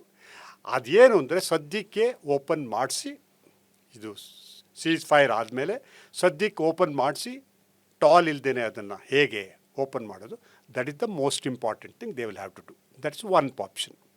ಎರಡನೇ ಆಪ್ಷನ್ನು, ಅಕಸ್ಮಾತು ಏನಾದರೂ ಇರಾನು ಇಲ್ಲ ನಾವು ಹೇಳಿದ್ದೇ ರೈಟು, ನಮಗೆ ಕಂಟ್ರೋಲ್ ಇರಲೇಬೇಕು ಸ್ಟೇಟ್ ಆಫ್ ಹಾರ್ಮುಝ್, ನಾವು ಕಂಟ್ರೋಲ್ ಮಾಡಿ ಟಾಲ್ ಮಾಡ್ತೀವಿ, ನೀವು ಹೇಳಿದ್ದನ್ನು ಕೇಳೋಕ್ಕಾಗಲ್ಲ ಅಂದರೆ, maybe there is again a possibility that America will be forced, or America will 2 ದಿವಸ 3 ದಿವಸ 1 ವಾರ ಅಲ್ಲಿರೋ ಇದೆಲ್ಲ ಹೊಡೆದಾಕಿ, ಅಲ್ಲಿರೋ ಪವರ್ ಪ್ಲಾಂಟ್ ಹೊಡೆದಾಕಿ, ಅಲ್ಲಿರೋ ಬ್ರಿಡ್ಜಸ್ ಹೊಡೆದಾಕಿ, ಇನ್ಫ್ರಾಸ್ಟ್ರಕ್ಚರ್ ಹೊಡೆದಾಕಿ, ಅಲ್ಲಿ ಕಾರ್ಗ್ ಐಲ್ಯಾಂಡಲ್ಲಿ ಏನೇನು ಇನ್ಫ್ರಾಸ್ಟ್ರಕ್ಚರ್ ಇದೆ ಅದನ್ನೆಲ್ಲ ಹೊಡೆದಾಕಿ ಇದನ್ನೆಲ್ಲ ಮಾಡ್ಬೋದು. But is it feasible sir? It is feasible, but it has reaction. Feasible, ಅವರು ಅಟ್ಯಾಕ್ ಮಾಡ್ಬೋದು, ಬಟ್ ಅವ್ರು ಅಟ್ಯಾಕ್ ಮಾಡಿದ ತಕ್ಷಣ Iran, if it attacks the desalination plants in UAE and Saudi Arabia, and it affects or impacts the infrastructure, oil, gas infrastructure ಇದೆಯಲ್ಲ, ಅಲ್ಲಿ 2-3 ಕಡೆ ಮಿಸೈಲ್ಸು ಅಥವಾ bombs ಹಾಕ್ಬಿಟ್ರೆ, it will become A permanent damage. ಎಷ್ಟೊಂದು ವರ್ಷಗಳು ಬೇಕಾಗುತ್ತೆ ಅದನ್ನು ಪುನಃ ರಿಸರೆಕ್ಟ್ ಮಾಡೋಕ್ಕೆ. ಓಕೆ, ಇದರಿಂದ ಮಿಡ್ಲ್ ಈಸ್ಟ್ ಕಂಟ್ರೀಸು, ಅರಬ್ ಕಂಟ್ರೀಸ್ಗಳಿಗೆ ಮಾತ್ರ ತೊಂದರೆ ಆಗುತ್ತೆ ಅಂತಲ್ಲ. ಇವಾಗ ಆಗಲೇ ನಿಮಗೆ ಗೊತ್ತಿದೆಯಾ ಇಲ್ಲೋ, ಭಾರತ ಇಲ್ಲಿ ಯಾವ್ದ್ರಲ್ಲೂ ನಾವು ಎಲ್ಲ ದೇಶಗಳ ಜೊತೆನೂ ಫ್ರೆಂಡ್ಶಿಪ್ ಇಟ್ಕೊಂಡಿದ್ದೀವಿ. ಇರಾನ್ ಜೊತೆ ಇದೆ, ಅಮೇರಿಕಾ ಜೊತೆ ಇದೆ, ಅರಬ್ ಕಂಟ್ರೀಸ್ ಜೊತೆ ಎಲ್ಲ. ಬಟ್ ಈಗ ನೀವು ಗುಜರಾತ್ಗೆ ಹೋದರೆ ಅಲ್ಲಿ ಇರುವ ಸುಮಾರು ಒಂದು 560 ಸೆರಾಮಿಕ್ ಫ್ಯಾಕ್ಟ್ರೀಸಲ್ಲಿ ಒಂದು 480 ಸೆರಾಮಿಕ್ ಫ್ಯಾಕ್ಟ್ರೀಸು ಆಲ್ರೆಡಿ ಕ್ಲೋಸ್ ಆಗಿಬಿಟ್ಟಿದೆ. ಗೊತ್ತಾ? ಸುಮಾರು 300,000ದಿಂದ 400,000 ಜನ ಮೈಗ್ರೆಂಟ್ ವರ್ಕರ್ಸ್, ಬೇರೆ ಬೇರೆ ಸ್ಟೇಟ್ಗಳಿಂದ ಹೋಗಿರೋರು, ಅವರೆಲ್ಲ ಅಲ್ಲಿ ಕೆಲಸ ಇಲ್ಲದೇ ಒಂಥರ ಕೋವಿಡ್ ಟೈಮಲ್ಲಿ ಆಯ್ತಲ್ಲ ಆ ಥರ ಎಲ್ಲ ಹೊರಗಡೆ ಹೋಗಬೇಕಾಗಿದೆ. ಇದು ಬರೀ ಸೆರಾಮಿಕ್ ಇಂಡಸ್ಟ್ರಿ ಅಷ್ಟೇ ಅಲ್ಲ ಭಾರತದಲ್ಲಿ. ಅಂದರೆ ಭಾರತ ಒಂದು ರೀತಿ ಕಂಟಿನ್ಯೂಸ್ ಆಗಿ ಎಲ್ಲರ ಜೊತೆನೂ ಸ್ನೇಹಿತವಾಗಿದ್ದು ನಮಗೆ ಬೇಕಾಗಿರೋ ಸ್ವಲ್ಪ ರಿಸರ್ವ್ಸು ಇದೆಲ್ಲ ಇಟ್ಕೊಂಡಿರೋದ್ರಿಂದ ಇಂಪ್ಯಾಕ್ಟ್ ಅಷ್ಟೊಂದು ಕಾಣ್ತಾ ಇಲ್ಲ. But already ceramic industries plus mineral grinding industries, die ಕಾಸ್ಟಿಂಗಿಂದ ಹಿಡಿದು metal casting industries, transportation industries, chemical fertilizer industries, construction industry, hotel and hospitality, ಇದೆಲ್ಲನೂ ಇಂಪ್ಯಾಕ್ಟ್ ಆಗಿಬಿಟ್ಟಿದೆ. ಓಕೆ, ನಿಮ್ಗೇನು ಕಾಣ್ತಾ ಇಲ್ಲ ಅಂದರೆ ಆಯಿಲ್ ಪ್ರೈಸು, ಪೆಟ್ರೋಲ್ ಪ್ರೈಸ್ ಜಾಸ್ತಿ ಆಗಿಲ್ಲ ಅಂತ. ಓಕೆ, ಬಟ್ ಆಲ್ರೆಡಿ ಸುಮಾರು I think 15 rupees per litre government granted it to all this oil companies tax rebate ಕೊಡ್ತಾರೆ. ಕೊಟ್ಟಿರ್ತಾರ. ಯಾಕೆಂದರೆ ಅವ್ರಿಗೆ ಪ್ರೈಸಸ್ ಜಾಸ್ತಿ ಆಗಿದೆ. ಸ್ವಲ್ಪ ಪ್ರಾಬಬಲಿ ಇವಾಗ ನಾವು ಪ್ರೈಸು ಇದರಲ್ಲಿ ಪೆಟ್ರೋಲ್ ಪಂಪ್ಸಲ್ಲಿ ನಾವು ಜಾಸ್ತಿ ಮಾಡೋಕ್ಕಾಗಲ್ಲ ಫಾರ್ ವಾಟ್ ಎವರ್ ರೀಸನ್. ಅದ್ರ ಬದಲು ಆ 15 ರುಪೀಸ್ ನೀವು ಅಬ್ಸಾರ್ವ್ ಮಾಡೋಕ್ಕೆ ನಿಮ್ಮ ಹತ್ರ ಇರಲಿ ಅಂತ ಅಂದ್ಬಿಟ್ಟು ಅವ್ರು ಕೊಟ್ಟಿದ್ದಾರೆ. ಸರ್, ಒಂದು ಪ್ರಶ್ನೆ. ಈ ಪೆಟ್ರೋಲ್ ದರ ಹೆಚ್ಚಳದ ಬಗ್ಗೆ ಮಾತಾಡೋಕ್ಕಿಂತ ಮೊದಲು ಈ ಸೀಸ್ಫೈರಲ್ಲಿ ಪಾಕಿಸ್ತಾನ ರೋಲ್ ಬಗ್ಗೆ ಮಾತಾಡ್ತೀವಿ ಸರ್. ಇಂಡಿಯಾಗೆ ಇದು ಒಂದು ರೀತಿ ಲಾಸಾ ಸರ್? ಯಾಕೆಂದರೆ ನಾವು ಇವತ್ತು ನೋಡ್ತಾ ಇದ್ದೀವಿ, ಪಾಕಿಸ್ತಾನ್ ಮಧ್ಯಸ್ಥಿಕೆ ಮಾಡಿಬಿಡ್ತು, ಗ್ಲೋಬಲಿ ಒಂದು ಹೊಸ ಇಮೇಜ್ ಬರ್ತಾ ಇದೆ. ಭಾರತ ಯಾವಾಗಲೂ ಕೂಡ ಈ ನಾನ್ ಅಲೈನ್ಮೆಂಟ್ ಅಥವಾ ಬ್ಯಾಲೆನ್ಸ್ ಆ್ಯಕ್ಟ್ ಮಾಡೋದಕ್ಕೆ ಮೊದಲಿಂದಲೂ ಕೂಡ ಹೆಸರಾಗಿರುವಂಥದ್ದು. ನಾವು ವಿಶ್ವಗುರು ಅಂತ ನಮ್ಮನ್ನು ಕ್ಲೈಮ್ ಮಾಡ್ಕೊಳ್ಳೋದಕ್ಕೆ ಈ ಒಂದು ಸಂದರ್ಭದಲ್ಲಿ ಮುಂದಾಗ್ತಾ ಇರ್ತೀವಿ. ಆದರೆ ಪಾಕಿಸ್ತಾನ ಮಾಡ್ತಾ ಇದೆ, ಭಾರತದ ಡಿಪ್ಲೊಮೆಸಿ ಫೇಲ್ಯೂರ್ ಆಗಿದೆ ಅನ್ನುವಂಥ ಮಾತುಗಳು ತುಂಬ ಜೋರಾಗಿ ಕೇಳ್ಬೋದು. ಇದನ್ನು ಹೇಗೆ ನೋಡ್ತೀರಿ ನೀವು? ನೀವು ಭಾರತದ ಡಿಪ್ಲೊಮೆಸಿ ಅಥವಾ ಯಾವುದೇ ಇದ್ರ ಬಗ್ಗೆ ಡಿಪ್ಲೊಮೆಸಿ ಮಾತಾಡಿದ್ರೆ ಆ ಡಿಪ್ಲೊಮೆಸಿಯ ಉಪಯೋಗ ಏನು? ಡಿಪ್ಲೊಮೆಸಿ ಏನು ಅಚೀವ್ ಮಾಡಬೇಕು ನಿಮಗೆ? ಆ ಡಿಪ್ಲೊಮೆಸಿಯಿಂದ ನಾವು ಏನು ಅಚೀವ್ ಮಾಡಬೇಕು ಅಂದರೆ ನಮ್ಮ ದೇಶದ ಹಿತಾಸಕ್ತಿ ಏನಿದೆ ಅದನ್ನು ನಾವು ಕಾಯ್ಕೊಳ್ಬೇಕು ಅಲ್ವಾ? What is the objective of diplomacy? ನಮ್ಮ ದೇಶಕ್ಕೆ ಏನು ಬೇಕು ಅದನ್ನು ನಾವು ಸಂಭಾವ ಅಡ್ಜಸ್ಟ್ ಮಾಡಿಕೊಂಡು ಸೇಫಾಗಿದ್ದರೆ ನಮ್ಮ ಡಿಪ್ಲೊಮೆಸಿನಲ್ಲಿ ನಾವು ಸಕ್ಸಸ್ಫುಲ್ ಅಂತ ಅಲ್ವಾ? ಇವಾಗ ಏನಾಗಿದೆ, ಇವಾಗ ಇರಾನ್ಗೂ US ಯುದ್ಧ ನಡೀತಾ ಇದೆ. ನಾವು US ಜೊತೆನೂ ಫ್ರೆಂಡ್ಲಿ ಆಗಿದ್ದೀವಿ. ಇವಾಗ ಇರಾನ್ ಕೂಡ ನಮಗೆ ಬೇಕಾಗಿರೋ ಶಿಪ್ಪನ್ನು ಟಾಲ್ ಕೊಡದೆ ನಮಗೆ ಬಿಟ್ಕೊಡ್ತಾ ಇದ್ದಾರೆ ಅಲ್ವಾ? ಅದೇ ಥರ ಅರಬ್ ಕಂಟ್ರೀಸ್ಗಳಿಗೆ ಈಗ ಏನಾಗಿದೆ, ಫಾರ್ ಎಕ್ಸಾಂಪಲ್ UAEಗೆ ಅವ್ರಿಗೆ ಫ್ರೂಟ್ಸ್ ಬೇಕಾಗಿರಲಿ, ವೆಜಿಟೇಬಲ್ಸ್ ಬೇಕಾಗಿರಲಿ, ಮೀಟ್ ಬೇಕಾಗಿರಲಿ, ಇದೆಲ್ಲನೂ ಇಂಡಿಯಾ ಕಳಿಸ್ತಾ ಇದೆ. They are very happy with that. ಈ ಎಲ್ಲ ದೇಶಗಳು, ಯಾವ ದೇಶನೂ ನಮಗೆ ಇವಾಗ ಆ ಭಾರತ ನಮಗೆ ಹೆಲ್ಪ್ ಮಾಡಲಿಲ್ಲ ಅಥವಾ ಭಾರತ ನಮಗೆ ಅಗೇನ್ಸ್ಟ್ ಆಗಿದೆ ಅಂತ ಹೇಳೋ ಥರ ಯಾವುದೇ ದೇಶಗಳು ಇಲ್ಲ. ನಿಮ್ಗೆ ಏನು ಅನ್ಸೋದು, ವಿಸಿಬಿಲಿಟಿನಲ್ಲಿ ನಾವು ವಿಶ್ವಗುರು, ನಾವು ವಿಶ್ವಮಿತ್ರ ಅಂತ ಹೇಳಿಕೊಂಡು ಯಾಕೆ ನಾವು ಅಲ್ಲಿ ಹೋಗ್ಬಿಟ್ಟು ಅವ್ರನ್ನ ಮೀಟ್ ಮಾಡ್ತಾ ಇಲ್ಲ ಅಂತ. ಅವರು ಅಲ್ಲಿ ಪಾಕಿಸ್ತಾನ ಈಗ ಅಲ್ಲಿ ಒಂದು ರೀತಿ ಸಿಂಬಾಲಿಕ್ಕಾಗಿ ಅವರು ಮೀಡಿಯೇಷನ್ ಮಾಡ್ತಾ ಇದ್ದಾರೆ. ಹಾಗನ್ಬಿಟ್ಟು ಬೇರೆ ಯಾರೂ ಮಾತಾಡ್ತಾ ಇಲ್ಲ ಅಂತಿಲ್ಲ. ಹಾಗಾದರೆ ಫಾರ್ ಎಕ್ಸಾಂಪಲ್ ಕೆಲಸ ಮಾಡ್ತಾ ಇದೆಯಾ? ಫಾರ್ ಎಕ್ಸಾಂಪಲ್ ಇಂಡಿಯಾ ಒಂದೇ ಅಲ್ಲ. ಇಂಡಿಯಾಗೆ ಫಾರ್ ಎಕ್ಸಾಂಪಲ್ ಮೊನ್ನೆ ಟ್ರಂಪ್ ಅವರು ಮಾತಾಡಿದ್ರು. ಅದೇನೋ ಸುಮ್ಮನೆ ಹಲೋ ಹೇಗಿದೆಯಾ ಅನ್ನೋ ಕಾಲಲ್ಲ. PM ಮೋದಿ ಅವ್ರ ಜೊತೆ ಈಗ PM ಮೋದಿಯವರು ಹೇಗೆ ಅವರ ಡಿಗ್ನಿಟಿ ಮೇಂಟೈನ್ ಮಾಡಿಕೊಂಡು ಯಾವ ರೀತಿ ಅವರ ಇದನ್ನು ಕಂಪೋಷರ್ ಇಟ್ಕೊಂಡು ಹೇಗೆ ಮ್ಯಾನೇಜ್ ಮಾಡ್ತಾ ಇದ್ದಾರೆ. ಆದ್ದರಿಂದ ಈ ಮಾತುಕತೆಗಳಲ್ಲಿ ಏನು ನಡೀತಾ ಇದೆ, ಹೇಗೆ ಆಗುತ್ತೆ, ಹೇಗೆ ಮಾಡಿದ್ರೆ ಒಳ್ಳೆಯದು ಅಥವಾ ಕೆಟ್ಟದ್ದು ಅಡ್ವೈಸ್ ತೊಗೊಳ್ತಾ ಇಲ್ಲ. ಬಟ್ ಏನು ನಡೀತಾ ಇದೆ, ಹೇಗೆ ಎಲ್ಲರೂ ಥಿಂಕ್ ಮಾಡ್ತಾ ಇರೋದು ಅನ್ನೋದನ್ನು ಅವರಿಗೆ ಕರೆಕ್ಟಾಗಿ ಹೇಳುವಂಥವರು ಮೋದಿ ಒಬ್ಬರಿದ್ದಾರೆ.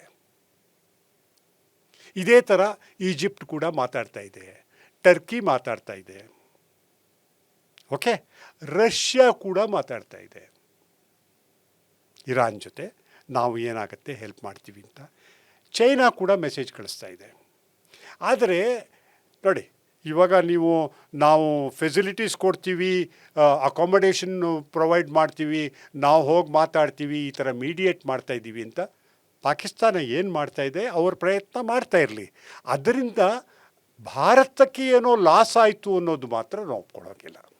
ಬಟ್ ಲಾಂಗ್ ಟರ್ಮ್ ಜಿಯೋಪೊಲಿಟಿಕ್ಸಲ್ಲಿ ನೋಡಿದ್ರೆ ಪಾಕಿಸ್ತಾನ ತನ್ನನ್ನು ಬೇರೆ ರೀತಿ ಪ್ಲೇಸ್ ಮಾಡ್ಕೊಳಕ್ಕೆ ಹೋಗ್ತಾ ಇದೆಯಾ ಅಂತ. ಯಾಕೆಂದರೆ ಆಪರೇಷನ್ ಸಿಂಧೂರ್ ಆದಮೇಲೆ ನಮಗೆ ಅಂದರೆ ಮಿಲಿಟ್ರಿಲಿ ಇರ್ಬೋದು, ಸ್ಟ್ರಾಟಜಿಕಲಿ ನಮಗೊಂದು ಗೇನ್ ಇತ್ತು. ಈಗ ಇರಾನ್ಗೂ ಕ್ಲೋಸ್ ಆಗ್ತಾ ಇದೆ. At the same time US ಜೊತೆ ಮೊದಲಿಂದಲೂ ಕೂಡ ಇದೆ, ಸೌದಿ ಜೊತೆಗೆ ಪ್ಯಾಕ್ಟ್ ಇದೆ. ಹೀಗಾಗಿ ಮಿಡಲ್ ಈಸ್ಟ್ ಮತ್ತು ಮುಸ್ಲಿಂ ಸಮುದಾಯದ, ಇನ್ಫ್ಯಾಕ್ಟ್ ಮುಸ್ಲಿಂ ದೇಶಗಳ ಒಂದು ಲೀಡರ್ಶಿಪ್ ಅನ್ನೋದಕ್ಕಿಂತ ಹೆಚ್ಚಾಗಿ ಆ ಪ್ರಾಕ್ಸಿಮಿಟಿ ಜಾಸ್ತಿ ಆಗ್ತಾ ಇದೆಯಲ್ಲ ಸರ್? ಅಲ್ಲಿ ಒಂದೇ ಒಂದು ತಿಳ್ಕೊಳ್ಳಿ, ಏನಂದರೆ there is a symbolic thing in the sense Pakistan is the only Islamic country which has got the nuclear weapons.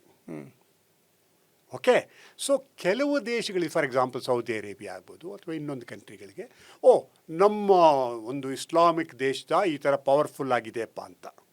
But ಇದು ಯಾವುದೂ ಕೂಡ ಭಾರತಕ್ಕೆ ಎಗೇನ್ಸ್ಟಾಗಿ ವರ್ಕ್ ಆಗೋಕ್ಕಾಗಲ್ಲ. ಜಸ್ಟ್ ಬಿಕಾಸ್ ಪಾಕಿಸ್ತಾನ್ ಹ್ಯಾಸ್ ಒಂದು ಸೌದಿ ಅರೇಬಿಯಾ ಜೊತೆ ಒಂದು ಅಗ್ರಿಮೆಂಟ್ ಮಾಡಿಕೊಂಡ್ರು, ಏನು ಒಳ್ಳೆ ಇದು ನೇಟೋ ಆರ್ಟಿಕಲ್ 5 ಥರ ಏನು ಅಂದರೆ ಒಂದು ದೇಶಕ್ಕೆ ಅಟ್ಯಾಕು ಇನ್ನೊಂದು ದೇಶದ ಮೇಲೂ ಅಟ್ಯಾಕ್ ಆದ ಹಾಗೆ ಅಂತ ಅಂದ್ಕೊಂಡು. ಹಾಗಂತ ತಕ್ಷಣ ಇವಾಗ ನಾವು ಫಾರ್ ಎಕ್ಸಾಂಪಲ್ ಇನ್ಯಾವುದೋ ಒಂದು ಟೆರರಿಸಮ್ ಆ್ಯಕ್ಟು ಪಾಕಿಸ್ತಾನ ಮಾಡಿ ನಾವು ಪಾಕಿಸ್ತಾನ ಅಟ್ಯಾಕ್ ಮಾಡಿದ್ರೆ ಸೌದಿ ಅರೇಬಿಯಾ ಬಂದು ಇಂಡಿಯಾನ ಅಟ್ಯಾಕ್ ಮಾಡುತ್ತೆ ಅಂತ ಅಲ್ಲ. ಸಿ ದೀಸ್ ಆರ್ ಆಲ್ ಮಾಡ್ತಾ ಇರೋದು ಯಾರಿಗೋ ಎಗೇನ್ಸ್ಟ್. ಅಲ್ಲಿ ಅರಬ್ ಕಂಟ್ರಿಗಳಿಗೆ ಇವಾಗ ಕನ್ಫ್ಯೂಷನು, ಅವರು ಇಸ್ರೇಲ್ಗೆ ಅಗೇನ್ಸ್ಟ್ ಆಗಿ ಹೋಗಬೇಕಾ ಇರಾನ್ಗೆ ಅಗೇನ್ಸ್ಟ್ ಆಗಿ ಹೋಗಬೇಕಾ. ಇದುವರೆಗೂ ಅವ್ರಿಗೆ ಮೊದಲು ಕ್ಲಿಯರ್ ಆಗಿತ್ತು, ನಾವೆಲ್ಲ ಇಸ್ಲಾಂ ಫಾಲೋವರ್ಸು, ನಾವು ಏನಿದ್ರೂ ಇಸ್ರೇಲ್ಗೆ ಅಗೇನ್ಸ್ಟ್ ಆಗಿರಬೇಕು ಅಂತ. ಬಟ್ ಇವಾಗ ಆ ಥರ ಇಲ್ಲ. Probably Saudi Arabia may find it easy to be with Israel. Abraham accords ಅಂತ ಆಲ್ರೆಡಿ ಕೆಲವು ದೇಶಗಳು ಮಾಡ್ಕೊಂಡಿದೆ, UAE ಮಾಡ್ಕೊಂಡಿದೆ, ಸುದಾನ್ ಮಾಡ್ಕೊಂಡಿದೆ, ಐ ಥಿಂಕ್ ಇನ್ನೂ ಒಂದು 2 ದೇಶಗಳು ಮಾಡ್ಕೊಂಡಿದೆ. ಅಲ್ಲಿ Saudi Arabia wants to do, but they want security guarantee from US. ಇನ್ನೂ US ಸೆಕ್ಯೂರಿಟಿ ಗ್ಯಾರಂಟಿ ಕೊಡ್ತಾ ಇಲ್ಲ. ಆದ್ದರಿಂದ ಈ ಒಡಂಬಡಿಕೆ ಇವ್ರು ಮಾಡ್ಕೊಂಡಿದ್ದಾರೆ. ಬಟ್ ಹಾಗನ್ಬಿಟ್ಟು ಪಾಕಿಸ್ತಾನ ಅಲ್ಲಿ ಹೋಗಿ ಅವರು ಸೆಕ್ಯೂರಿಟಿ ಗ್ಯಾರಂಟಿ ಕೊಡೋಷ್ಟು ಕೇಪಬಿಲಿಟಿ ಇದೆಯಾ? ಇಲ್ಲ. ಬಟ್ ಪಾಕಿಸ್ತಾನ ಹಾಗಾದ್ರೆ ಹೇಗೆ ನೋಡ್ತಾರೆ ಹಾಗಾದ್ರೆ ಸರ್? ಸಿಂಬೋಲಿಕಲಿ ಬಂದು ಮಾತುಕತೆ ಮಾಡಿದ್ದು ಹೋಗಿದ್ದಷ್ಟೇ ಲಾಭನ? ಪಾಕಿಸ್ತಾನಕ್ಕೆ ಲಾಭ ಇದೆ ಈಗ. ಏನು ಅಂದರೆ ಅವ್ರಿಗೆ economically it's A failed state ಇವಾಗ ಪಾಕಿಸ್ತಾನ. ಅವ್ರಿಗೆ ದುಡ್ಡು ಬೇಕು. ಇವಾಗ ಫಾರ್ ಎಕ್ಸಾಂಪಲ್ ಸೌದಿ ಅರೇಬಿಯಾದವರು, ಕತಾರ್ ಅವರು, ಅವರೆಲ್ಲ ಅವ್ರಿಗೆ ನಮಗೆ ದುಡ್ಡು ಕೊಡ್ತೀವಿ ಅಂತ ಅಂದ್ಬಿಟ್ಟು ಹೋಗ್ತಾ ಇದ್ದಾರೆ. ಫಾರ್ ಎಕ್ಸಾಂಪಲ್ಲು ಇವರು UAE ಅವರು ಪಾಕಿಸ್ತಾನನ ನೀನು ಸ್ವಲ್ಪ ಇರಾನ್ ಜೊತೆ ಜಾಸ್ತಿ ಇದೆಯಾ ಅಂತ ಹೇಳಿಬಿಟ್ಟು ಅವರಿಗೆ $3.5 ಬಿಲಿಯನ್ ಇವ್ರು ಕೊಡಬೇಕಾಗಿತ್ತು. ಅದನ್ನು ಅರ್ಜೆಂಟಾಗಿ ನಮ್ಗೆ ವಾಪಸ್ ಕೊಡು ಅಂತ ಹೇಳಿ ಇವಾಗ ಅವರು ಕತಾರು ಸೌದಿ ಅರೇಬಿಯಾದಿಂದ ಬಾರೋ ಮಾಡಿಬಿಟ್ಟು ತೊಗೊಂಡೋಗಿ ಅವ್ರು ಕೊಡ್ತಾಯಿದ್ದಾರೆ. ಸೊ ಇದರಿಂದ ಏನು ಅನುಕೂಲ ಪಾಕಿಸ್ತಾನಕ್ಕೆ ಅಂದರೆ ಎಕನಾಮಿಕಲಿ ಅವ್ರಿಗೆ ಒಂದು ಸ್ವಲ್ಪ ಅಲ್ಲಿ ಒಂದು ಸ್ವಲ್ಪ ದುಡ್ಡು ಸಿಗುತ್ತೆ, ಸಾಲ ಸಿಗುತ್ತೆ, ಜೀವನ ಮಾಡ್ಕೊಳ್ತಾರೆ. ಅದನ್ನು ಮಾಡ್ತಾಯಿದ್ರೆ ಓಕೆ, ಒಂದು ಈ ಥರ ಮೀಡಿಯೇಷನ್ ಮಾಡಿದ್ರೆ ಅದರಿಂದ ಭಾರತಕ್ಕೆ ಘನತೆಗಾಗಲಿ ಅಥವಾ ಇನ್ಯಾವುದೇ ದೃಷ್ಟಿಯಿಂದಾಗಲಿ ನೋಡಿ, ಕೆಲವು ಸತಿ ನೀವು ಮಧ್ಯ ಹೋಗದೆ ದೂರದಲ್ಲಿ ನಿಂತ್ಕೊಂಡು ನಿಮ್ಮ ರಾಷ್ಟ್ರದ ಹಿತಾಸಕ್ತಿಗಳನ್ನು ಕಾಪಾಡಿಕೊಂಡು ಎಲ್ಲರ ಜೊತೆನೂ ಫ್ರೆಂಡ್ಲಿಯಾಗಿದ್ದರೆ ಅದೇ ನಿಮ್ಮ ಅಚೀವ್ಮೆಂಟು. ಅಲ್ಲಿ ಮುಂದೆ ಹೋಗಿ ಮೀಡಿಯಾನಲ್ಲಿ ತೋರಿಸ್ಬಿಟ್ಟು ಅದರಿಂದ ನೀವು ಫೇಲ್ಯೂರೋ ಸಕ್ಸಸ್ಸೋ whatever that happens, finally it is going to be between Iran and them. It is not Pakistan. Okay, people will say, oh, ಇವರೇ ಹೋಗು ಮಾಡಿದ್ದು ಅಂತ ಅಂದ್ಬಿಟ್ಟು. ಬಟ್ ಅಲ್ಲಿ ನೋಡಿದಾಗ ನಿಮಗೆ ಬಾಡಿ ಲ್ಯಾಂಗ್ವೇಜು ಅದೆಲ್ಲ ನೋಡ್ತಿರಲ್ಲ, ಅದರಲ್ಲಿ ನಿಮ್ಗೆ ಏನು ಅನಿಸುತ್ತೆ? They are being used like office boys, passengers. But it's all right. They are doing their this thing. ನಾವು ಅವ್ರನ್ನ ಅಲ್ಲಗಳೆಯೋದು ಬೇಕಾಗಿಲ್ಲ, ಅಥವಾ ಅವ್ರನ್ನು ಏನು ಮಾಡ್ತಿದ್ದಾರೆ ತಪ್ಪು ಅಥವಾ ಏನಿದು ಅಂತ ಅವ್ರನ್ನ ಕ್ಷುಲ್ಲಕವಾಗಿ ಕಾಣೋದು ನೆಸೆಸಿಟಿ ಇಲ್ಲ. ಅವರು ಟ್ರೈ ಮಾಡ್ತಾ ಇದ್ದಾರೆ, ಒಳ್ಳೆಯದಾದರೆ ಒಳ್ಳೆಯದು, ಎಲ್ರಿಗೂ ಒಳ್ಳೆಯದಾಗತ್ತೆ. ಅದರಿಂದ ಭಾರತದ ಘನತೆಗೆ ಆಗಲಿ ಅಥವಾ ಭಾರತ ಯಾಕೆ ಮಾಡಲಿಲ್ಲ ಆ ಥರ ಅನ್ನೋದಾಗಲಿ ಅದು ಸರಿಯಲ್ಲ. ಯಾಕೆಂದರೆ ಭಾರತಕ್ಕೆ ಅದಕ್ಕೆ ಒಂದು ಘನತೆ ಇದೆ. ಯಾವ ರೀತಿ ಯಾವ ಸಮಯದಲ್ಲಿ ಏನು ಮಾಡಬೇಕು ಅದು ಮಾಡಿಕೊಳ್ಳುತ್ತೆ. ಈ ಥರ ಮೀಡಿಯಾಗೋಸ್ಕರ ಅಲ್ಲಿ ಹೋಗಿ ಏನೋ ಮಾಡಬೇಕು ಅಂತ ಮಾಡಬೇಕಾಗಿಲ್ಲ. ಸರ್, ಇದ್ರ ಜೊತೆಗೆ ಭಾರತದ ಬಗ್ಗೆ ಮಾತಾಡೋದ್ರೆ ನಾವು ನಾನ್ ಅಲೈನ್ಮೆಂಟ್ ಅಥವಾ ಯಾರ ಜೊತೆಗೂ ಕೂಡ ನಾವು ಅಲೈನ್ ಆಗದೆ ನಮ್ಮ ಡಿಪ್ಲೊಮೆಸಿಯನ್ನು ಮೇಂಟೈನ್ ಮಾಡ್ಕೊಂಡು ಬಂದಿದ್ದೀವಿ ಸರ್. ಬಟ್ ಬದಲಾಗ್ತಾ ಇರುವಂಥ ವರ್ಲ್ಡ್ ಆರ್ಡರ್ನಲ್ಲಿ ಈ ನಾನ್ ಅಲೈನ್ಮೆಂಟ್ ಎಷ್ಟರ ಮಟ್ಟಿಗೆ ವರ್ಕ್ ಆಗುತ್ತೆ ಪ್ರಶ್ನೆ ಒಂದು. ಸೆಕೆಂಡ್ ಪಾಯಿಂಟ್ ಈ ಸರ್, ಈಗ ಸ್ಟ್ರಾಟಜಿಕ್ ಅಟಾನಮಿ ಅಂತ ನಾವು ಮಾತಾಡ್ತೀವಿ. ಅಂದರೆ ನಮಗೆ ಅಟಾನಮಿ ನಮಗೆ ಎಲ್ಲಿ ಲಾಭ ಆಗುತ್ತೆ, ನಮ್ಮ ದೇಶದ ಹಿತಾಸಕ್ತಿಗಳಿರುತ್ತೆ ಅಂಥ ಒಂದು ನಿರ್ಧಾರಗಳನ್ನು ನಾವು ಸ್ವಾಯತ್ತವಾಗಿ ನಮಗೆ ಬೇಕಾದಂಗೆ ತೊಗೋತೀವಿ ಅಂತ. ಈ ನಾನ್ ಅಲೈನ್ಮೆಂಟಿಂದ ಇಂಡಿಯಾ ಈಗ ಸ್ಟ್ರಾಟಜಿಕ್ ಅಟಾನಮಿಗೆ ಎಂಟ್ರಿ ಆಗಿದೆಯಾ? ನಾವು ಅದನ್ನು ಲಾಂಗ್ ಟರ್ಮನಲ್ಲಿ ಮೇಂಟೈನ್ ಮಾಡ್ಕೊಂಡೇ ಇರ್ಬೋದಾ? ನಾವು ರಷ್ಯಾ ಜೊತೆಗೂ ಆಯಿಲ್ ಖರೀದಿ ಮಾಡ್ತೀವಿ, ಅಮೆರಿಕಾ ಜೊತೆಗೂ ಚೆನ್ನಾಗಿ ಸಂಬಂಧ ಇಟ್ಕೋತೀವಿ, ಇರಾನ್ ಜೊತೆಗೂ ಮಾತಾಡ್ತೀವಿ, ಇಸ್ರೇಲ್ ಜೊತೆಗೂ ಕೂಡ ಡಿಫೆನ್ಸ್ ಮಾಡ್ಕೋತೀವಿ. How long it will work? Okay, strategic autonomy and ಇದು ಎರಡು ಬೇರೆ ಬೇರೆ ಅಲ್ಲ. ನಾವು ನಾನ್ ಅಲೈನ್ಡ್ ಫಾಲೋ ಮಾಡಿದಾಗ ಕೂಡ ಸ್ಟ್ರಾಟಜಿಕಲ್ ಅಟಾನಮಿನೇ ಅದು. ಸ್ಟ್ರಾಟಜಿಕ್ ಅಟಾನಮಿ ಅಂದರೆ ಏನು ಅಂದರೆ, ನಮ್ಮ ದೇಶದ ಹಿತಾಸಕ್ತಿಗೆ ನಾವು ಏನು ಡಿಸಿಷನ್ ತೊಗೋಬೇಕು ಅದಕ್ಕೆ ಬೇರೆಯವರು ಡಿಕ್ಟೇಟ್ ಮಾಡೋದಕ್ಕೆ ನಾವು ಬಿಡೋದಿಲ್ಲ. ನಮ್ಮ ದೇಶದ ಹಿತಾಸಕ್ತಿಗೆ ನಮಗೇನು ಬೇಕು ಅದನ್ನು ನಾವು ಡಿಸೈಡ್ ಮಾಡ್ತೀವಿ. That is strategic autonomy.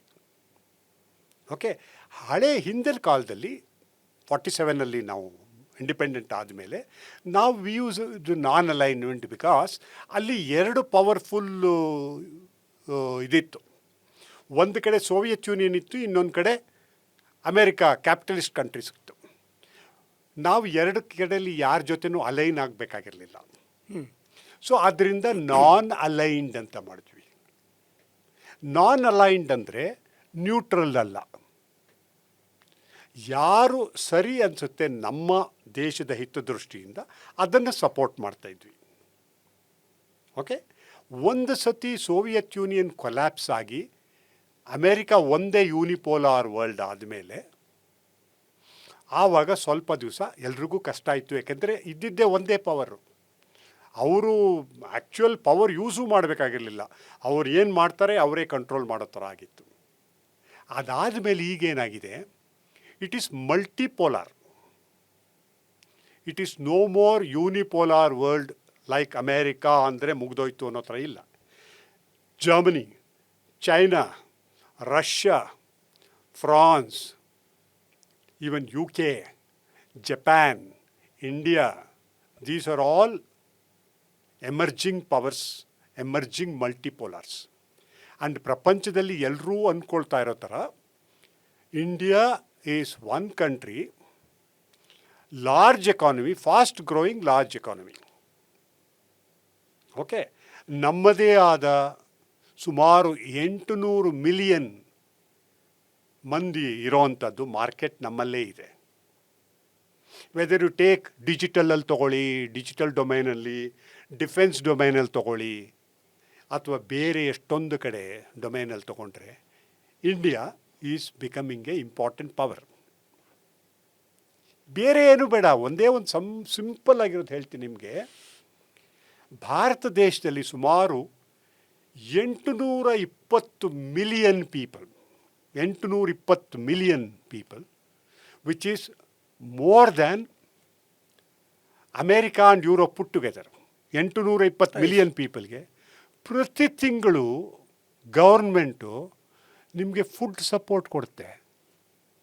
Weather it is rice or wheat or sugar, whatever it is, ಅಷ್ಟು ಜನಕ್ಕೆ ನಿಮಗೆ ಸಪೋರ್ಟ್ ಕೊಡುತ್ತೆ at the lowest possible cost or free or whatever it is.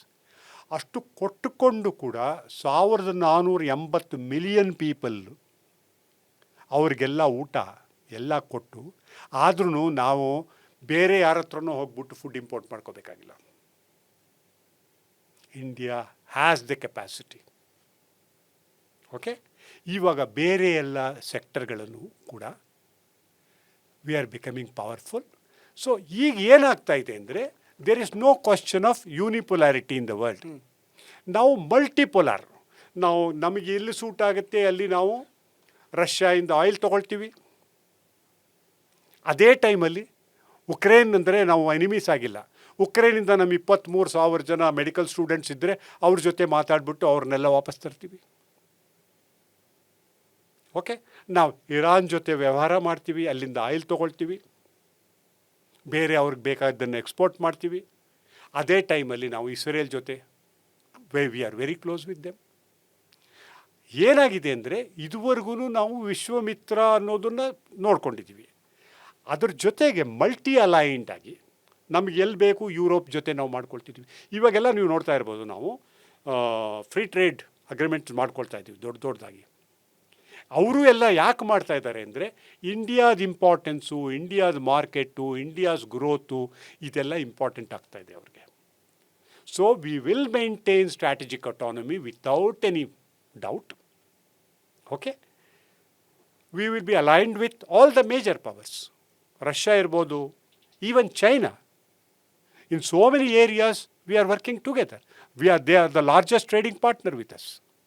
More than America. Okay, so China ಇರ್ಬೋದು, Russia ಇರ್ಬೋದು, Europe ಇರ್ಬೋದು, Japan ಇರ್ಬೋದು, South Korea ಇರ್ಬೋದು, America ಇರ್ಬೋದು, ಎಲ್ಲರ ಜೊತೆನೂ we are there. We are aligned. We are not non aligned any more. We are aligned with so many of them, but not fully. ಎಲ್ಲೆಲ್ಲಿ ನಮಗೆ ಸೂಟ್ ಆಗುತ್ತೆ ಅಲ್ಲಿ ನಾವು ಅಲ್ಲಿಗೆ ಅಲೈನ್ ಆಗ್ತೀವಿ. ದಟ್ ಡಸಂಟ್ ಮೀನ್ ನಾವು ಅಲಯನ್ಸ್ ಯಾರ ಜೊತೆನೂ ಇಲ್ಲ. ಈ ನೆಟೋ ಅಲಯನ್ಸ್ ಥರ ನಾವು ಅಥವಾ ಕ್ವಾಡ್ ಇರ್ಬೋದು, ಅಲ್ಲೆಲ್ಲ ನಾವು ಅಲಯನ್ಸ್ ಇಲ್ಲ. ನಮ್ಮ ದೇಶಕ್ಕೆ ಯಾವುದು ಆಗುತ್ತೆ ಅಲ್ಲಿ ನಾವು ಆ ಯಾವ ಕಂಟ್ರಿ ಅಥವಾ ಯಾವ ಇಂಟ್ರೆಸ್ಟ್ ಇದೆ ಅವ್ರ ಜೊತೆ ಆ ಏರಿಯಾನಲ್ಲಿ we are aligned with them, we support them or we are mutually supportive of each other. But at the same time we maintain strategic autonomy.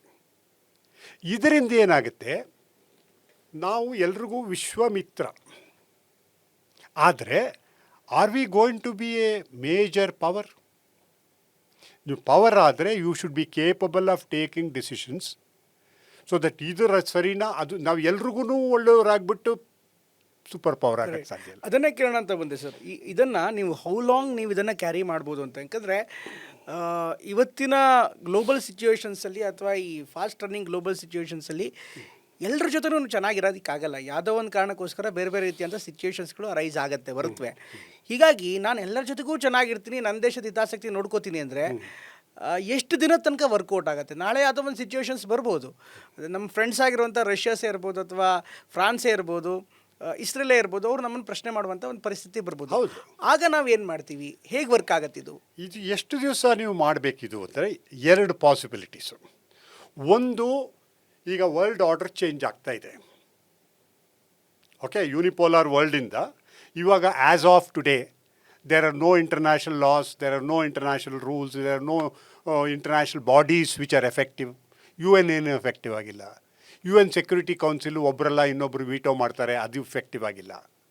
Okay, international court of justice ಅದು ಇದು, ಈಗ ಇವೆಲ್ಲ ಬಾಡಿಗಳ importance ಕಡಿಮೆ ಆಗಿಬಿಟ್ಟಿದೆ.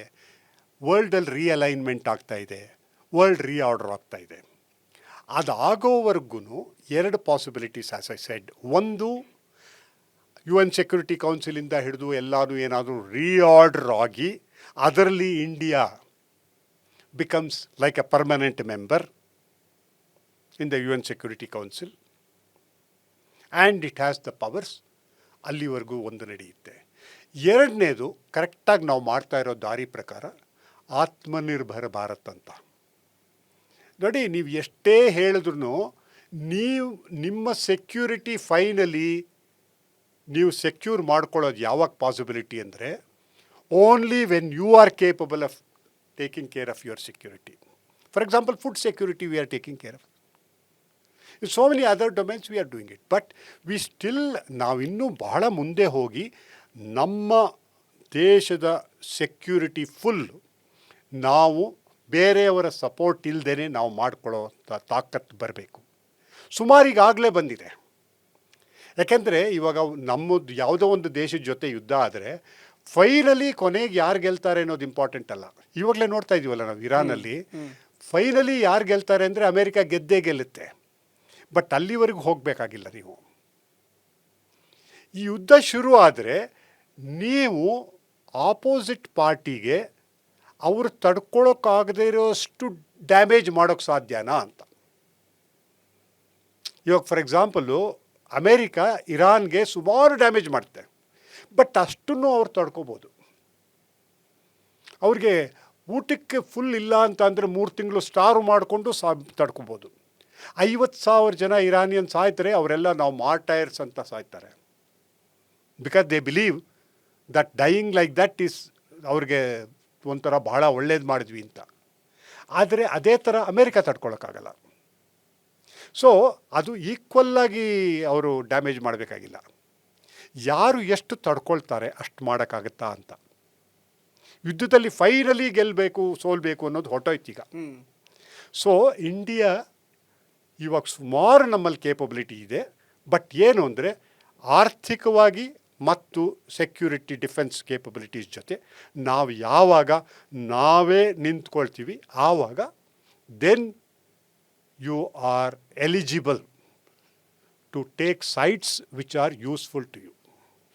Sir, let's come to India side sir. ಇಂಡಿಯಾದ ಬಗ್ಗೆ ಮಾತಾಡೋಣ. ಈ ಎಲ್ಲ ಯುದ್ಧದ ಬೆಳವಣಿಗೆ ನಡುವೆ ಇಂಡಿಯಾ ಏನು ಗಳಿಸ್ತು ಅಥವಾ ಏನು ಕಳ್ಕೊಂತು ಅನ್ನೋದ್ರ ಬಗ್ಗೆ ನೋಡೋಣ. ಜೊತೆಗೆ ಈ ಒಂದು ಸಿಚುವೇಷನ್ನಲ್ಲಿ ನಾವು ಮಾತಾಡ್ತಿದ್ವಿ ಅಮೇರಿಕಾ ಹೇಗೆ ಇರಾನ್ ಮೇಲೆ ಅಟ್ಯಾಕ್ ಮಾಡ್ತು ಅಂತ. ಭಾರತ ಇಂಥದ್ದೇ ಒಂದು ಸಿಚುವೇಶನ್ ಅಡ್ವಾಂಟೇಜ್ ಆಗಿ ಇಟ್ಕೊಂಡು POKನೋ ಅಥವಾ ಬೇರೆ ಬೇರೆ ಭಾಗ ನಮ್ಮಿಂದ ಇಲ್ಲಿ ಹೋಗಿದೆ, ಅದನ್ನು ವಾಪಸ್ ತರ್ಬೋದಲ್ಲ ಆಯ್ತಲ್ಲ ಅನ್ನುವಂಥ ಒಂದು ಮಾತು ಕೇಳಿಬರ್ತಾ ಇತ್ತು. ಅದನ್ನು ಯಾವ ರೀತಿ ನೋಡ್ತೀರಿ ಸರ್? ಇಂಡಿಯಾ ಮಿಲಿಟರಿಲಿ ಒಂದು ಅಡ್ವೆಂಚರ್ ಮಾಡ್ಬೋದಾಗಿತ್ತು ಈ ಸಿಚುವೇಶನ್ ಬಳಸ್ಕೊಂಡು. ಯಾಕೆಂದರೆ ಅಫ್ಘಾನಿಸ್ತಾನ ಕೂಡ ಪಾಕಿಸ್ತಾನ ಮೇಲೆ ಅಟ್ಯಾಕ್ ಆಗ್ತಾ ಇತ್ತು, ಪಾಕಿಸ್ತಾನ ಕೂಡ ಒಂದು ಸ್ವಲ್ಪ ಸ್ಟ್ರೆಸ್ಸಲ್ಲಿತ್ತು, ಅಮೆರಿಕ ಎಂಗೇಜ್ ಆಗಿತ್ತು, ಎಲ್ಲರೂ ಸ್ವಲ್ಪ ಎಂಗೇಜ್ ಆಗಿದ್ರು. Okay, for example operation Sindoor ನಡೀತಲ್ಲ, ಆವಾಗಲೇ 2-3 ದಿವಸದಲ್ಲಿ ಯಾವಾಗ ಪಾಕಿಸ್ತಾನನ ಎಲ್ಲ ಹೈಡೌಟ್ಸಿಂದ ಹಿಡಿದು ಅವರ ಏರ್ಫೋರ್ಸ್ ಬೇಸಿಂದ ಹಿಡಿದು ಎಲ್ಲನೂ ಚಿಂದಿ ಮಾಡಿದಾಗ ಭಾರತದಲ್ಲೇ ಬಹಳಷ್ಟು ಜನ ನಾವು ಪಾಸ್ ಮಾಡಬಾರ್ದು, ಇದನ್ನು ಹೋಗ್ಬಿಟ್ಟು POKನ ಆಕ್ಯುಪೈ ಮಾಡ್ಕೊಂಬಿಡ್ಬೇಕು ಅಥವಾ ಇನ್ನೇನೋ ಮಾಡಬೇಕು ಅಥವಾ ಇನ್ನೇನೋ ಚಿಂದಿ ಮಾಡಾಕ್ಬಿಡ್ಬೇಕು ಅಂತ ಆವಾಗಲೂ ನಮ್ಮನ್ನು ಕೇಳಿದ್ರು. ಅವಾಗ ಇಷ್ಟೇ, ಓಕೆ ನಾವು ಹೋಗಿ ಪಾಕಿಸ್ತಾನ ಆಕ್ಯುಪೈಡ್ ಕಾಶ್ಮೀರ್ ಇದೆಯಲ್ಲ ಆ ಏರಿಯಾನ ಆಕ್ಯುಪೈ ಮಾಡಿಬಿಡ್ತೀವಿ ಅಂತಲೇ ಇಟ್ಕೊಳ್ಳಿ. ಏನು ಸಾಧಿಸ್ತೀವಿ ಆಕ್ಯುಪೈ ಅದನ್ನು ನೋಡಿಕೊಂಡು? ಅಲ್ಲಿರೋ ಜನತೆ ಇದಾರಲ್ಲ ಅವರು ಇನ್ನೂ ಇಂಡಿಯಾ ಜೊತೆ ಇಲ್ಲ, ಅವ್ರು ಪಾಕಿಸ್ತಾನ ಜೊತೆ ಇಲ್ಲದೆ ಇರಬಹುದು ಈಗ, ಆದರೆ ಅವ್ರು ಇಂಡಿಯಾ ಜೊತೆ ಇಲ್ಲ.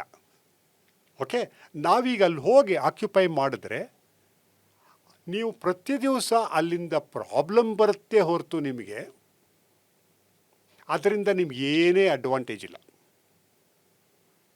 ನಾವು ಹೇಳ್ತೀವಿ ಪಾಕಿಸ್ತಾನ ಆಕ್ಯುಪೈಡ್ ಕಾಶ್ಮೀರಪ್ಪ ಅದು ನಮ್ಮದೇ ಜಾಗ, ನಾವು ಹೋಗ್ತೀವಿ ಆಕ್ಯುಪೈ ಮಾಡ್ತೀವಿ ಅಂತ. ನೀವು ಹೋಗಿ ಫೋರ್ಸಿಬಲಿ ಅಲ್ಲಿ ಆಕ್ಯುಪೈ ಮಾಡಿ ಇವಾಗ ಅಲ್ಲಿ ನೀವು ಗೆಲ್ಲೋ ಅಂಥದ್ದು ಏನಿಲ್ಲ. ಅಲ್ಲಿ ಯಾವ ಥರ ಆಗಬೇಕು ಅಂದರೆ ಆಲ್ರೆಡಿ ಅಲ್ಲಿರೋ ಜನಗಳೆಲ್ಲ ಏನು ಮಾಡ್ತಿದ್ದಾರೆ, ಇಂಡಿಯಾನ ನೋಡ್ತಿದ್ದಾರೆ. ಇಂಡಿಯಾದಲ್ಲಿ ನಮ್ಮ ಕಾಶ್ಮೀರು, ಜಮ್ಮು ಕಾಶ್ಮೀರ್, ಲಡಖ್ ಇದೆಲ್ಲ ಹೇಗೆ ಪ್ರಾಸ್ಪೆರಿಟಿ ಹೇಗೆ ಬೆಳೀತಾ ಇದೆ, ಅಲ್ಲಿ ಜನಗಳು ಹೇಗೆ ಸಂತೋಷವಾಗಿದ್ದಾರೆ, ಹೇಗೆ ಅವರು ಎಲ್ಲ ಇನ್ಸ್ಟಿಟ್ಯೂಷನ್ಸಲ್ಲಿ ಇದರಲ್ಲೆಲ್ಲ ಪಾರ್ಟಿಸಿಪೇಟ್ ಮಾಡ್ತಾ ಇದ್ದಾರೆ, ಅದನ್ನೆಲ್ಲ ನೋಡ್ತಾ ಇದ್ದಾರೆ. ನಾವು ಎಷ್ಟೊಂದು ಜನ ಪಾಕಿಸ್ತಾನೀಸ್ ಜೊತೆ ಮಾತಾಡ್ತಾ ಇರ್ತೀವಲ್ಲ, ಎಷ್ಟು ಸತಿ ಮಾತಾಡ್ತೀವಿ, ಅವರೆಲ್ಲ ಹೇಳೋದಷ್ಟೇ, ಅರೆ ಸಾಬ್ ನೀವೆಲ್ಲ ಮುಂದೆ ಹೊರಟೋಗ್ಬಿಟ್ರಿ, ನೀವೆಲ್ಲ ಬೆಳೆದ್ಬಿಟ್ರಿ, ನೀವು ಎಕನಾಮಿಕಲಿ ಸ್ಟ್ರಾಂಗ್ ಆಗಿಬಿಟ್ರಿ, ನೋಡಿ ನಾವೆಲ್ಲಿದ್ದೀವಿ, ಯಾವ ಥರ ಇದ್ದೀವಿ ಅಂತ. ಹಾಗಾದ್ರೆ ಅದೇ ಥರ ಕತೆ ಏನು ಸರ್? ಹಾಗಾದ್ರೆ POK ಕತೆ ಏನು? ಹಾಗಾದ್ರೆ ಫಾರ್ ಎವರ್ ಹಾಗೇನೆ ಇರಬೇಕಾ? Only on paper, only on map? ಇಲ್ಲ, ನಮ್ಮ UN ಅಲ್ಲಿ ಇನ್ನೂ ಕೂಡ ಕೇಸ್ ಇದೆ. ಅಲ್ಲಿ ಇಂಥ ಒಂದು ಸಿಚುವೇಶನ್ ಇಂಡಿಯಾ ಯೂಸ್ ಮಾಡ್ಕೊಳ್ಳೋದು, ಇನ್ನು ಯಾವಾಗ ಯೂಸ್ ಮಾಡ್ಕೊ? How long we have to wait? Already ಅಲ್ಲಿ POKನಲ್ಲಿ ಪ್ರೊಟೆಸ್ಟ್ಗಳು ಶುರುವಾಗ್ತಾ ಇದೆ ಅಗೇನ್ಸ್ಟ್ ಪಾಕಿಸ್ತಾನ್. ದ ವೇ ಅವರು ಇದುವರೆಗೆ ಯಾವ ರೀತಿ ಅವ್ರನ್ನ ಟ್ರೀಟ್ ಮಾಡಿದ್ದಾರೆ, ಯಾವ ರೀತಿ ಕಂಟ್ರೋಲ್ ಮಾಡಿದ್ದಾರೆ, ಯಾವ ರೀತಿ ಇಟ್ಕೊಂಡಿದ್ದಾರೆ, ಅದನ್ನು ನೋಡಿ ಎಷ್ಟು ದಿವಸ ತಡೀತಾರೆ ಅವರು. ನೋಡ್ತಾ ಇದ್ದಾರೆ ಪಕ್ಕದಲ್ಲಿ ಇದು ಜಮ್ಮು ಆ್ಯಂಡ್ ಕಾಶ್ಮೀರ್ನಲ್ಲಾಗಲಿ ಇದರಲ್ಲಾಗಲಿ ಹೇಗೆ ಇಂಡಿಯಾದಲ್ಲಾಗಲಿ ಹೇಗೆ ಜನಗಳು ಇದೆ ಅನ್ನೋದು ಅವ್ರಿಗೆ ಮೊದಲು ಕಾಣಿಸ್ತಾ ಇರಲಿಲ್ಲ. ಇವಾಗ with all this communication, internet, digital ಇದು ಸೋಷಿಯಲ್ ಮೀಡಿಯಾ ಇದೆಲ್ಲ ಬಂದು ಅವ್ರಿಗೆ ಅರ್ಥ ಆಗ್ತಾ ಇದೆ, ನೋಡ್ತಾ ಇದ್ದಾರೆ. ಆಲ್ರೆಡಿ ಅಗೇನ್ಸ್ಟ್ ಪಾಕಿಸ್ತಾನಲ್ಲಿ ಪ್ರೊಟೆಸ್ಟ್ ಆಗ್ತಾ ಇದೆ. ಸೊ ಕಾಲ ಬರುತ್ತೆ, ಕಾಲ ಬಂದು ಅವರು ಯಾವಾಗ ಅವ್ರಿಗೆ ಅಲ್ಲಿ ಅವರು ಇರೋದು, ಅವ್ರನ್ನ ಕಂಟ್ರೋಲ್ ಮಾಡ್ತಾ ಇರೋದು ಅವ್ರಿಗೆ ಸರಿ ಇಲ್ಲ ಅಂತ ಅನ್ನಿಸ್ದಾಗ that is the time for they joining India. Sir, is India working on that one? Bharat ಅದ್ರ ಮೇಲೆ, ಅಥವಾ ಭಾರತದ ಸಿಸ್ಟಮ್, ರದರ್ ಸೇಯಿಂಗ್ ಗೌರ್ಮೆಂಟ್ ಅನ್ನೋದಕ್ಕಿಂತ ಭಾರತದ ಸಿಸ್ಟಮ್, ಕಂಪ್ಲೀಟ್ ಸಿಸ್ಟಮ್ POK ಮೇಲೆ ಕಾನ್ಸಂಟ್ರೇಟ್ ಮಾಡ್ತಾ ಇದೆಯಾ? ಇನ್ ದ ಸೆನ್ಸ್ ಅದ್ರ ಬಗ್ಗೆ ಗಮನ ಕೊಟ್ಟು ಇವತ್ತಲ್ಲ ನಾಳೆ ಆಗಬೇಕು ಅನ್ನುವಂಥ ಒಂದು ಆಪ್ರೇಷನ್ಸ್ಗಳಾಗಲಿ, ಬೇಕಾದಂಥ ಮೆನೂವರ್ಗಳಾಗಲಿ ಅಥವಾ ಬೇಕಾದಂಥ ಪ್ರಿಪ್ರೇಷನ್ಸ್ಗಳಾಗಲಿ ನಡೀತಾ ಇದೆ ಅನ್ಸುತ್ತಾ? ನೋಡಿ, POK is part of India ಅನ್ನೋದಕ್ಕೆ ಯಾವುದೇ ಡೌಟ್ ಇಲ್ಲ. POK will be part of India, they will join India. ನಮ್ಮ ಗೌರ್ಮೆಂಟಲ್ಲಿ ಯಾರಿಗೂ ಡೌಟ್ ಇಲ್ಲ ಅದ್ರ ಬಗ್ಗೆ. ಬಟ್ ಏನು ಮಾಡ್ತಾ ಇದ್ದಾರೆ, ಹೇಗೆ ಮಾಡ್ತಾ ಇದ್ದಾರೆ, those are somethings which cannot be explained everywhere.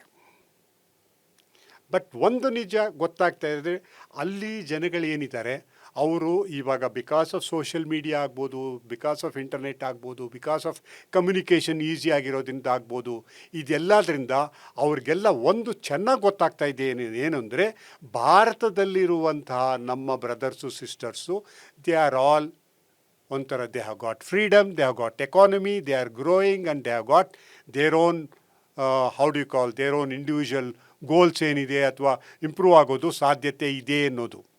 ನಾವು ಎಷ್ಟು ಸತಿ ಪಾಕಿಸ್ತಾನಿ ಜೊತೆ ಮಾತಾಡ್ತೀವಿ, ಅವರೆಲ್ಲ ಎಲ್ಲರೂ ಅಷ್ಟೇ ಹೇಳೋದು, ಸಾಬ್ ಆಪ್ ತೋ ಆಗೆ ಬಡ್ಗೆ, ನಾವು ನಿಮ್ಮ ಮುಂದೆ ಹೊಟ್ಟೋದ್ರಿ ನಾವು ನೋಡಿ ಅಂತ ಈ ಥರದ್ದು ಬರುತ್ತೆ, ನಡೆಯುತ್ತೆ. ಇಷ್ಟೇ ದಿವಸ ಕಾಯ್ದಿದ್ದೀವಿ, ಸ್ವಲ್ಪ ದಿವಸ ಕಾಯಿರಿ, ಆಗತ್ತೆ.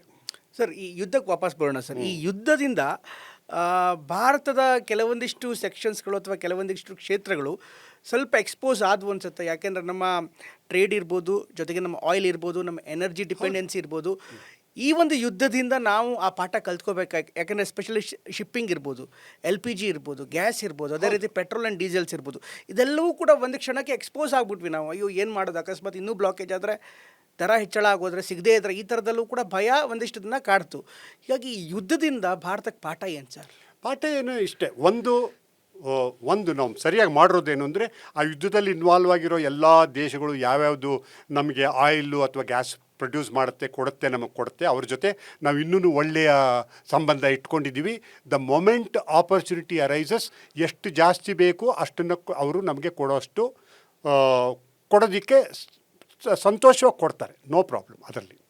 ಎರಡನೇದೇನು ಅಂದರೆ ನಾವು ಎಕ್ಸ್ಪೋಸ್ ಆದ್ರೂ ಸಹ ಇಲ್ಲಿ ಬೇರೆ ಕಡೆ ಇದ್ದಷ್ಟು ಹಾಹಾಕಾರ ಅಥವಾ ಏನು ಈ ಥರ ಆಗೋಯ್ತು ಅಂತಂದರೆ, ಫಾರ್ ಎಕ್ಸಾಂಪಲ್ಲು ಲಾಸ್ಟ್ 15 ದಿವಸ ಹಿಂದೆ ನಾನು ನ್ಯೂಜಿಲೆಂಡಲ್ಲಿದ್ದೆ. ಅಲ್ಲಿ 35-40% ಇನ್ಕ್ರೀಸ್ ಆಯಿತು ಡೀಸೆಲ್ ಪ್ರೈಸಸ್ಸು ಸಡನ್ನಾಗಿ. ಬಟ್ ಆ ಥರದ್ದು ಇಲ್ಲಿ ಎಲ್ಲೂ ಕಾಣ್ತಾ ಇಲ್ಲ. ಓಕೆ, ನಿಮಗೆ ಟಿ ವಿನಲ್ಲಿ ಇದರಲ್ಲಿ ನೋಡ್ತೀರಾ, ನಿಮಗೆ ಸಿಲಿಂಡರ್ ಸಿಗ್ತಾ ಇಲ್ಲ ಅದು ಇದು ಅಂತ ಅಂದ್ಕೊಂಡು. ಓಕೆ, ಅದು ಸಿಲಿಂಡರ್ ಸಿಗ್ತಾ ಇಲ್ಲ ಅನ್ನೋದು ಎಷ್ಟು ಇದೆ, ಅದಕ್ಕಿಂತ ಪ್ಯಾನಿಕ್ ಬೈಯಿಂಗ್ ಎಷ್ಟಿದೆ, ಹೋರ್ಡಿಂಗ್ ಎಷ್ಟು ನಡೆಯುತ್ತೆ. ಎಷ್ಟು ಜನ ನಮಗೆ, ನಾವು ಒಂದು ಸಿಲಿಂಡರು 1 ತಿಂಗಳು ಬರುತ್ತಪ್ಪ, ಇನ್ನೊಂದು ಸಿಲಿಂಡರು ಅದು 15 ದಿವಸ ಆದಮೇಲೆ ಆರ್ಡ್ರ್ ಮಾಡ್ತಾಯಿದ್ವಿ. ಈಗ ಏನು ಅಂದರೆ ಸಿಗುತ್ತೋ ಇಲ್ವೋ ಎಲ್ಲರೂ ಆರ್ಡ್ರ್ ಮಾಡೋಕ್ಕೆ ಹೋಗ್ತಾರೆ. ಈಗ 50 ಲಕ್ಷ ಜನ ಆರ್ಡ್ರ್ ಮಾಡ್ತಾ ಇದ್ದವರು 75 ಲಕ್ಷ ಜನ ಏನು ಮಾಡ್ತಾರೆ. ಏನು ಅಂದರೆ ಭಾರತ ಒಂದೇ ಅಲ್ಲ, ಎಲ್ಲ ದೇಶಗಳು ಇನ್ಕ್ಲೂಡಿಂಗ್ ಅಮೇರಿಕಾ, ಎಲ್ಲ ದೇಶಗಳಿಗೂ ಗೊತ್ತು. ಈಗಿಷ್ಟೇ ಅಲ್ಲ, ಈಗ ಯುದ್ಧ ಈಗ ನಿಂತರೂ ಕೂಡ ಇನ್ನು 6 ತಿಂಗಳಿಗೆ ಇದರಿಂದೆಲ್ಲ ಎಫೆಕ್ಟ್ ಏನು ಗೊತ್ತಾಗುತ್ತೆ. ನಿಮಗೆ ಫರ್ಟಿಲೈಸರ್ಸು ಅಲ್ಲಿ ಮೂವ್ ಆಗ್ತಾ ಇಲ್ಲ, ನಿಮಗೆ ಚಿಪ್ ಮ್ಯಾನುಫ್ಯಾಕ್ಚರಿಂಗ್, ಹೀಲಿಯಮ್ಮು ಬರ್ತಾ ಇಲ್ಲ. ಇದೆಲ್ಲ ಇಂಪ್ಯಾಕ್ಟ್ ನಿಮಗೆ ಇನ್ನೂ 3 ತಿಂಗಳು, 4 ತಿಂಗಳು, 5 ತಿಂಗಳಾದಮೇಲೆ ಗೊತ್ತಾಗುತ್ತೆ. ನಿಮ್ಮ agriculture production may come down. Okay, ಸುಮಾರು ಎಷ್ಟೊಂದು ನಿಮ್ಮ aluminium production is come down. So ಇದು ಬರೀ ಭಾರತದಲ್ಲ. ಫಾರ್ ಎಕ್ಸಾಂಪಲು ಭಾರತ ಇವಾಗ ನೇಪಾಳಕ್ಕೆ ಆಯಿಲ್ ಕೊಡ್ತಾ ಇದೆ, ಬಾಂಗ್ಲಾದೇಶಕ್ಕೆ ಕೊಡ್ತಾ ಇದೆ, ಶ್ರೀಲಂಕಾಕ್ಕೆ ಕೊಡ್ತಾ ಇದೆ. ಅಂಥ ಕಂಟ್ರಿಗಳೆಲ್ಲ ಏನು ಮಾಡಬೇಕು, ಎಲ್ಲಿಂದ ತಗೊಳ್ತಾರೆ ಅವರು? ಸೊ ಇದು ಅವ್ರು ಯುದ್ಧ ಮಾಡಿದ್ದು ಅವರಿರ್ಬೋದು, ಬಟ್ ಅದನ್ನು ಸಫರ್ ಮಾಡ್ತಾ ಇರೋರು, ತೊಂದರೆಗೊಳಗಾಗಿರೋರು ಎಲ್ಲ ದೇಶಗಳು ತೊಂದರೆಗೊಳಗಾಗಿದೆ. ಅದರಲ್ಲಿ ಭಾರತ ಒಂದು ದೊಡ್ಡ ದೇಶ. ಇದರಿಂದ ಪಾಠ ಕಲಿಬೇಕಾಗಿರೋದು ಆಲ್ರೆಡಿ ಅರ್ಧ ಕಲ್ತಾಗಿದೆ, ಇನ್ನು ಮುಂದೆ ಕಲಿಬೇಕಾಗಿರೋದು ಒಂದು, ಎಷ್ಟು ಸಾಧ್ಯತೆ ಇದೆ ಅಷ್ಟು ನೀವು ಅಂಥ ಇಂಧನ ಏನಿದೆ ಅದರ ಮೇಲೆ ಡಿಪೆಂಡ್ ಆಗಬಾರ್ದು ಅಂತ. ಸೊ ಇಲ್ಲಿ ಆಲ್ಟರ್ನೇಟ್ ಎನರ್ಜಿ ಸೋರ್ಸಸ್ಸನ್ನು ಡೆವಲಪ್ ಮಾಡ್ತಾ ಇದ್ದಾರೆ. ಸೋಲಾರ್ ಎನರ್ಜಿ, ವಿಂಡ್ ಎನರ್ಜಿ, ಅದನ್ನೆಲ್ಲ ಎಷ್ಟಾಗುತ್ತೆ ಅಷ್ಟು ಡೆವಲಪ್ ಮಾಡ್ತಾ ಇದ್ದಾರೆ. ಫಾರ್ ಎ ಡಿಫ್ರೆಂಟ್ ರೀಸನ್ ಮಾಡ್ತಾ ಇದ್ದಿದ್ದು. ಅದೇ ರೀತಿ ಇಲ್ಲಿ ಒಂದು ಟ್ರಾನ್ಸ್ಪೋರ್ಟ್ ಅದ್ರ ಬಗ್ಗೆ. ಎರಡನೇದು ಆಲ್ಟರ್ನೇಟ್ ಸೋರ್ಸಸ್ ಆಫ್ ಎನರ್ಜಿ. ಈಗ ನಾವು ರಷ್ಯಾಯಿಂದ ಆಗ್ಬೋದು, ನೈಜೀರಿಯಾಯಿಂದ ಆಗ್ಬೋದು, ಓಕೆ, ಈ ಮಿಡ್ಲ್ ಈಸ್ಟ್ ಕಂಟ್ರೀಸಲ್ಲಿ ಎಲ್ಲೆಲ್ಲಿದೆ ಅಲ್ಲಿಂದ ಆಗ್ಬೋದು, ಆಫ್ರಿಕಾಯಿಂದ ಆಗ್ಬೋದು, ಬೇರೆ ಕಂಟ್ರೀಸ್ಗಳಲ್ಲಿ ಗಯಾನಾಯಿಂದ ಆಗ್ಬೋದು. Guyana has offered, they have found oil, ಅವರು ನಮ್ಗೆ ಆಫರ್ ಮಾಡಿದ್ದಾರೆ, ಅಲ್ಲಿಂದ ಆಗ್ಬೋದು. Even from America. ಒಂದು ಬುದ್ಧಿ ನಾವು ಆಲ್ರೆಡಿ ಕಲ್ತ್ಕೊಂಡಿದ್ವಿ ಅಂದರೆ we have diversified our sources. Okay, Trump ಎಷ್ಟೆಲ್ಲ ಮಾಡಿದ್ರು ನಾವು ರಷ್ಯಾಯಿಂದ ಆಯಿಲ್ ತರೋದನ್ನು ನಿಲ್ಲಿಸ್ಬಿಡ್ಬೇಕು ಅಂತ. ಕೊನೆಗೆ ಆ ಟ್ಯಾರಿಫನ್ನು ಯಾವಾಗ ತೆಗೆದ ತಕ್ಷಣ ಅವ್ರು ಹೇಳಿದ್ರು, ಟ್ರಂಪ್ ಮೋದಿಯವರು ಒಪ್ಕೊಂಡ್ಬಿಟ್ಟಿದ್ದಾರೆ ಅಲ್ಲಿಂದ ರಷ್ಯಾದಿಂದ ಆಯಿಲ್ ಬರೋಲ್ಲ ಅಂತ. But we kept on importing. So ನಾವು ಸುಮಾರು ಎಷ್ಟೊಂದು ಕಡೆಯಿಂದ ಸಾಧ್ಯ ಆಗುತ್ತೆ ಅಷ್ಟು ಕಡೆ ಡೈವರ್ಸ್ ಮಾಡ್ಕೊಂಡಿದ್ವಿ. ಬಟ್ ಏನು, ಯುದ್ಧದಿಂದ ನಮ್ಮ ಎಕ್ಸ್ಪೋರ್ಟ್ಸ್ ಅಫೆಕ್ಟ್ ಆಗುತ್ತೆ. ನಾವು ಎಷ್ಟೊಂದು ಎಕ್ಸ್ಪೋರ್ಟ್ ಮಾಡ್ತಾಯಿದ್ವಿ ಇಲ್ಲಿ, ಥ್ರೂ ದಟ್ ಹೋಗ್ತಾ ಇತ್ತಲ್ಲ ಶಿಪ್ಸು, ಅದೆಲ್ಲ ಎಫೆಕ್ಟ್ ಆಗುತ್ತೆ. Shipping ಕಾಸ್ಟ್ಸು, travel ಕಾಸ್ಟ್ಸು, transportation ಕಾಸ್ಟ್ಸು, production ಕಾಸ್ಟ್ಸು, aluminium ಇರ್ಬೋದು, ceramic ಕ್ಯಾಸ್ I told you ಅದಿರ್ಬೋದು, petrochemicals ಇರ್ಬೋದು, ಇವೆಲ್ಲದ್ರದ್ದು ಕಾಸ್ಟ್ ಜಾಸ್ತಿ ಆಗುತ್ತೆ. ಇಲ್ಲೂ ಇನ್ಫ್ಲೇಷನ್ ಜಾಸ್ತಿ ಆಗುತ್ತೆ. ಇದನ್ನು ನಾವು ಏನು ಮಾಡೋಕ್ಕಾಗಲ್ಲ. ಸರ್, ಇದ್ರ ಜೊತೆಗೆ ಇಂಡಿಯಾದ ಸ್ಟ್ರಾಟಜಿಕ್ ಲಾಸ್ಗಳ ಬಗ್ಗೆ ಏನಾದ್ರು ನೀವು ಮಾಹಿತಿ ಕೊಡ್ಬೋದಾ? ಇನ್ ದ ಸೆನ್ಸ್, ನಾವೀಗ ಚಹಬಾರ್ ಪೋರ್ಟ್ನ ನಾವು ರೆಡಿ ಮಾಡಿದ್ದೀವಿ, ನಾವು ಸಾಕಷ್ಟು ಇನ್ವೆಸ್ಟ್ ಮಾಡಿದ್ದೀವಿ. ಜೊತೆಗೆ ನಮಗೆ ಸೆಂಟ್ರಲ್ ಏಷ್ಯಾಗೆ ಹೋದಕ್ಕೆ ಇರಾನ್ನ ಚಹಬಾರ್ ಏರ್ಪೋರ್ಟೇ ಅತ್ಯಂತ ಇಂಪಾರ್ಟೆಂಟ್ ಆಗಿರುವಂಥದ್ದು. ಈ ವಾರಿಂದ ನಮ್ಮ ಸ್ಟ್ರಾಟಜಿಕಲಿ ನಾವು ಯಾವ ಸ್ಪೀಡಲ್ಲಿ ಗ್ರೋ ಆಗ್ತಾ ಇದ್ವಿ, ಅಥವಾ ಯಾವ ಸ್ಪೀಡಲ್ಲಿ ನಾವು ನಮ್ಮ ಟ್ರೇಡ್ ಇರ್ಬೋದು, ಅಥವಾ ನಮ್ಮ ಡೆವಲಪ್ಮೆಂಟ್ ಇರ್ಬೋದು, ನಮ್ಮ ಡೆವಲಪ್ಮೆಂಟ್ ಆಗಬೇಕು ಅಂತ ನಿರೀಕ್ಷೆ ಮಾಡಿದ್ವಿ, ಅದು ಸ್ವಲ್ಪ ಕೊಲ್ಯಾಪ್ಸ್ ಆಯಿತು, ಸ್ವಲ್ಪ ಸ್ಲೋ ಆಯಿತು. ಹೀಗಾಗಿ ಈ ವಾರಿಂದ ಚಹಬಾರ್ ಸೇರಿದಂತೆ ನಮ್ಮ middle East and central Asia strategy ಸ್ವಲ್ಪ ಚೇಂಜ್ ಮಾಡ್ಕೋಬೇಕಾ, ಅಥವಾ ಸ್ಲೋ ಡೌನ್ ಆಯಿತಾ? ನೋಡಿ, ಈ ವಾರಿಂದ ಸುಮಾರು ಇಟ್ ಇಸ್ ನಾಟ್ ಬರೀ ಭಾರತಕ್ಕೆ ಅಪ್ಲಿಕಬಲ್ ಅಂತಲ್ಲ, ಬಟ್ ಭಾರತ ಸೆಂಟ್ರಿಕ್ ಆಗಿ ಮಾತಾಡೋದಾದ್ರೆ ಅದೇ ಎಲ್ಲ ದೇಶಗಳಿಗೂ ಅಫೆಕ್ಟ್ ಆಗಿದೆ ಇದರಿಂದ. ಓಕೆ, ಇದರಿಂದ ಎಷ್ಟೊಂದು ಚೇಂಜಸ್ ಆಗುತ್ತೆ ಅಂದರೆ, you never know, Iran and India may become much closer. ಯುದ್ಧ ಆದಮೇಲೆ ಇದುವರೆಗೆ ಏನಿತ್ತು, ಇರಾನ್ಗೆ ಒಂದು ಭಯ ಇತ್ತು, ಒಂದೇ ಒಂದು ಭಯ ಇದ್ದಿದ್ದು ಅವ್ರಿಗೆ, ಇರಾನ್ಗೆ ಏನು ಅಂದರೆ ಅಮೇರಿಕಾ ಅಟ್ಯಾಕ್ ಮಾಡಿಬಿಡುತ್ತೆ, ನಾವೆಲ್ಲ ಡಿಸ್ಟ್ರಾಯ್ ಆಗಿಬಿಡ್ತೀವಿ ಅಂತ. ಬಟ್ ಈಗ ಒಂದು ಗೊತ್ತಾಗಿದ್ದೇನು ಅಂದರೆ, ಅಮೇರಿಕಾ ಅಟ್ಯಾಕ್ ಮಾಡಿದ್ರೆ ಮಾಡ್ತಾರೆ, ನಾವಿನ್ನೂ ಬದುಕುಳಿತೀವಿ ಒಂದು. ಎರಡನೇದು, ಎಲ್ಲ ಕಡೆ ಅಮೇರಿಕಾ ಹೋಗ್ಬಿಟ್ಟು ಸ್ಯಾಂಕ್ಷನ್ ಮಾಡಿಬಿಡೋದು, ನೀವು ಅಲ್ಲಿಂದ ತೊಗೊಳ್ಳೋ ಹಾಗಿಲ್ಲ, ಇಲ್ಲಿಂದ ತೊಗೊಳ್ಳೋ ಹಾಗಿಲ್ಲ, ಇಂಡಿಯಾ ಇರಾನಿಂದ ಆಯಿಲ್ ತೊಗೊಳ್ಳೋ ಹಾಗಿಲ್ಲ, ಇವ್ರು ಇಲ್ಲಿಂದ ಮಾಡೋ ಹಾಗಿಲ್ಲ, ಅದೆಲ್ಲ ಮಾಡ್ತಾಯಿದ್ರು. ಇವಾಗ ಆ ಭಯ ಎಷ್ಟೊಂದಿತ್ತು, ಆ ಭಯ ಇನ್ಮೇಲೆ ಮೊದಲಿದ್ದಷ್ಟು ಇರೋಲ್ಲ, ಗೊತ್ತಾ? ಎರಡನೇದು, ಇಂಡಿಯಾ ಮಾಡ್ತಾ ಇರೋದು ಒಂದು ಕಡೆಯಿಂದ ಚಾಬಹಾರ್ ಪೋರ್ಟ್ ಕಡೆಯಿಂದ ಹೋಗೋದಕ್ಕೆ ಒಂದು ಮಾಡ್ತಾಯಿದ್ದಾರೆ, ಇನ್ನೊಂದು ಮಿಡ್ಲ್ ಈಸ್ಟ್ ಎಕನಾಮಿಕ್ ಕಾರಿಡಾರು ಅದೊಂದು ಮಾಡ್ತಾಯಿದ್ದಾರೆ. ಅದೆರಡೂ immediately both are affected. But ಕೆಲವು ಸತಿ ಏನಾಗುತ್ತೆ ಅಂದರೆ, ಇದು ಸ್ಟಾಕ್ ಮಾರ್ಕೆಟ್ ಇದ್ದಾಗೆ, ಕೆಲವೆಲ್ಲ ಹೋಗ್ತಾ ಇದ್ದಿದ್ದೆಲ್ಲ ಬೀಳುತ್ತೆ, ಬಿದ್ದರೆ ಅಲ್ಲೇ ಇರುತ್ತೆ ಅಂತಲ್ಲ. ಒಂದು ವರ್ಷ ನೀವು ಬಿಟ್ಟರೆ ಮೊದಲು ಎಷ್ಟಿತ್ತು ಮೊಮೆಂಟಮ್ಮು, ಅದಕ್ಕಿಂತ ಜಾಸ್ತಿ ಮೊಮೆಂಟಮ್ಮಲ್ಲಿ ಬೇಗ ಹೋಗುತ್ತವೆ ಸ್ಟಾಕ್ ಮಾರ್ಕೆಟ್ ಕೂಡ. ಇದುವರೆಗೆ 100 ವರ್ಷದಿಂದ ತೊಗೊಳ್ಳಿ ಸ್ಟಾಕ್ ಮಾರ್ಕೆಟು, ಯಾವಾಗ ನೋಡಿದ್ರೂ ಅಷ್ಟೇ ಹೋಗ್ತಾ ಇರುತ್ತೆ, ಕೆಳಗಡೆ ಬರುತ್ತೆ, ಕೆಳಗಡೆ ಬಂತಲ್ಲಪ್ಪ ಅಂತಿದ್ದರೆ ಪುನಃ ಒಂದು ವರ್ಷ ಆದಮೇಲೆ ಮೇಲಕ್ಕೆ ಹೋಗ್ತಾ, ಅದು ಮೇಲಕ್ಕೆ ಹೋಗುತ್ತೆ ಹೊರತು ಕೆಳಗಡೆ ಬರಲ್ಲ. ಅದೇ ರೀತಿ ಈ ರಿಲೇಷನ್ಶಿಪ್ಸು ಅಷ್ಟೇ. ಇಲ್ಲಿ ಆದಮೇಲೆ ಈಗ ಯುದ್ಧದಿಂದ ಮೇ ಬಿ 1 ವರ್ಷ 1.5 ವರ್ಷ ಎಲ್ಲರಿಗೂ ಅಲ್ಲಿ ಮಿಡ್ಲ್ ಈಸ್ಟ್, ಈಗ ನೋಡಿ ಮಿಡ್ಲ್ ಈಸ್ಟ್ ಕಂಟ್ರೀಸ್ಗಳೇನಿದೆ, ಅರಬ್ ಕಂಟ್ರೀಸು, ಅವರಲ್ಲೂ ಸುಮಾರು ಡ್ಯಾಮೇಜ್ ಆಗಿದೆ. ಅವ್ರು ಗ್ಯಾಸ್ ಪ್ರೊಡ್ಯೂಸ್ ಮಾಡೋದಾಗಲಿ, ಆಯಿಲ್ ಪ್ರೊಡ್ಯೂಸ್ ಮಾಡೋದಾಗಲಿ, ಶಿಪ್ಮೆಂಟ್ ಮಾಡೋದಾಗಲಿ, ಅದೆಲ್ಲ ಇನ್ನೂ ಕಷ್ಟ ಇದೆ ಅವ್ರಿಗೆ. ಪ್ಲಸ್ ಶಿಪ್ಮೆಂಟು ಪಾಸ್ ಆಗೋದು ಅದೂ ಇನ್ನೂ ಸೆಟ್ಲ್ ಆಗಬೇಕು, ಯಾಕೆಂದರೆ ಇನ್ಶೂರೆನ್ಸ್ ಕಂಪನೀಸ್ಗಳೆಲ್ಲ ಒಪ್ಕೊಳ್ತಾ ಇಲ್ಲ ಅದಕ್ಕೆ. ವಿತೌಟ್ ಇನ್ಶೂರೆನ್ಸ್ ಕಂಪನಿ ಪೇಮೆಂಟು ಇದನ್ನೆಲ್ಲ ಮೂವ್ ಮಾಡೋಕ್ಕಾಗಲ್ಲ, ಇದೆಲ್ಲ ನಡೀತಾ ಇದೆ. ಬಟ್ ಇಷ್ಟೆಲ್ಲ ಇದ್ರೂ ಈಗ ಏನಾಗುತ್ತೆ, 1-1.5 ವರ್ಷದಲ್ಲಿ ಎಲ್ಲ ರಿಯಲೈನ್ ಆಗುತ್ತೆ. ಅಮೇರಿಕಾಯಿಂದ ಸೆಕ್ಯೂರಿಟಿ ಬೇಕಾ, ಬೇರೆ ಕಡೆಯಿಂದ ಸೆಕ್ಯೂರಿಟಿ ಬರೋಕ್ಕಾಗುತ್ತಾ?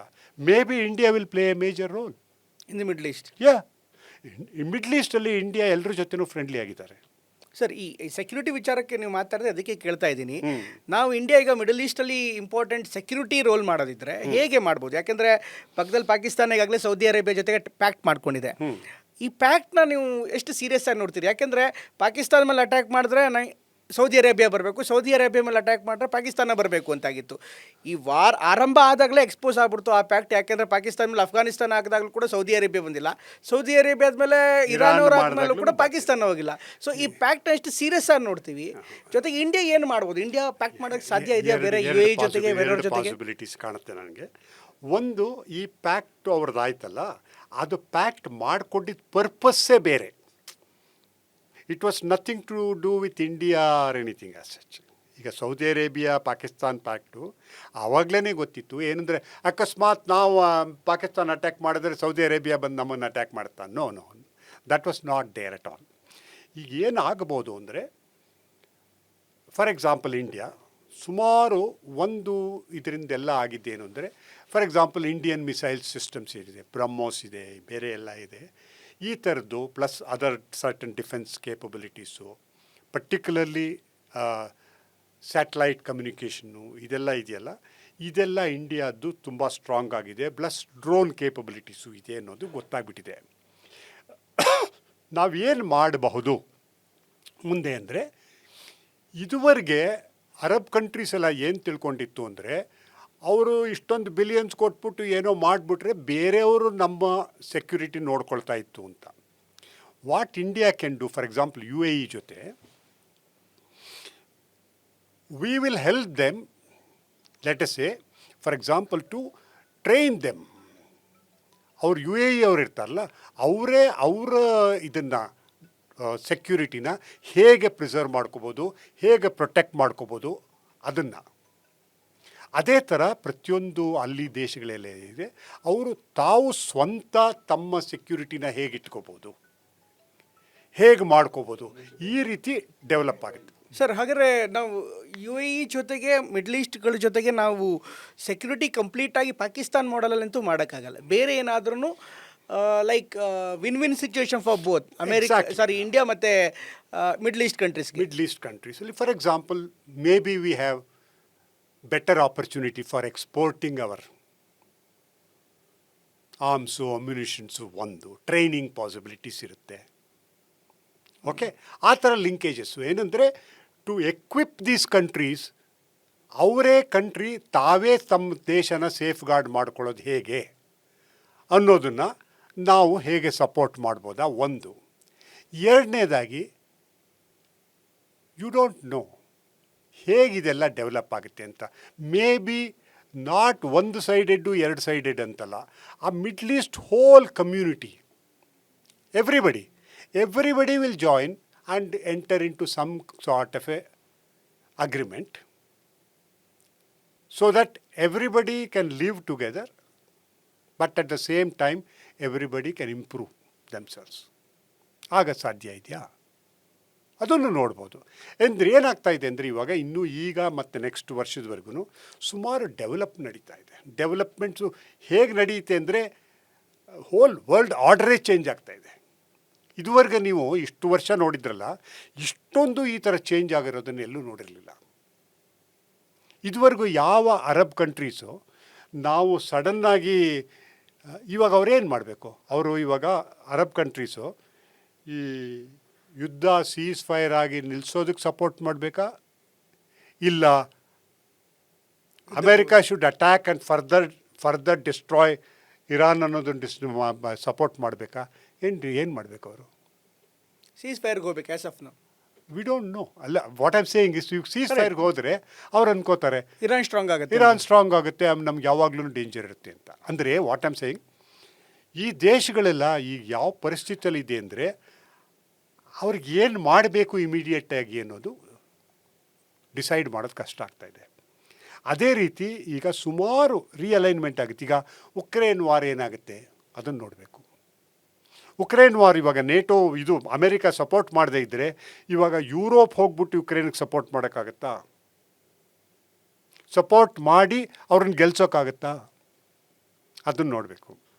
ಅಥವಾ ಸಪೋರ್ಟ್ ಮಾಡದೆ ಝೆಲೆನ್ಸ್ಕಿನ ಹತ್ರ ಬಿಟ್ಬಿಡೋಕ್ಕಾಗತ್ತಾ? ಅಂದರೆ ಅಮೇರಿಕಾ ಸಪೋರ್ಟ್ ಮಾಡದೇ ಇದ್ದರೆ ಯುರೋಪ್ ಏನು ಯೂಸ್ ಇಲ್ಲ ಅಂತ ಬಿಡೋಕ್ಕಾಗತ್ತಾ? ನೋಡಬೇಕಾಗುತ್ತೆ. ರಷ್ಯಾ ಜೊತೆ ರಿಲೇಷನ್ಶಿಪ್ ಏನಾಗುತ್ತೆ? ಇವಾಗ ಇವ್ರಿಗೆಲ್ಲ ಆಯಿಲ್ ಪ್ರೈಸಸ್ ಎಲ್ಲ ಜಾಸ್ತಿ ಆಗಿದೆ, ಇವಾಗ ಇದೆಲ್ಲ ಜಾಸ್ತಿ ಆಗಿಬಿಟ್ಟಿದೆ. ಇಷ್ಟೆಲ್ಲ ಆಗಿರುವಾಗ ಅವರು ರಷ್ಯಾ ಜೊತೆ ಸ್ವಲ್ಪ ರಿಲೇಷನ್ಶಿಪ್ ಇಂಪ್ರೂವ್ ಮಾಡ್ಕೊಳ್ಳದೆ ಇದ್ದರೆ ಅವ್ರಿಗೆ energy prices will be so high, development affect ಆಗುತ್ತೆ, ಎಸ್ಪೆಷಲಿ ಯುರೋಪ್ಗೆ. ಅಥವಾ ಇವಾಗ ಸ್ಟ್ರೇಟ್ ಆಫ್ ಹಾರ್ಮುಜ್ ಒಂದು ಓಪನ್ ಆಗದೆ ಇದ್ದರೆ, ರೆಡ್ ಸಿ ಓಪನ್ ಆಗದೆ ಇದ್ದರೆ, ರೆಡ್ ಸಿನಲ್ಲಿ ಪ್ರಾಬ್ಲಮ್ ಆದರೆ ಯುರೋಪ್ ಅವರೆಲ್ಲ ಇದು Cape of good hope, Africa, south Africa end ಅಲ್ಲಿಂದ ಹೋಗಬೇಕಾಗತ್ತೆ. Is it viable? ಅವರ ಎಕಾನಮಿಗಳೆಲ್ಲ ಏನಾಗುತ್ತೆ ಇದು ನೋಡಬೇಕಾಗುತ್ತೆ. ಅಂದರೆ ಏನು ಹೇಳ್ತಾ ಇದ್ದೀನಿ ಅಂದರೆ ಇನ್ನೂ ಒಂದೂವರೆ ವರ್ಷ ಇದೆಲ್ಲ it's in a flux. Okay, ಇದೆಲ್ಲ ರಿಯಲೈನ್ ಆಗಬೇಕು. ರಿಯಲೈನ್ ಆಗಿ ಒಂದು ರೀತಿ ಒಂದು ಸ್ವಲ್ಪ ಸಿಚುವೇಶನ್ಗೆ ಬಂದರೆ ಆವಾಗ ಏನು ಮಾಡಬಹುದು, ಏನು ಮಾಡಬೇಕು ಅಂತ ಅದಕ್ಕೆ ಈಗ ಪ್ಲ್ಯಾನ್ ಮಾಡಬೇಕು. ಬಟ್ ಇದರಲ್ಲಿ ಏನಾಗಿದೆ ಸದ್ಯಕ್ಕೆ ಅಂದರೆ ಭಾರತ ಈಗ ವಿಶ್ವಗುರು ನಮ್ಮನ್ನೆಲ್ಲ ಕೇಳ್ತಾ ಇದ್ದಾರೆ ಅಂತ ಇಲ್ಲದೆ ಇರ್ಬೋದು. ಅಂದ್ರೇನು ಅಂದರೆ ಸದ್ಯಕ್ಕೆ ವಿಶ್ವಮಿತ್ರ ಅಂತಿದೆಯಲ್ಲ ಅದನ್ನು ಉಳಿಸ್ಕೊಂಡು ಸದ್ಯಕ್ಕೆ ನಮಗೇನು ಬೇಕು, ನಮ್ಮ ಎಕಾನಮಿ ಈಗಲೂ ಕೂಡ world bank okay they are telling India ಬೆಳೀತಾ ಇದೆಯಪ್ಪ, ಇದ್ರ ಜೊತೆಗೆ ಮತ್ತೊಂದು ನಾವು ಭಾರತದ ಬಗ್ಗೆ ಅಥವಾ ಭಾರತದ ಆಯಾಮದಿಂದ ಭಾರತ ಸೆಂಟ್ರಿಕ್ ಆಗಿ ನೋಡೋದಾದರೆ ಪ್ರೈವೇಟ್ ಸೆಕ್ಟರ್ ಹೇಗೆ ವಲ್ನರಬಲ್ ಆಗಿದೆ, ಹೇಗೆ ಎಕ್ಸ್ಪೋಸ್ ಆಗಿದೆ ಅಂದರೆ private sector in the sense private as A industry ಅಂದರೆ ನಮಗೆ ಬರುವಂಥ ರಾ ಮೆಟೀರಿಯಲ್ಸ್ ಇರ್ಬೋದು, ಇಂಪೋರ್ಟ್ಸ್ ಆ್ಯಂಡ್ ಎಕ್ಸ್ಪೋರ್ಟ್ಸ್ ಇರ್ಬೋದು, ಆ ಒಂದು sector. At the same time ಈಗ ಪ್ರೈವೇಟ್ ಇನ್ಫ್ರಾಸ್ಟ್ರಕ್ಚರ್ಸ್ ಅಂದರೆ ಹೈ ರೈಸ್ ಬಿಲ್ಡಿಂಗ್ಸ್ಗಳಿರ್ಬೋದು, ಕಂಪನಿಗಳಿರ್ಬೋದು, ಅಥವಾ ಎಲೆಕ್ಟ್ರಾನಿಕ್ ಸಿಟಿ ಅಂತ IT ಹಬ್ಗಳಿರ್ಬೋದು, ಇದೆರಡೂ ಕೂಡ ಅಂದರೆ ಒಂದು ಆ್ಯಸ್ ಎ ಇಂಡಸ್ಟ್ರಿ ಮತ್ತು ಆ್ಯಸ್ ಎ ಇನ್ಫ್ರಾಸ್ಟ್ರಕ್ಚರ್ಸ್ ಎರಡೂ ಕೂಡ ಎಕ್ಸ್ಪೋಸ್ ಆಗಿದೆ. ನಾವು ಯಾವ ರೀತಿ ದುಬೈ ನೋಡ್ತಿದ್ದೀವಿ, ದುಬೈಯಲ್ಲಿ ತುಂಬ ದೊಡ್ಡ ದೊಡ್ಡ ಬಿಲ್ಡಿಂಗ್ಗಳಿದೆ, ತುಂಬ ಸೇಫ್ ಇದೆ, ಯಾವುದೇ ರೀತಿಯಂಥ ಸೆಕ್ಯೂರಿಟಿ ಇಶ್ಯೂಸ್ ಇಲ್ಲ ಅಂತ. ಇವತ್ತು ಅಂಥದ್ದು ಒಂದು ಥ್ರೆಟ್ ನಾವು ಈ ಒಂದು ಸಂದರ್ಭದಲ್ಲಿ ನೋಡ್ತಾ ಇದ್ದೀವಿ. ಭಾರತ ಇದನ್ನು ಹೇಗೆ ಅಬ್ಸರ್ವ್ ಮಾಡಬೇಕಾಗತ್ತೆ ಸರ್? ಯಾಕೆಂದರೆ ನಮ್ಮಲ್ಲೂ ಕೂಡ ಹೈ ರೈಸ್ ಬಿಲ್ಡಿಂಗ್ಸ್ಗಳಿದೆ, ಅದೇ ರೀತಿಯಂಥ IT ಸೆಕ್ಟರ್ಸ್ಗಳಿದೆ. ಇದ್ರ ಜೊತೆಗೆ ನಾವು ಡಿಪೆಂಡೆನ್ಸಿ ಬೇರೆಯವ್ರ ಮೇಲೆ ಕೂಡ ಇರುವಂಥದ್ದು. ಇದನ್ನು ನಾವು ಹೇಗೆ ಸೆಕ್ಯೂರ್ ಮಾಡ್ಕೋಬೋದು? You are right. ಇವಾಗ ಫಾರ್ ಎಕ್ಸಾಂಪಲ್ ದುಬೈ ಆಗ್ಬೋದು, ಬಹ್ರೈನ್ ಆಗ್ಬೋದು, ಕತಾರ್ ಆಗಿರ್ಬೋದು, ಇವರೆಲ್ಲ ಫಾರ್ ಎಕ್ಸಾಂಪಲ್ಲು ನೀವು ಬರೀ UAEನಲ್ಲಿ ಹೋಗಿ ನೋಡಿದ್ರೆ ಒಂದು safe data centre billions of dollar ಖರ್ಚು ಮಾಡಿ ಅಲ್ಲಿ ಡಾಟಾ ಸೆಂಟರ್ ಅಂದ್ಕೊಂಡಿದ್ರು. They thought it is safe and secure ಎಲ್ಲ ಇದೆ ಅಂತ ಅಂದ್ಕೊಂಡು. ಬಟ್ ಈಗ ಅಲ್ಲಿ ಬರೀ ಇನ್ನೇನು ಬೇಡ, ಬರೀ ಅಲ್ಲಿ ಏರ್ ಕಂಡೀಷನಿಂಗ್ ಹೊಟ್ಟೋದ್ರೆ the data centre with so many billions are gone, security ಹೋಯಿತು ಅಂತ. ಬಟ್ ಅದಕ್ಕೂ ಇಂಡಿಯಾದಲ್ಲಿ ಆಗ್ತಾ ಇರೋದಕ್ಕೂ ಡಿಫ್ರೆನ್ಸ್ ಇದೆ. ಏನು ಅಂದರೆ ಅಲ್ಲಿ UAE ಆಗಿರ್ಬೋದು, ಕತಾರ್ ಆಗಿರ್ಬೋದು, ಬಹ್ರೈನ್ ಆಗಿರ್ಬೋದು, ಅವ್ರ ಬೇಸ್ಗಳಿಟ್ಕೊಂಡು ಬೇರೆ ಎಲ್ಲ ಸಪೋರ್ಟ್ ಇದ್ದುಕೊಂಡು ಕೂಡ they were totally helpless. Okay.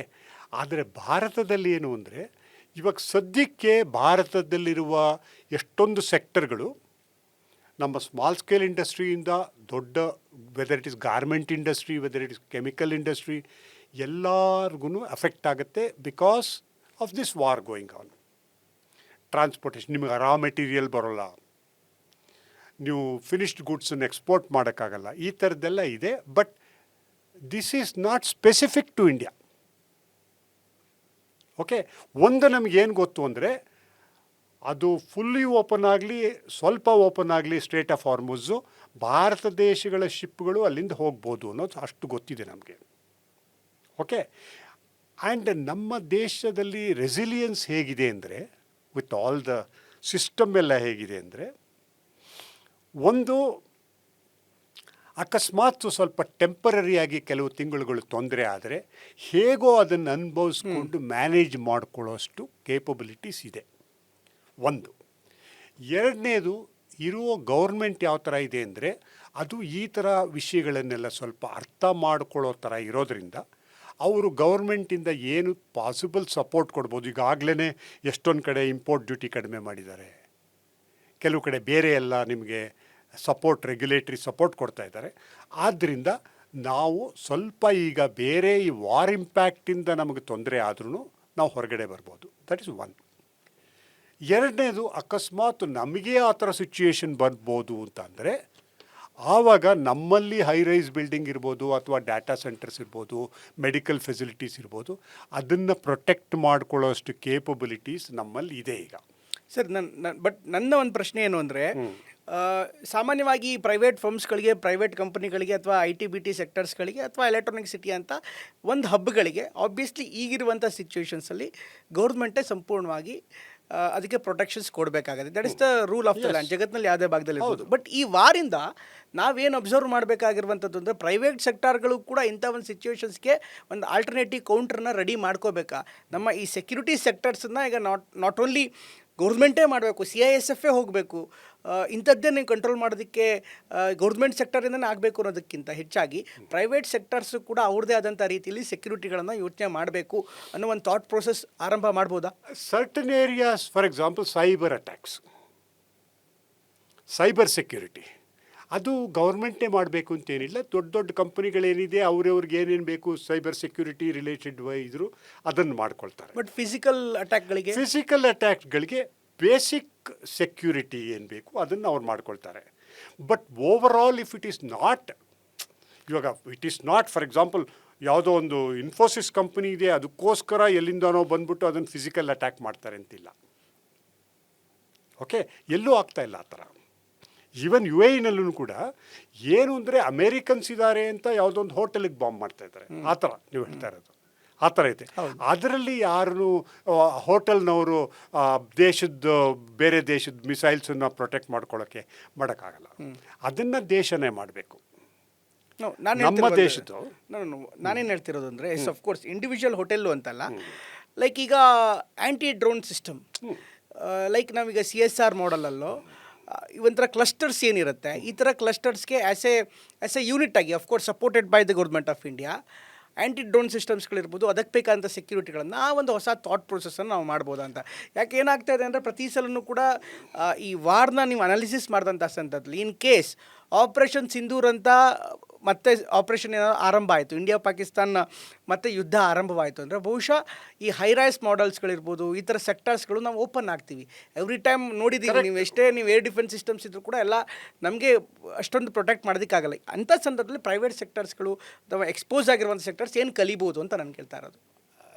Again I tell you, certain ಏರಿಯಾಸಲ್ಲಿ ಡಿಜಿಟಲ್, ಸೈಬರ್ ಆ ರಿಲೇಟೆಡ್ ಇದರಲ್ಲಿ ಅವರ ಡಾಟಾ ಸೇಫ್ಟಿ ಮಾಡ್ಕೊಳ್ಳೋದಕ್ಕೆ ಅಥವಾ ಡಾಟಾ ಸ್ಟೋರೇಜ್ ಮಾಡ್ಕೊಂಡು ಬೇರೆ ಕಡೆ ಬ್ಯಾಕಪ್ ಮಾಡ್ಕೊಳ್ಳಿಕ್ಕೆ ಅಥವಾ ಅದನ್ನು ಅಟ್ಯಾಕ್ ಆಗದೆ ಇರೋ ತಡೆಯೋದಕ್ಕೆ ಆ ಥರದ್ದನ್ನು ಕಂಪನಿಗಳು ಮಾಡ್ಕೋಬೋದು. ಬಟ್ ಫಿಸಿಕಲ್ಲಾಗಿ ವೆದರ್ ಯು ಸೇ ನಮ್ಮ ಕಂಪನಿ ದೊಡ್ಡ ಇದಿದೆಪ್ಪ, ಅದನ್ನು ಡ್ರೋನ್ ಅಟ್ಯಾಕಿಂದ ನಾವು ಸೇವ್ ಮಾಡ್ತೀವಿ, ಆ ಥರದ್ದೆಲ್ಲ ಮಾಡೋಕ್ಕಾಗಲ್ಲ. ಯಾಕೆಂದರೆ ಅದರಿಂದ ನೀವು ಮಾಡೋದಕ್ಕೆ ಎಷ್ಟು ಉಪಯೋಗ ಇದೆ, ಅದರಿಂದ ಅಷ್ಟೇ ಡೇಂಜರ್ ಕೂಡ ಬರುತ್ತೆ. Because once you avoid allow these, ಇದನ್ನೆಲ್ಲ ಪ್ರೈವೇಟಿಗೆ ನೀವು ಬಿಟ್ಟ ತಕ್ಷಣ ಯಾರೋ ಒಬ್ಬ ಎಲ್ಲೋ ಸಂಧಿಲಿ ಕೂತ್ಕೊಂಡಿರೋನು ಅಲ್ಲಿ ಒಂದು ಡ್ರೋನ್ ಯೂಸ್ ಮಾಡಿಕೊಂಡು he can threaten, he can blackmail, he can do all those things. ಇದನ್ನೆಲ್ಲ ಕಂಟ್ರೋಲ್ ಮಾಡೋದು ಭಾಳ ಕಷ್ಟ ಆಗುತ್ತೆ. So certain things it is the country which has to protect you. Certain things which are necessary, for example, ಈಗ bank ಇರುತ್ತೆ, ಬ್ಯಾಂಕಲ್ಲಿ ನಿಮ್ಮ data ಏನಿರುತ್ತೆ, ಅದರ ಬ್ಯಾಕಪ್ ಏನಿರುತ್ತೆ, ಅದು that is a bank responsibility. But bank ಬಿಲ್ಡಿಂಗನ್ನು ಹೇಗೆ ಇಟ್ಕೋಬೇಕು, ಅದನ್ನು ಡ್ರೋನ್ ಅಟ್ಯಾಕಿಂದ ಏನು ಮಾಡಬೇಕು, ಅದನ್ನು ಅವ್ರು ಮಾಡೋಕ್ಕಾಗಲ್ಲ. That you leave it to the countries security, ಅದನ್ನು ಮಾಡಬೇಕಾಗುತ್ತೆ. ಇನ್ನು ಮಿಲ್ಟ್ರಿ ಬಗ್ಗೆ ಮಾತಾಡಿದ್ರೆ ಸರ್, ನೀವು ಡಿಪ್ಲೊಮೆಸಿಲಿ ಸಾಕಷ್ಟು ಅನುಭವ ಇದೆ. ಭಾರತ ಈ ಮಿಲ್ಟ್ರಿಯಿಂದ ಅಂದರೆ ಈ ಒಂದು ಆಪ್ರೇಷನ್ದ ಮಿಲ್ಟ್ರಿಲಿ ಏನು ಕಲ್ತ್ಕೋಬೇಕು ಸರ್? ಏನೆಲ್ಲ ಈಗ, ಯಾಕೆಂದರೆ ಈ format of the war has been change. ನಾವೆಲ್ಲರೂ ಕೂಡ ನೀವು ಹೇಳ್ತೀರಿ ಟಾಮಾಕ್ ಅಂತ ಹೇಳ್ತೀವಿ, B2 ಬಾಂಬರ್ ಬಗ್ಗೆ ಮಾತಾಡ್ತಿದ್ವಿ, ಅಥವಾ ಬಿಲಿಯನ್ ಗಟ್ಟಲೆ ಡಾಲರ್ಲಿಂದ ತಂದಿರುವಂಥ ವಿಮಾನಗಳಲ್ಲೂ ಕೂಡ $5,000 ಡ್ರೋನ್ ಹೊಡೆದಾಗ್ತಾ ಇದೆ. So what we can rethink of the war model ನಾವು? ಅದೇ ಇವಾಗ 2-3 ವಿಷಯ ಇದರಿಂದ ಒಂದು ದೊಡ್ಡ, ಈವನ್ ಆಪರೇಷನ್ ಸಿಂಧೂರಿಂದ ಆಗ್ಬೋದು ಅಥವಾ ಉಕ್ರೇನಲ್ಲಿ ನಡೀತಾ ಇರೋದು ನಿಮ್ಮದು ಗೊತ್ತಾ. ಮೊದಲಿರ್ತಾ ಇತ್ತಲ್ಲ, ನಿಮ್ಮದು ಆರ್ಮಿ ಸೋ ಇಂಪಾರ್ಟೆಂಟ್, ಕರೆಕ್ಟ್, ಅದ್ರ ಜೊತೆಗೆ ಟ್ಯಾಂಕ್ಗಳು, ದೊಡ್ಡ ಟ್ಯಾಂಕ್ಗಳು ತೊಗೊಂಡೋಗಿ ಫಿಸಿಕಲ್ಲಾಗಿ ಅಲ್ಲಿ ಆಕ್ಯುಪೈ ಮಾಡಿಕೊಂಡು ನೀವು ಹೋಗಿ ಮಾಡಿ ಅಂತ. ಆ ಕಾಲ ಮುಗೀತು. ಇವಾಗ ಏನಿದ್ರು airspace, navy and your drones, cyber attack, ಈ ಥರದ್ದು ತುಂಬ ಇಂಪಾರ್ಟೆಂಟ್ ಆಗಿದೆ. ಬಟ್ ಒಂದು ಇಂಪಾರ್ಟೆಂಟ್ ಥಿಂಗ್ ಅಂದರೆ India already learned lessons from Ukraine war and other things which effectively was used in Sindoor, operation ಸಿಂಧೂರ್ಲಿ. ಓಕೆ, ಈಗ ಒಂದು ತಿಳ್ಕೊಳ್ತಾ ಇರೋದು ಭಾರತ ಅಂದರೆ ಡ್ರೋನ್ ವಾರ್ಫೇರು. ಇವಾಗ ನೀವು ಉಕ್ರೇನಿಂದ ನೋಡಿರ್ಬೋದು, Ukraine used drones to go and attack bombers in Russia. ಅವರು ಆ ನ್ಯೂಕ್ಲಿಯರ್ ಕೇಪಬಲ್ ಬಾಂಬರ್ಸ್ ಇತ್ತಲ್ಲ, ಅದನ್ನು ಅಟ್ಯಾಕ್ ಮಾಡ್ತು. Imagine how expensive those bombers are and ಎಷ್ಟು ರಿಸ್ಕು ಅಂಥದ್ದನ್ನು ಕೂಡ. ಒಂದು ಭಾರತ ಇದನ್ನು ಅರ್ಥ ಮಾಡಿಕೊಂಡು ವಾರ್ಫೇರ್ ಚೇಂಜ್ ಆಗಿದೆ ಅಂತ. ಇದರ ಜೊತೆಗೆ ಇನ್ನೂ ತುಂಬ ಚೇಂಜ್ ಆಗ್ತಾ ಇರೋದೇನು ಅಂದರೆ AI ಕಂಟ್ರೋಲ್ಡ್ ಸೆಲ್ಫ್ ಡ್ರಿವನ್ ಮ್ಯುನಿಷನ್ಸ್. ಇವಾಗ ಪ್ರಾಬ್ಲಮ್ ಆಗ್ತಾ ಇರೋದು ಏನು ಅಂದರೆ, ಇವಾಗ ನೀವು ಅದು ಯೋಚನೆ ಮಾಡೋದಿಲ್ಲ. ಅಲ್ಲಿ ನೀವು ಇದಿಟ್ಟರೆ, ನಿಮ್ಮ ಮ್ಯುನಿಷನ್ಸ್ ಇತ್ತು ಅಂದರೆ already it will B 24/7 they will be gauging what is happening, everything, and it immediately, the moment it notices some variation in what is happening, it can operate on its own. Okay? That is one area where certain control is required and certain things are required so that you do not lose human control. Exactly. This is one. In fact ಇವು ಎಲ್ಲಿವರೆಗೆ ಹೋಗ್ತಾ ಇದ್ದಾರೆ ಅಂದರೆ even nuclear weapons are becoming self driven and self controlled. Okay, ಅಂದರೆ ಇವಾಗ without human interference. intervention. These are the dangerous things. Now I think there has been an agreement with even between US and China that anything that is nuclear should have human control. ಆ ಥರ. ಎರಡನೇದೇನಾಗ್ತಾ ಇದೆ ಇವಾಗ, ನಿಮ್ಮ GPS system satellite navigation ಏನಾಗ್ತಾ ಇತ್ತು, even that can be used to do either direct or misdirect positions. For example, I'll tell you a simple story. I mean, in Russia, Moscow airport ಇದೆ. Moscow airport, every taxi is going GPS ನೋಡಿಕೊಂಡು. ಅಲ್ಲಿ they changed the GPS indication to show Moscow airport 50 kilometers in other side. So everybody who was following the GPS went there. You understand? ಅಲ್ಲಿ airport ಇರಲಿಲ್ಲ, but they all went there. So ಅದೇ ಥರ all of the satellites guided missiles and weapon systems ಇದೆಯಲ್ಲ, I think do we have our own satellite system NavIC ಇರಬೇಕೇನೋ. ಇದೆ, but we are improving and we have to have it and we have it. ನ್ಯಾವಿಗೇಷನ್ಸ್ಗೆ last operation ಸಿಂಧೂರಲ್ಲಿ NavIC use ಮಾಡಿದ್ದೀವಿ ಮಾಡಿದ್ವಿ ಅಂತ ಅನ್ಕೊಂತೇನೆ. ನನಗೆ I am not 100% sure about it. But I think we have, and that's a very important thing. If you do not have your own navigation system, if ಬೇರೆಯವ್ರ ಮೇಲೆ depend ಆದರೆ ಅಲ್ಲಿ ನೀವು missile you may be thinking you are hitting some particular place, but you may not be hitting it. Okay, so ಇವಾಗ worry ಮಾಡ್ಕೊಳ್ತಾ ಇರೋದು ನೀವೇನು ಅಂದರೆ drones plus navigation systems plus artificial intelligence based systems. ಯಾರು control ಮಾಡ್ತಾರೆ, ಹೇಗೆ ಮಾಡ್ತಾರೆ, plus don't forget new weapon systems are coming. For example, Israel ಈ ವಾರಲ್ಲಿ ಒಂದು ಕಡೆ ಯೂಸ್ ಮಾಡ್ತು. It kind of without killing anybody, without doing anything, without destroying too much, ಬೇರೆ ಏನು ಜಾಸ್ತಿ ಡಿಸ್ಟ್ರಾಯ್ ಮಾಡದೆ complete power was out in a particular city. ಆ ಥರದ್ದು ಇದೆ ಸಿಸ್ಟಮ್ಸು. ನಿಮ್ಮ ಪವರ್ ಇದಿದೆಯಲ್ಲ, ನೆಟ್ವರ್ಕ್ ಇದೆಯಲ್ಲ, ಅಲ್ಲಿ they can put certain either carbon or metallic this thing, they drop it so that everywhere it will be like a short circuit ಇದ್ದಂಗೆ, simple ಆಗಿ ಹೇಳಬೇಕು ಅಂದರೆ. So they'll be no power. Just imagine in a major city ನಿಮಗೆ power ಇಲ್ಲ ಅಂದರೆ, just imagine your traffic and then hospitals, particularly hospitals, everything will collapse. And your internet system, what will happen?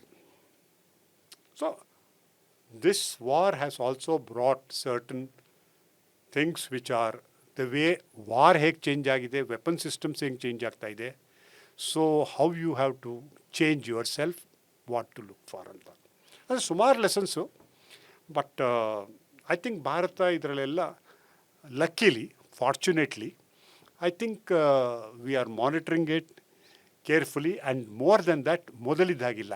ಇವಾಗ ಏನು ಅಂದರೆ ನಾವು ಅದನ್ನು ನಮಗೆ ಬೇಕಾದ ಕಡೆ ಅಡಾಪ್ಟ್ ಮಾಡ್ಕೊಳ್ಳೋದು, plus our own technology use ಮಾಡೋದು, ಟೆಕ್ನಾಲಜಿ ಡೆವಲಪ್ ಮಾಡೋದು, even for the weapon systems. In these things ನಮ್ಮ ಭಾರತ ಇವಾಗ ಇರೋದರಲ್ಲಿ ಮುಂದೆ ಇದೆ. ನಮಗೆ ಬೇಕಾದನ್ನು ನಾವು ಮಾಡಿಕೊಳ್ಳೋಷ್ಟು ಶಕ್ತಿ ಇದೆ. ಸರ್, ಯೂಶ್ವಲಿ ನಮ್ಮ ಪಾಕಿಸ್ತಾನ್ ಸೆಂಟ್ರಿಕ್ ಆಗಿ ನಮ್ಮ ವಾರ್ ಡಿಫೆನ್ಸ್ ಸಿಸ್ಟಮ್ಸ್ ಇದೆ, ಅಥವಾ ನಮ್ಮ ಡಿಫೆನ್ಸ್ ಸಿಸ್ಟಮ್ ಇರುವಂಥ ಪಾಕಿಸ್ತಾನ ಬಗ್ಗೆ ಜಾಸ್ತಿ ಯೋಚನೆ ಮಾಡ್ತೀವಿ. ಈ ಇರಾನ್ ವಾರಿಂದ ಏನಾದ್ರು ಸ್ಟ್ರಕ್ಚರಲ್ ಚೇಂಜ್ ಮಾಡಬೇಕು, ಅಥವಾ ಇರಾನಿಂದ ಏನಾದ್ರು something that we can gain or something that we can take from Iran war ಅಂದರೆ ಸೆಕ್ಯೂರಿಟಿ ವೈಸ್, ಡಿಫೆನ್ಸ್ ವೈಸ್ ಏನಿದೆ ಸರ್? ಅಂದರೆ ನಾವು we had to prepare for not only Pakistan, of course China is there, along with China, that we had to be like the broader ಸೆನ್ಸಲ್ಲಿ ಇನ್ನೂ work ಮಾಡಬೇಕಾ? ಇವಾಗ ಬರೀ ಪಾಕಿಸ್ತಾನ ಬಹಳ ಹಳೇದಾಗುತ್ತೆ. ಕರೆಕ್ಟ್. ಇಂಡಿಯಾ ಪಾಕಿಸ್ತಾನ್ ಹೈಫನೇಟ್ ಮಾಡ್ತಾ ಇದ್ದಿದ್ದು ಬಹಳ ಹಿಂದೆ. ಇಟ್ ಇಸ್ ನೋ ಮ್ಯಾಚ್ ನಾವು. ಅದು ಆಗೋಯ್ತು. ಸ್ವಲ್ಪ ದಿವಸ ಇಂಡಿಯಾ ಪಾಕಿಸ್ತಾನ ಬಂತು ಪುನಃ. ಯಾಕೆಂದರೆ because of operation Sindoor and terrorist organisations. ಅವರು ಬರೀ ಟೆರರಿಸಮ್ ಯೂಸ್ ಮಾಡಿಕೊಂಡು ಇಲ್ಲಿಗೆ ಬಂದು ಮಾಡ್ತಾ ಇದ್ದಿದ್ದರಿಂದ, ಪ್ಲಸ್ ಏನು ಅಂದರೆ ಇಂಡಿಯಾ ಪಾಕಿಸ್ತಾನ ದಶಕಗಳಿಂದ ನಮ್ಮ ಮೀಡಿಯಾ ಇರ್ಬೋದು, ಯಾರೇ ಇರ್ಬೋದು, ಅವ್ರಿಗೆ ಬೇಗ ಅರ್ಥ ಆಗಿಬಿಡುತ್ತೆ. ಸೊ ಎಲ್ಲರೂ India Pakistan. But I think India has moved beyond Pakistan. Exactly. Okay, ನಾವು ಟೂ ಫ್ರಂಟ್ ಅಷ್ಟೇ ಅಲ್ಲ, ಮಲ್ಟಿ ಫ್ರಂಟ್ ಏನೇನು ಆಗ್ಬೋದು, ಯಾವ ರೀತಿ ಆಗ್ಬೋದು ಅನ್ನೋದ್ರ ಬಗ್ಗೆ ಯೋಚನೆ ಮಾಡಿದ್ದಾರೆ. ಪ್ಲಸ್ ಈ ಇರಾನ್ ವಾರ್ನಿಂದ ಸುಮಾರು ವಾರ್ ಸ್ಟ್ರಾಟಜಿ ಇರಲಿ, ವಾರ್ ಹೇಗೆ ಕಂಡಕ್ಟ್ ಆಗುತ್ತೆ ಅನ್ನೋದೇ ಚೇಂಜ್ ಆಗಿಬಿಟ್ಟಿದೆ ಇವಾಗ. ಇವಾಗ ವಾರ್ ಆಫ್ ಅಟ್ರಿಷನ್ ಇರ್ಬೋದು, ವಾರ್ ಆಫ್ ಡ್ರೋನ್ಸು, ಪ್ಲಸ್ ಇದು ಡ್ರೋನ್ಸಲ್ಲೂ ಮಿಸೈಲ್ ಬಂದರೆ it is not just one missile coming. Once it opens it turns Multifold, yes. 100 different ones, each one requiring missile. Plus another thing we have learned, bigger thing here, is the anti-drone systems and anti-missile systems. Air defense. Air defence ಮೇಲ್ಗಡೆ ಇದ್ದಿದ್ದು ಬೇರೆ, ಇವಾಗ low flying objects. All this drones are low flying. So how to trace them, track them and neutralise them. ಈ loitering munitions ಅಂತ ಏನು ಹೇಳ್ತಾರೆ, ಇದೆಲ್ಲ I think suddenly war is changing in a different way. Especially Israel ಬಗ್ಗೆ ನೋಡಿದಾಗ, Israel ಅದನ್ನು breach ಮಾಡೋದಕ್ಕೆ ಸಾಧ್ಯ ಇಲ್ಲ, ಒಳಗಡೆ ನುಗ್ಗೋದಕ್ಕೆ ಸಾಧ್ಯ ಇಲ್ಲ ಅಂತ ಎಲ್ಲರೂ ಅಂದ್ಕೊಂಡಿದ್ವಿ. ಎಸ್ಪೆಷಲಿ ಐರನ್ ಡೋಮ್, ಅದ್ರ ಬಗ್ಗೆ ತುಂಬ ದೊಡ್ಡದಾಗಿ ಕೂಡ ಆರ್ಟಿಕಲ್ಸ್ ಬರ್ತಾ ಇತ್ತು, ಅದ್ರ ಬಗ್ಗೆ ದೊಡ್ಡ ಚರ್ಚೆ ಆಯಿತು. ಬಟ್ ಅಲ್ಲಾಗಿರುವಂಥ ಪೆನಿಟ್ರೇಟ್ ಆಗಿರುವಂಥ ಮಿಸೈಲ್ ನೋಡ್ತಾ ಇದ್ರೆ, ಈ ಅಗೇನ್ ನೀವು ಹೇಳಿದಾಗೆ ಏರ್ ಡಿಫೆನ್ಸ್ ಬಗ್ಗೆ ಮತ್ತೆ ಕ್ವಶನ್ಸ್ ಬರ್ತಾ ಇದೆ. Especially long range missiles and capable supersonic and hypersonic ಮಿಸೈಲ್ಸ್ಗಳೆಲ್ಲ ಈವನ್ ಇಸ್ರೇಲೂ ಕೂಡ ತಡೆಗಟ್ಟೋದಕ್ಕೆ ಸಾಧ್ಯ ಆಗಿಲ್ಲ. Hypersonic is one which because of the speed and other things it's difficult. But ಈ ಕ್ಲಸ್ಟರ್ ಮ್ಯುನಿಷನ್ಸ್ ಅಂತ ಮಾಡಿದ್ದಾರೆ ಇರಾನ್ ಅವರು. ಏನಂದರೆ ಒಂದು ಮಿಸೈಲ್ ಬರುತ್ತೆ, ಅಲ್ಲಿ ಹತ್ತಿರ ಬರ್ತಾ ಇದ್ದಾಗ ಓಪನ್ ಆಗಿಬಿಟ್ಟು ಅದರಿಂದ 100 different parts will come out. So each one ನಾವು ಟ್ರ್ಯಾಕ್ ಮಾಡಿ ನೀವು ಅಟ್ಯಾಕ್ ಮಾಡಬೇಕು ಅಂದ್ರೆ, ಒಂದೊಂದಕ್ಕೆ ಎರಡೆರಡು ನೀವು ಮಿಸೈಲ್ ಮಾಡಬೇಕು ಅಂದರೆ, ಕ್ಯಾನ್ ಯು ಇಮ್ಯಾಜಿನ್ ಅವರು ಒಂದು ಕ್ಲಸ್ಟರ್ ಮ್ಯುನಿಷನ್ ಕಳಿಸಿದ್ರೆ ಇವರು ಒಂದು 100 ಅಂದರೆ ಒಂದು 200 ಆ್ಯಂಟಿ ಮಿಸೈಲ್ ಕಳಿಸ್ಬೇಕು ಅಂದರೆ, do you know the cost involved ಅಷ್ಟಕ್ಕೆ. ಆ್ಯಂಡ್ ಎಲ್ಲಿ ಅಷ್ಟು ಕ್ವಿಕ್ಕಾಗಿ ಮ್ಯಾನುಫ್ಯಾಕ್ಚರ್ ಮಾಡೋಕ್ಕಾಗುತ್ತೆ this anti defence. So these are all very very important. Then laser weapons ಬರುತ್ತೆ. How do you deal with it? I mean this are all fast growing technology areas which luckily, fortunately, India is tracking it. India has certain capabilities to do it. Modlu, we used to depend largely on outside, but now we are also an exporting country, particularly cyber related, drones related, idralella missile related. Not only now, ನಮ್ಮಿಂದ for example BrahMos ಶುರು ಮಾಡಿದ್ದಕ್ಕಿಂತ ಈಗಿನ software ಅದಕ್ಕಿಂತ completely different. So ಏನು ಅಂದರೆ, ಭಾರತ ಆತ್ಮನಿರ್ಭರತ ಜೊತೆಗೆ ನಮ್ಮ ಸ್ವಂತಕ್ಕೆ ಏನು ಬೇಕು ಅದನ್ನು ಮಾಡ್ಕೊಳ್ಳೋಷ್ಟು ಸುಮಾರು ಕೇಪಬಿಲಿಟೀಸ್ ಇಟ್ಕೊಂಡಿದೆ. Plus we are also developing with everybody. ಈಗ ಮೊನ್ನೆ ನೀವು ಕೇಳಿರ್ಬೋದು, ಈ GE engines transfer of technology ಜೊತೆ ಇಂಡಿಯಾಗೆ HALಗೆ ಮ್ಯಾನುಫ್ಯಾಕ್ಚರ್ ಮಾಡೋದಕ್ಕೆ ಒಪ್ಕೊಂಡಿದ್ದಾರೆ America. Okay, along with technology. Yes, along with technology. ಇಲ್ಲದೇ ಇದ್ದರೆ ನಾವು ಮಾಡಲ್ಲ ಅಂತ. That is the most important thing. So while we are not completely ಒಂಥರ ನೇಟೋ ಥರ ಆಗಲಿ, ವಾಟ್ಸಪ್ ಪ್ಯಾಕ್ಟ್ ಒಂಥರ ಅಲೈನ್ಮೆಂಟ್ ಅಂದರೆ ಅಲೈನ್ ಆಗದೇ ಇದ್ರೂ ಸಹ, we R with many trusters even for transfer of technology. And India will be an important power in the coming years and decades. Luckily, we are in India. Okay? So I think we should be happy with what is happening. But of course, ಈ ವಾರಿಂದ ಏನು ನಡೀತಾ ಇದೆ ಅದನ್ನು ಯಾರು ತಪ್ಪಿಸ್ಕೊಳ್ಳೋಕ್ಕಾಗಲ್ಲ. ನಡೀತಾ ಇದೆ, ಇಂಡಿಯಾದಲ್ಲೂ ಆಗ್ತಾ ಇದೆ. ಏನಂದರೆ ಅದರ ಇಂಪ್ಯಾಕ್ಟು ನಾವು ಸ್ವಲ್ಪ ತಡ್ಕೊಂಡು ಸ್ವಲ್ಪ ದಿವಸ ಆದಮೇಲೆ, ಸ್ವಲ್ಪ ತಿಂಗಳಾದಮೇಲೆ ಪುನಃ ಮುಂದುವರಿತೀವಿ. ಅಷ್ಟು ಕೇಪಬಿಲಿಟೀಸ್ ಇದೆ ಇಂಡಿಯಾದಲ್ಲಿ. ಸರ್, ಕಾರ್ಯಕ್ರಮದ ಕೊನೆ ಭಾಗಕ್ಕೆ ಬರ್ತಾ ಇದ್ದೀನಿ. ಈ ವಾರ್ ನೋಡ್ತಾ ಇದ್ರೆ, ಅಂದರೆ ಇತ್ತೀಚಿನ ದಿನಗಳಲ್ಲಾದಂಥ ವಾರ್ಗಳನ್ನು ನೋಡ್ತಾರೆ, ನಮ್ಮ ಇಂಟರ್ನ್ಯಾಷನಲ್ ಏಜೆನ್ಸಿಗಳು ಅಥವಾ ಇಂಟರ್ನ್ಯಾಷನಲ್ ಸಂಸ್ಥೆಗಳು ಯಾವ್ಯಾವಿದೆ ಸರ್, ಲೈಕ್ UN ಇರ್ಬೋದು, ಸೆಕ್ಯೂರಿಟಿ ಕೌನ್ಸಿಲ್ಸ್ಗಳಿರ್ಬೋದು, ಇದೆಲ್ಲವೂ ಕೂಡ ಇರಲೆವೆಂಟ್ ಅನಿಸ್ತಾ ಇಲ್ವಾ ಸರ್? ಯಾಕೆ ಈ ಥರ ಇರಲೆವೆಂಟ್ ಆಗೋಯ್ತು? ಸಿ ಹೇಳೋದು ಹೇಗೆ ಗೊತ್ತಾ, ಎಲ್ಲರೂ ಹೇಳೋದು ನಿಮ್ಮ ಜನತೆಗೆ ಯಾವ ಥರ ಇರ್ತಾರೆ ಅದೇ ಥರ ರಾಜ್ಯ ಸಿಗ್ತಾನೆ ಅಂತ ಅಲ್ವಾ? ಅದೇ ಥರ ಇವಾಗ ಏನಾಗಿದೆ ಅಂದರೆ ಯು ಎನ್ ಬಾಡಿನಲ್ಲಾಗಲಿ ಇಲ್ಲಿ ಈ ಪವರ್ಫುಲ್ ದೇಶಗಳು particularly like U S and all ಅವರು ಅಲ್ಲಪ್ಪ, ಇವಾಗ ನೀವು ಫಾರ್ ಎಕ್ಸಾಂಪಲ್ ಇವಾಗ ಬ್ಲಾಕೇಡ್ ಮಾಡ್ತಾ ಇದ್ದೀರಾ ಸ್ಟೇಟ್ ಆಫ್ ಹಾರ್ಮುಜ್ ಹತ್ರ, ಯಾರ ಪರ್ಮಿಷನಿಂದ ಬ್ಲಾಕೇಡ್ ಮಾಡ್ತಾ ಇದ್ದೀರಾ? Earlier there used to be ಒಂದು ಯುನೈಟೆಡ್ ನೇಷನ್ಸ್ ಆರ್ಗನೈಸೇಷನ್ ಇದೆ, ಅಲ್ಲಿ ಹೋಗಿ ಈ ಥರ ಅವ್ರು ಮಾಡ್ತಾ ಇರೋದು ತಪ್ಪು ಅಂತ ಹೇಳಿ ಅಲ್ಲಿ ಎಲ್ಲ ನೇಷನ್ಗಳನ್ನು ವೋಟ್ ಮಾಡಿ ಎಸ್ ಅವ್ರು ಮಾಡ್ತಾ ಇರೋದು ತಪ್ಪು, ಅದನ್ನು ನೀವು ಮಾಡಬೇಕು ಅಂತ ರೆಸೊಲ್ಯೂಷನ್ ಪಾಸ್ ಮಾಡ್ತಾಯಿದ್ರು. ಇವ್ರು ಹೋಗ್ಬಿಟ್ಟು ಮಾಡ್ತಾಯಿದ್ರು. ಇವಾಗ ಅದೆಲ್ಲ ಇಲ್ಲ, ನನಗೆ ಬೇಕಾ ನಾನು ಬ್ಲಾಕ್ ಮಾಡ್ತೀನಿ, ನೀವು ಅವ್ರ ಹತ್ರ ಇದನ್ನು ಆಯಿಲ್ ಕೊಂಡ್ಕೋಬಾರ್ದು, ಇವ್ರ ಹತ್ರ ಇದನ್ನು ಕೊಂಡ್ಕೋಬಾರ್ದು, ಅವ್ರ ಹತ್ರ ನಾವು ನಿಮ್ಗೆ ಅಸೆಟ್ಸನ್ನೆಲ್ಲ ಫ್ರೀಸ್ ಮಾಡಿಬಿಡ್ತೀವಿ.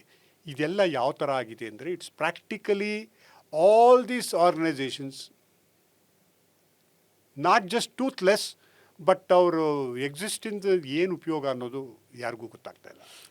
ಯುನೈಟೆಡ್ ನೇಷನ್ಸ್ ಸೆಕ್ಯೂರಿಟಿ ಕೌನ್ಸಿಲ್ಗೆ ಹೋದರೆ ಒಂದಲ್ಲ ಒಂದು ವಿಷಯಕ್ಕೆ ಒಬ್ಬರಲ್ಲ ಒಬ್ಬರು ವೀಟೋ ಪವರ್ ಯೂಸ್ ಮಾಡ್ತಾರೆ. So no action can be taken. Okay, ಬೇರೆ ಎಷ್ಟೊಂದು ಬಾಡಿಗಳಿತ್ತು, ಈಗ ಆ ಬಾಡಿಗಳಿಗೆ ಫಂಡಿಂಗ್ ಕೂಡ ಸಿಗ್ತಾ ಇಲ್ಲ. ಓಕೆ, ಏನಾಗಿದೆ ಈಗ ಸದ್ಯಕ್ಕೆ whether it is WTO, whether it is WHO, even IMF, ಇವೆಲ್ಲ ಇವಾಗ ಯಾವ ಥರ ಆಗ್ತಾ ಇದೆ ಅಂದರೆ it is not even political bodies, you are just becoming ineffective bodies. ಯಾಕೆಂದರೆ ಯಾರೂ ಸಪೋರ್ಟ್ ಅಥವಾ ಇದು ಮಾಡ್ತಾ ಇಲ್ಲ. There is no rule of law, but things can not go like this. Sir, ಹಾಗಾದರೆ ಭಾರತ ಇದರಲ್ಲಿ ನಾವು ಯಾವಾಗಲೂ ಒಂದು ಮಾತು ಹೇಳ್ತೀವಿ, UN ಸೆಕ್ಯೂರಿಟಿ ಕೌನ್ಸಿಲ್ ನಮಗೆ ಸ್ಥಾನ ಬೇಕು, ನಾವು ಆ ಒಂದು ಪವರ್ ಆಗಿದ್ದೀವಿ ಆಲ್ರೆಡಿ ಅಂತ. ನಾವು ಇನ್ನೂ ಕೂಡ ಅದ್ರ ಬಗ್ಗೆ ತಲೆ ಕೆಡಿಸ್ಕೋಬೇಕಾ? ಸೆಕ್ಯೂರಿಟಿ ಕೌನ್ಸಿಲ್ ನಮಗಿನ್ನೂ ನಮಗೇನು ಸಿಗಬೇಕಾಗಿದೆ, ವಾಟ್ ವಿ ಡಿಸರ್ವ್ ಅದು ಸಿಗ್ತಾ ಇಲ್ಲ ಅಂತ ಅದ್ರ ಬಗ್ಗೆ ಕೊರಗೋ ಅವಶ್ಯಕತೆ ಇದೆಯಾ? ನನ್ನ ಕೇಳಿದ್ರೆ ಇದನ್ನು ನಾವು ಸುಮಾರು ದಶಕಗಳಿಂದ ಹೇಳ್ತಾ ಇದ್ದೀವಿ. ನಮಗೆ ಪರ್ಮನೆಂಟ್ ನೋಡಿ, ಆವಾಗ 45, 47 ಮಾಡೋದಾಗಿದ್ದಾಗ ಯಾರು ರೆಪ್ರೆಸೆಂಟ್ ಮಾಡಿದ್ರು ಅದು ಹೋಯಿತು. ಇವಾಗ ನಾವು 1480 ಮಿಲಿಯನ್ ಪೀಪಲ್ ಇದ್ದಾರೆ, we are A growing economy, large economy, ನಮ್ಮ ರೆಪ್ರೆಸೆಂಟೇಷನ್ ಇರಬೇಕು ಅಂತ. ಅಲ್ಲಿ ಏನಾಗಿದೆ ಅಂದರೆ ಅಲ್ಲಿ 5 ಜನನ ಕೂರಿಸ್ಬಿಟ್ಟು ಅವ್ರ ಕೈಲಿ ಗನ್ ಕೊಟ್ಬಿಟ್ಟು ಆಮೇಲೆ ನೀವು ಬೇರೆಯವ್ರಿಗೆ ಗನ್ ಕೊಡಿ ಪಾಪ ಇನ್ನೊಬ್ಬರಿಗೆ ಅಂತಂದರೆ ಅವ್ರು ಯಾರು ಕೊಡ್ತಾರೆ? ಕೊಡೋದಿಲ್ಲ. ನೀವು UN ಸೆಕ್ಯೂರಿಟಿ ಕೌನ್ಸಿಲನ್ನೇ ರಿಫಾರ್ಮ್ ಮಾಡಬೇಕು ಅಂತ ದಶಕಗಳಿಂದ ಹೇಳ್ತಾನೇ ಇದ್ದಾರೆ. ಆದರೆ ಅದು ಅಷ್ಟು ಈಸಿಯಾಗಿ ರಿಫಾರ್ಮ್ ಆಗಲ್ಲ. ಯಾಕೆಂದರೆ ಯಾರ ಹತ್ರ ಪವರ್ ಇದೆ ಅವರು ಪವರ್ ಬಿಟ್ಕೊಡೋದಿಲ್ಲ. ಓನ್ಲಿ ಪಾಸಿಬಿಲಿಟಿ ಅಂದರೆ ಭಾರತ, ನೀವು ಅಲ್ಲಿ ಮೆಂಬರ್ಶಿಪ್ ಬರಲಿ ಬಿಡಲಿ, ಅದು ಆ ಕಡೆ ಇರಲಿ, ಅದಕ್ಕೆ ಟ್ರೈ ಮಾಡೋದು ಮಾಡ್ತಾಯಿರಿ, ಅದು ಬೇರೆ ವಿಷಯ. ಬಟ್ ಏನು ಅಂದರೆ ಭಾರತ ಪವರ್ಫುಲ್ ಆಗಬೇಕು, economically and otherwise Bharat powerful ಆಗಬೇಕು. ಒಂದು ಸತಿ ನೀವು ಪವರ್ಫುಲ್ ಆದರೆ ಆವಾಗ whether you are a member of UNSC or not, ನಿಮ್ಗೆ ಎಷ್ಟು ಇನ್ಫ್ಲೂಯೆನ್ಸ್ ಬೇಕು ಅಷ್ಟು ಇನ್ಫ್ಲೂಯೆನ್ಸ್ ನೀವು ವೀಲ್ಡ್ ಮಾಡ್ಬೋದು. ಆ್ಯಂಡ್ ಆಗ ರಿಫಾರ್ಮ್ ಮಾಡೋಕ್ಕೆ ಹೋದರೆ ಅಥವಾ ಎಲ್ಲ ಸಿಸ್ಟಮ್ ಚೇಂಜ್ ಆದರೆ ಆವಾಗ ಭಾರತಕ್ಕೆ ಅದರ ಸ್ಥಾನ ಸಿಗುತ್ತೆ. ಇದೆಲ್ಲನೂ ಒಂದು ರೀತಿ ಸೈಕಲ್ ಇದ್ದ ಹಾಗೆ. ಒಂದು ಕಾಲದಲ್ಲಿ Britain was the greatest power, but now it is not. Right? France, that was a greatest power, now it is not. So ಆ ರೀತಿ ಭಾರತ ಒಂದು ಕಾಲದಲ್ಲಿ it was a big power. 300 years back if you go, almost 24% of the world GDP India account ಹೋಗ್ತಾ ಇತ್ತು. India was a rich country. So ಇದು ಒಂದು cycle ಥರ ಬರುತ್ತೆ ಹೋಗುತ್ತೆ. ಇವಾಗ ನೋಡಿ, ಅಮೆರಿಕಾನೇ ಇವಾಗ ಜಸ್ಟ್ ಒಂದು 20 ವರ್ಷದಿಂದ ಹೇಗಿತ್ತು, ಈಗ ಹೇಗಿದೆ ನೋಡಿದರೆ, whether it is infrastructure development ಆಗ್ಬೋದು, whether it is relationship with other countries ಇರ್ಬೋದು, ಪವರ್ ಪ್ರೊಜೆಕ್ಷನ್ ಆಗ್ಬೋದು, ಇಷ್ಟೆಲ್ಲ ನೋಡಿದ್ರೆ ಎಲ್ರಿಗೂ ಗೊತ್ತಾಗ್ತಾ ಇರೋ ಥರ ಇದೆಲ್ಲ ಚೇಂಜ್ ಆಗ್ತಾಯಿದೆ. ಯುರೋಪ್ ಎಷ್ಟು ಪವರ್ಫುಲ್ ಆಗಿತ್ತು, ಎಷ್ಟು ಎಕನಾಮಿಕಲಿ ಎಷ್ಟಿತ್ತು, ಇವಾಗ already you can see how things are. So ಇದೆಲ್ಲ ನಡೀತಾ ಇರುತ್ತೆ. ಒಂದೇ ಒಂದು ನಾವು ಅನ್ಕೋಬೋದು ಅಂದರೆ ಭಾರತಕ್ಕೆ ಇದೇ ಥರ ನಡೀತಾ ಇದ್ದರೆ ಒಳ್ಳೆಯ ಭವಿಷ್ಯ ಇದೆ. ಸೊ ಭಾರತ ಮುಂದುವರಿಯುತ್ತೆ, ಭಾರತ ಒಂದು ಎಕನಾಮಿಕಲಿ ಅತ್ಯಂತ ಪ್ರಬಲ ರಾಷ್ಟ್ರ ಆಗುತ್ತೆ. 10 ವರ್ಷದ ಆಗ್ಬೋದು, 20 ವರ್ಷ ಆಗ್ಬೋದು, ಆಗುತ್ತೆ. ಆದ್ದರಿಂದ ಭಾರತ ಏನು ನಡೀತಾ ಇದೆ, ಲೋಕದಲ್ಲಿ ಏನು ನಡೀತಾ ಇದೆ ಅದನ್ನೆಲ್ಲ ನೋಡಿಕೊಂಡು ನಾವು ಹೇಗೆ ಮುಂದುವರಿಬೋದು ಅನ್ನೋದನ್ನು ನೋಡಿಕೊಂಡು ಮುಂದುವರಿತಾ ಇದ್ದೀವಿ. ಅದಕ್ಕೋಸ್ಕರ ಈಗ ನೋಡಿ ಎಷ್ಟೊಂದು ದೇಶಗಳಲ್ಲಿ ನಮ್ಮ ಹೆಣ್ಣುಮಕ್ಕಳು ಅವರೆಲ್ಲ ಹೊರಗಡೆ ಹೋಗೋದಕ್ಕಾಗೋದಿಲ್ಲ. ಕರೆಕ್ಟ್. ಹೊರಗಡೆ ಹೋದರೆ ಅವ್ರು ವಾಪಸ್ ಬರ್ತಾರೆ ಅನ್ನೋದು ಗ್ಯಾರಂಟಿ ಇಲ್ಲ. Whether it is in Afghanistan, whether it is in Iran, whether it is in Sudan, whether it is in Libya, whether it is in Syria, you don't know. ಇಲ್ಲಿ ಇಷ್ಟೆಲ್ಲ ಜೊತೆಗೆ ನಿಮಗೆ ಫ್ರೀಡಮ್ ಇದೆ, ಓದೋದಕ್ಕೆ ನಿಮಗೆ ದುಡ್ಡು ಎಷ್ಟೇ ಇರಲಿ, ಹೇಗೆ ಇರಲಿ, ಎಜುಕೇಷನ್ ಒಳ್ಳೆ ಪಾಸಿಬಿಲಿಟೀಸ್ ಇದೆ. ಅಷ್ಟು ಮಾಡಿದ್ರೆ ನೀವು ಮುಂದಕ್ಕೆ ಬರ್ಬೋದು ಅನ್ನೋಷ್ಟು. ಎಂಥ ನೀವು ಸ್ಟ್ರೀಟ್ ಹಾಕರಿಂದ ಹಿಡಿದು ತರಕಾರಿ ಮಾರೋರಿಂದ ಯಾರನ್ನ ಬೇಕಾದ್ರೂ ಕೇಳಿ, ಅವರೆಲ್ಲ ಕಷ್ಟಪಡೋದು ಒಂದಕ್ಕೇ, ಏನು ಹೇಗಾರು ಮಾಡಿ ಮಕ್ಕಳನ್ನು ಕಷ್ಟಪಟ್ಟು ನಾವು ಓದಿಸ್ತೀವಿ. ಯಾಕಂದರೆ ಅವ್ರಿಗೆ ಗೊತ್ತು ನಾವು ಓದಿಸಿದ್ರೆ ಅವ್ರು ಮುಂದಕ್ಕೆ ಬರ್ತಾರೆ ಅಂತ. ಒಂದು. ಎರಡನೇದು, ನಾವು ಎಷ್ಟೇ ಇದ್ದರೂ ಅಷ್ಟರಲ್ಲಿ ಹೇಗೋ ಮಾಡಿ ಓದಿಸ್ಬೋದು ಅಂತ. ಇಷ್ಟಿದೆಯಲ್ಲ, ಅಷ್ಟಕ್ಕೆ ಸಂತೋಷ ಪಡ. ಸರ್, ಒಂದು ಪ್ರಶ್ನೆ, ಯಾಕೆ UN ಮಧ್ಯಸ್ಥಿಕೆ ಮಾಡಲಿಲ್ಲ ಸರ್ ಮಾತುಕತೆಯಲ್ಲಿ? ಇಷ್ಟೆಲ್ಲ ಪವರ್ಫುಲ್ ದೇಶಗಳು, ಇಷ್ಟೆಲ್ಲ ಪವರ್ಫುಲ್ ಸಂಸ್ಥೆ ಅಂತ ಹೇಳಿತು. ಹಿಂದೆ ಕೂಡ ಫಸ್ಟ್ ಟರ್ಮಲ್ಲೂ ಕೂಡ ಟ್ರಂಪ್ ಹೇಳಿದರು UNಗೆ ನಾನು ಫಂಡೇ ಕೊಡಲ್ಲ ಅಂತ, WTOಗೂ ಫಂಡೇ ಕೊಡಲ್ಲ, WHO ಕೊಡಲ್ಲ ಅಂತ ಹೇಳಿದರು. ಯಾಕೆ ಅವ್ರಿಗೆ ಆದಂಥ ಭಯ ಇದೆಯಾ, ಅಥವಾ ಇನಿಷಿಯೇಟಿವ್ ತೊಗೋಬೋದಾಗಿತ್ತು? ಅವರು ತೊಗೊಂಡ್ರು, ಬಟ್ ಯಾರು ಕೇರ್ ಮಾಡಲಿಲ್ಲ. ಅಲ್ಲಿ ಇಸ್ರೇಲು ಯಾವಾಗ ಶುರುವಾಯಿತು ಅಲ್ಲಿ ಗಾಜಾನಲ್ಲಿ, ದೇ ಟ್ರೈಡ್ ದೇರ್ ಬೆಸ್ಟ್. ಹೋಗಿದ್ರು ಅಲ್ಲಿ UN ಇವರಿದ್ದಾರಲ್ಲ ಪೀಸ್ ಕೀಪಿಂಗ್, ಅವ್ರಿಗೆ ಹೊಡಿಬೇಡಪ್ಪ ಅಂತ ಹೇಳಿದ್ರು. And they try to do, even they said ಇದೆಲ್ಲ ನೀವು ಮಾಡ್ತಾ ಇರೋದು ಇಟ್ ವಿಲ್ ಅಮೌಂಟ್ ಟು ಜಿನೋಸೈಡಪ್ಪ ಅಂತ ಹೇಳಿದ್ರು. ಎಲ್ಲ ಮಾಡಿದ್ರು, ಬಟ್ ಯಾವ ಕಂಟ್ರಿನೂ, ಪವರ್ಫುಲ್ ಕಂಟ್ರಿನೂ ಅವ್ರ ಬಗ್ಗೆ ಬಾದರ್ ಮಾಡಲಿಲ್ಲ. That is the problem. UN ಅಂದ್ರೇನು? ಬೇರೆ ಕಂಟ್ರಿಗಳು, ಈಗ ಫಾರ್ ಎಕ್ಸಾಂಪಲ್ ಇವಾಗ ಅಮೇರಿಕಾ ಅಲ್ಲಿ ಅಟ್ಯಾಕ್ ಮಾಡಿದ್ದಾರೆ, ಅಲ್ಲಿ ಲೀಗಲ್ಲ ಇಲ್ವಾ? ಅದ್ರ ಬಗ್ಗೆ ಯಾರು ಎಷ್ಟು ಜನ ನಿಮ್ಗೆ ಇದು for example UN last time resolution pass ಮಾಡೋಕ್ಕೆ UK ಇಂದ ಹಿಡಿದು ಎಲ್ಲರೂ ಹೋಗಿ ಏನು resolution, unprovoked attack by Iran on Arab countries. ಅಲ್ಲಿ ಅಟ್ಯಾಕ್ ಮಾಡೋದು ಅಮೇರಿಕಾ ಇರಾನ್ನ, ಅದರಿಂದ ಅವರು ಮಾಡ್ತಾಯಿದ್ದಾರೆ, ಅಲ್ಲಿ ಬೇಸ್ಗಳು ಮಾಡ್ತಾಯಿದ್ದಾರೆ. ಬಟ್ ಇವು ರೆಸೊಲ್ಯೂಷನ್ ಏನು? ಅನ್ಪ್ರೊವೋಕ್ಡ್ ಅಟ್ಯಾಕ್ ಬೈ ಇರಾನ್. ಸೊ ಇವಾಗ ಒಂದು ತಿಳ್ಕೊಳ್ಳಿ ನೀವು, ಏನಂದರೆ ಈ ಇಂಟರ್ನ್ಯಾಷನಲ್ ಸಿಚುವೇಶನ್ ಯಾವ ಥರ ಇದೆ ಅಂದರೆ, ಯಾರನ್ನೂ ಜಸ್ಟಿಫಿಕೇಷನ್ ಏನು, ಇದು ರೈಟಾ, ಇದು ಮಾರಲ್ಲ, ಇದು ಎಥಿಕಲ್ಲ, ಎಲ್ಲ ದೇಶಗಳೂ ಅವ್ರ ದೇಶಕ್ಕೆ ಏನು ಉಪಯೋಗ ಆಗ್ತಾಯಿದೆ, ಅವ್ರಿಗೆ ಅದು ಸಪೋರ್ಟ್ ಮಾಡಿದ್ರೆ ಅವ್ರಿಗೆ ಒಳ್ಳೆಯದಾಗತ್ತಾ ಇಲ್ವಾ, ಆ ಥರದ್ದನ್ನು ಮಾತ್ರ ನೋಡ್ತಾ ಇದ್ದಾರೆ.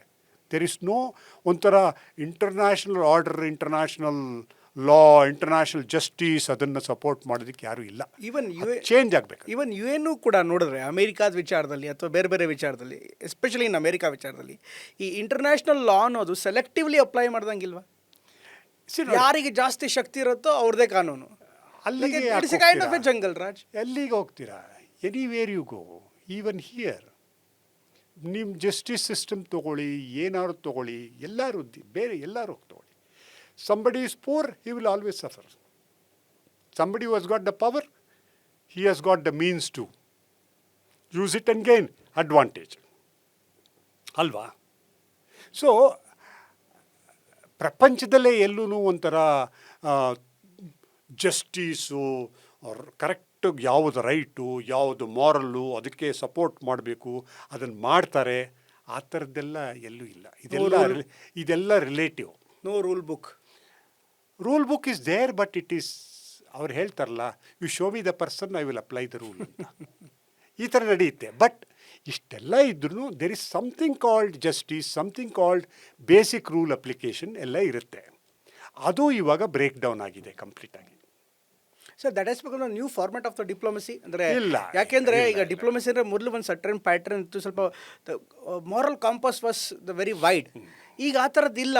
ಈಗ ನಂಗೆ ಏನು ಬೇಕು, ಈಗ ಫಾರ್ ಎಕ್ಸಾಂಪಲ್ ನನಗೇನು ಬೇಕು ನಾನು ನೋಡ್ತೀನಿ ಅನ್ನೋದು. ಸೊ ಈ ಡಿಪ್ಲೊಮೆಸಿನೂ ಕೂಡ ಒಂದು ಕಾರಣನ. C, it is not diplomacy ಅದಕ್ಕೋಸ್ಕರ ಕಾರಣ ಆಗೋಕ್ಕೆ ಸಾಧ್ಯ ಇಲ್ಲ. ಡಿಪ್ಲೊಮೆಸಿಲಿ ಏನು ಮಾಡ್ತಾರೆ ಅಂದರೆ ಸಿಂಪಲ್ಲು, ಇರೋ ಸಂದರ್ಭದಲ್ಲಿ ಇರೋವಂಥ ಏನೇನು ಎನ್ವೈರ್ಮೆಂಟ್ ಏನಿರುತ್ತೆ ಅದರಲ್ಲಿ ನೀವು ಯಾವುದು ಬೆಸ್ಟು ಅದನ್ನು ಅಚೀವ್ ಮಾಡೋಕ್ಕೆ ಟ್ರೈ ಮಾಡ್ತೀರ ಅಷ್ಟೆ ಅಲ್ವಾ. ಡಿಪ್ಲೊಮೆಸಿ ನಿಮ್ಮ ಎಫರ್ಟ್ ಏನು ಅಂದರೆ ಏನೇ ಪ್ರಾಬ್ಲಮ್ ಇದ್ರೂ ಅದನ್ನು ನಾವು ಡೈಲಾಗ್ನಲ್ಲಿ ಸಾಲ್ವ್ ಮಾಡೋಕ್ಕಾಗತ್ತಾ without getting into war and violence. ಆ ಡಿಪ್ಲೊಮೆಸಿನಲ್ಲಿ ಎರಡು ಸೈಡ್ ಇದ್ದರೆ ಎರಡು ಸೈಡ್ನೂ ಅಟ್ಲೀಸ್ಟ್ ಒಂದು ಇಬ್ಬರಿಗೂ ಸ್ವಲ್ಪ ಹೆಲ್ಪ್ ಆಗೋ ಥರದ್ದು ಅಥವಾ ಇಬ್ಬರಿಗೂ ಕಡಿಮೆ ಏನು ಅಫೆಕ್ಟ್ ಆಗೋವಂಥದ್ದು ಏನಾದರೂ ಒಂದು ಒಡಂಬಡಿಕೆ ಸಾಧ್ಯನಾ ಅಷ್ಟೇ ನೋಡೋದು. ಈಗಲೂ ಈಗ ಡಿಪ್ಲೊಮೆಸಿ ಇವಾಗ ಅಲ್ಲಿ ಇರಾನ್ ಇದು ಸೀಸ್ ಫೈರ್ ಆಗಿ ಒಂದು ಮಟ್ಟಕ್ಕೆ ಬಂದು ಓಕೆಪ್ಪ ಇಟ್ಸ್ ಓವರ್ ಅಂದರೆ they are only trying to say ಇವಾಗ ಫಾರ್ ಎಕ್ಸಾಂಪಲು ಇರಾನ್ಗೆ ಇಷ್ಟೊಂದು ಲಾಸ್ ಆಯಿತು ಅದು ಹೆಂಗೆ ಕೊಡಿಸೋದು ಅಂತ ನೋಡ್ತಾ ಇಲ್ಲ ಅವರು. ಅಥವಾ ಇವ್ರು ಇಷ್ಟೊಂದು ಪವರ್ ಇದೆಯಲ್ಲ ಇವ್ರು ಬಿಟ್ಟು ಹೊಟ್ಟೋಗ್ತಾ ಇದ್ದಾರೆ ಅಮೇರಿಕಾ ಅಂತ ನೋಡ್ತಾ ಇಲ್ಲ. ಏನು ಮಾಡ್ತಾ ಇದ್ದಾರೆ ಅಂದರೆ ಇರುವ ಸಿಚುಯೇಷನ್ನಲ್ಲಿ ಎಷ್ಟು ಬೆಸ್ಟ್ ಪಾಸಿಬಲ್ ಓವರ್ ಆಲ್ ಎಷ್ಟು ಪಾಸಿಬಲ್ಲು ಅದನ್ನು ಡಿಪ್ಲೊಮೆಸಿ ನಿಮಗೆ ಟ್ರೈ ಮಾಡುತ್ತೆ ಅಷ್ಟೇ. ಸರ್, ಈ ಡಿಪ್ಲೊಮೆಸಿ ಅದರ ಆಬ್ಜೆಕ್ಟಿವನ್ನು ಅಚೀವ್ ಮಾಡೋದ್ರ ಬಗ್ಗೆ ಒಂದು ಮಾತಾದರೆ, ಈ ಯುದ್ಧ ಎಸ್ಪೆಷಲಿ ಅಮೇರಿಕಾ ಮತ್ತು ಇರಾನ್ ನಡುವಿನ ಯುದ್ಧ ಅದರ ಆಬ್ಜೆಕ್ಟಿವ್ನ ಅಚೀವ್ ಮಾಡಿದೆಯಾ ಸರ್? ಯಾಕೆಂದರೆ ಅದೇ ಡೌಟ್ ಇರುವಂಥದ್ದು. ಇಲ್ಲ ಅವ್ರು ಏನು ಶುರು ಮಾಡಿದ್ದೇನು ರಿಜಿಮ್ ಚೇಂಜ್ ಮಾಡಿಬಿಡ್ತೀವಿ, ಆಗಲಿಲ್ಲ. ಎರಡನೇದು ಅವ್ರ ನ್ಯೂಕ್ಲಿಯರ್ ಇದೆಲ್ಲ ಇದೆ ಆಬ್ಲಿಟ್ರೇಟ್ ಮಾಡಿಬಿಡ ಕಿತ್ತಾಕ್ಬಿಡ್ತೀವಿ, ಆಗಲಿಲ್ಲ. ಅವ್ರ ಲಾಂಗ್ ರೇಂಜ್ ಮಿಸೈಲ್ಸ್ ಏನಿದೆ ಅದನ್ನೆಲ್ಲ ನಾವು ತೆಗೆದುಬಿಡ್ತೀವಿ, ಆಗಲಿಲ್ಲ. ಇರಾನ್ ಥ್ರೆಟ್ಟನ್ನು ಎಲಿಮಿನೇಟ್ ಮಾಡಿಬಿಡ್ತೀವಿ, ಆಗಲಿಲ್ಲ. ನೋ ಯುದ್ಧದಿಂದ ಏನೂ ಅಚೀವ್ ಆಗಲಿಲ್ಲ ಎಕ್ಸೆಪ್ಟ್ ಡಿಸ್ಟ್ರಕ್ಷನ್ ಬಿಟ್ಟರೆ ಇನ್ನೇನು ಆಗಲಿಲ್ಲ ಅದರಿಂದ. Only thing that may happen arms ಇಂಡಸ್ಟ್ರಿಗೆ ಬೆನಿಫಿಟ್ ಆಗಿರ್ಬೋದು, ಇವಾಗ construction industry may be benefit ಅಷ್ಟೇ. ಯುದ್ಧದಿಂದ ವೈಲೆನ್ಸಿಂದ ಯಾವಾಗ್ಲೂ ಯಾರಿಗೂ ಉಪಯೋಗ ಆಗಲ್ಲ. ಅದು ಅರ್ಥ ಮಾಡಿಕೊಂಡ್ರೂ ಯುದ್ಧ ಮಾಡ್ತಾನೆ ಇರ್ತಾರೆ, ವೈಲೆನ್ಸ್ ನಡೀತಾನೆ ಇರುತ್ತೆ because of so many lobbies, because it matters to them ಅಷ್ಟೇ. ಸದ್ಯಕ್ಕೆ let us hope that better sense prevails. Next 3-4 ಡೇಸಲ್ಲಿ ಈ ವಾರು ನಿಲ್ಲುತ್ತೆ. ನಿಂತು ಸ್ಟೇಟ್ ಆಫ್ ಹಾರ್ಮೋಸ್ ಓಪನ್ ಆಗಿದ್ದ ಹಾಗೆ ಪುನಃ ಓಪನ್ ಆಗಿ ಎಲ್ಲ ಶಿಪ್ಗಳು ಎಲ್ಲ ನಾರ್ಮಲಾಗಿ ಹೋಗೋಕ್ಕೆ ಶುರುವಾದರೆ ಅಟ್ಲೀಸ್ಟು ಈಗ ಆಲ್ರೆಡಿ ಎಷ್ಟು ಎಫೆಕ್ಟ್ ಆಗಿದೆ, whether it is chemicals, petrochemicals, agriculture, ಇದೆಲ್ಲ ಎಷ್ಟು ಜನಕ್ಕೆ ತೊಂದರೆ ಆಗಿದೆ, ಆ ತೊಂದರೆ ಕಡಿಮೆ ಆಗುತ್ತೆ ಒಂದು. ಎರಡನೇದು, ಇಲ್ಲಿಂದ ಮುಂದಕ್ಕೆ ಒಂದು ರೀತಿ ವರ್ಲ್ಡ್ ಆರ್ಡರ್ ಏನು ಚೇಂಜ್ ಆಗುತ್ತೆ ಅದು ಆಗೋಷ್ಟು ಮೊಮೆಂಟಮ್ ಬಂದು ಒಂದು ರೀತಿ ಆರ್ಡರ್ ಶುರು ಆಗುತ್ತೆ ಅಂತ ನಂಬ್ಕೊಳ್ಳೋಣ ಅಂತ ಅಂದ್ಕೋತೀವಿ. Sir, one final question sir. If you are given a chance, ನೀವು ನೆಗೋಸಿಯೇಷನ್ಸಲ್ಲಿ ಇದ್ದರೆ ನೀವು ಇದನ್ನು ಹೇಗೆ ಕ್ಲೈಮ್ ಮಾಡ್ತೀರಿ? What was your offer? And at the same time UN ಇಂಡಿಯಾದ ಡ್ರಾಫ್ಟನ್ನು ನೀವು ಡ್ರಾಫ್ಟ್ ಮಾಡಬೇಕು ಅನ್ನೋದಾಗಿದ್ದರೆ ಎಲ್ಲರನ್ನೂ ವಿಶ್ವಾಸಕ್ಕೆ ಇಟ್ಕೊಂಡು ಎಲ್ಲರನ್ನೂ ಫ್ರೆಂಡ್ಸ್ ಮಾಡಿಕೊಂಡು ಈ ಆ್ಯನಿಮಾಸಿಟಿ ಸಿಚುಯೇಷನ್ಸಲ್ಲೂ ಕೂಡ ಈ ಕನ್ಫ್ಯೂಷನ್ ಇರುವಂಥ ಪರಿಸ್ಥಿತಿಯಲ್ಲೂ ಕೂಡ ಹೇಗೆ ಡ್ರಾಫ್ಟ್ ಮಾಡ್ತಾಯಿದ್ರಿ ಇಂಡಿಯನ್ ನಿಲುವನ್ನು, ಭಾರತದ ನಿಲುವನ್ನು? ಅದು ಭಾರತದ ನಿಲುವನ್ನು ನೀವು ಡ್ರಾಫ್ಟ್ ಮಾಡಲ್ಲ, ಫಸ್ಟ್ ಥಿಂಗು. ಸೆಕೆಂಡ್ ಥಿಂಗು, ಡಿಪ್ಲೊಮೆಸಿನಲ್ಲಿ ಒಂದು ತಿಳ್ಕೊಳ್ಳಿ ಏನು ಅಂದರೆ, ಇಲ್ಲಿ ನಡೀತಾ ಇದ್ದರೆ what you have to consider is not ನಮ್ಮ ನಿಲುವಲ್ಲ. ಅಲ್ಲಿ ಸಿಚುಯೇಷನಲ್ಲಿ ಏನಿದೆ, ಎರಡು ಪಾರ್ಟಿಗಳಿದೆ ಅಥವಾ 3 ಪಾರ್ಟಿಗಳಿದೆ ಅಂದರೆ ಅವರ ಸ್ಟೇಕ್ ಏನು, ಅವ್ರಿಗೇನು ಲಾಸ್ ಆದರೆ ಅವ್ರಿಗೆ ತೊಂದರೆ ಆಗುತ್ತೆ, ಅವ್ರಿಗೇನು ಬೇಕು, each one what they are trying to gain. For example ಇರಾನ್ಗೆ ಅವರ ಸಾವರೆಂಟಿ ಇಂಪಾರ್ಟೆಂಟು, ಅವ್ರ ಸರೆಂಡರ್ ಆಗದೆ ಇರೋದು ಇಂಪಾರ್ಟೆಂಟು.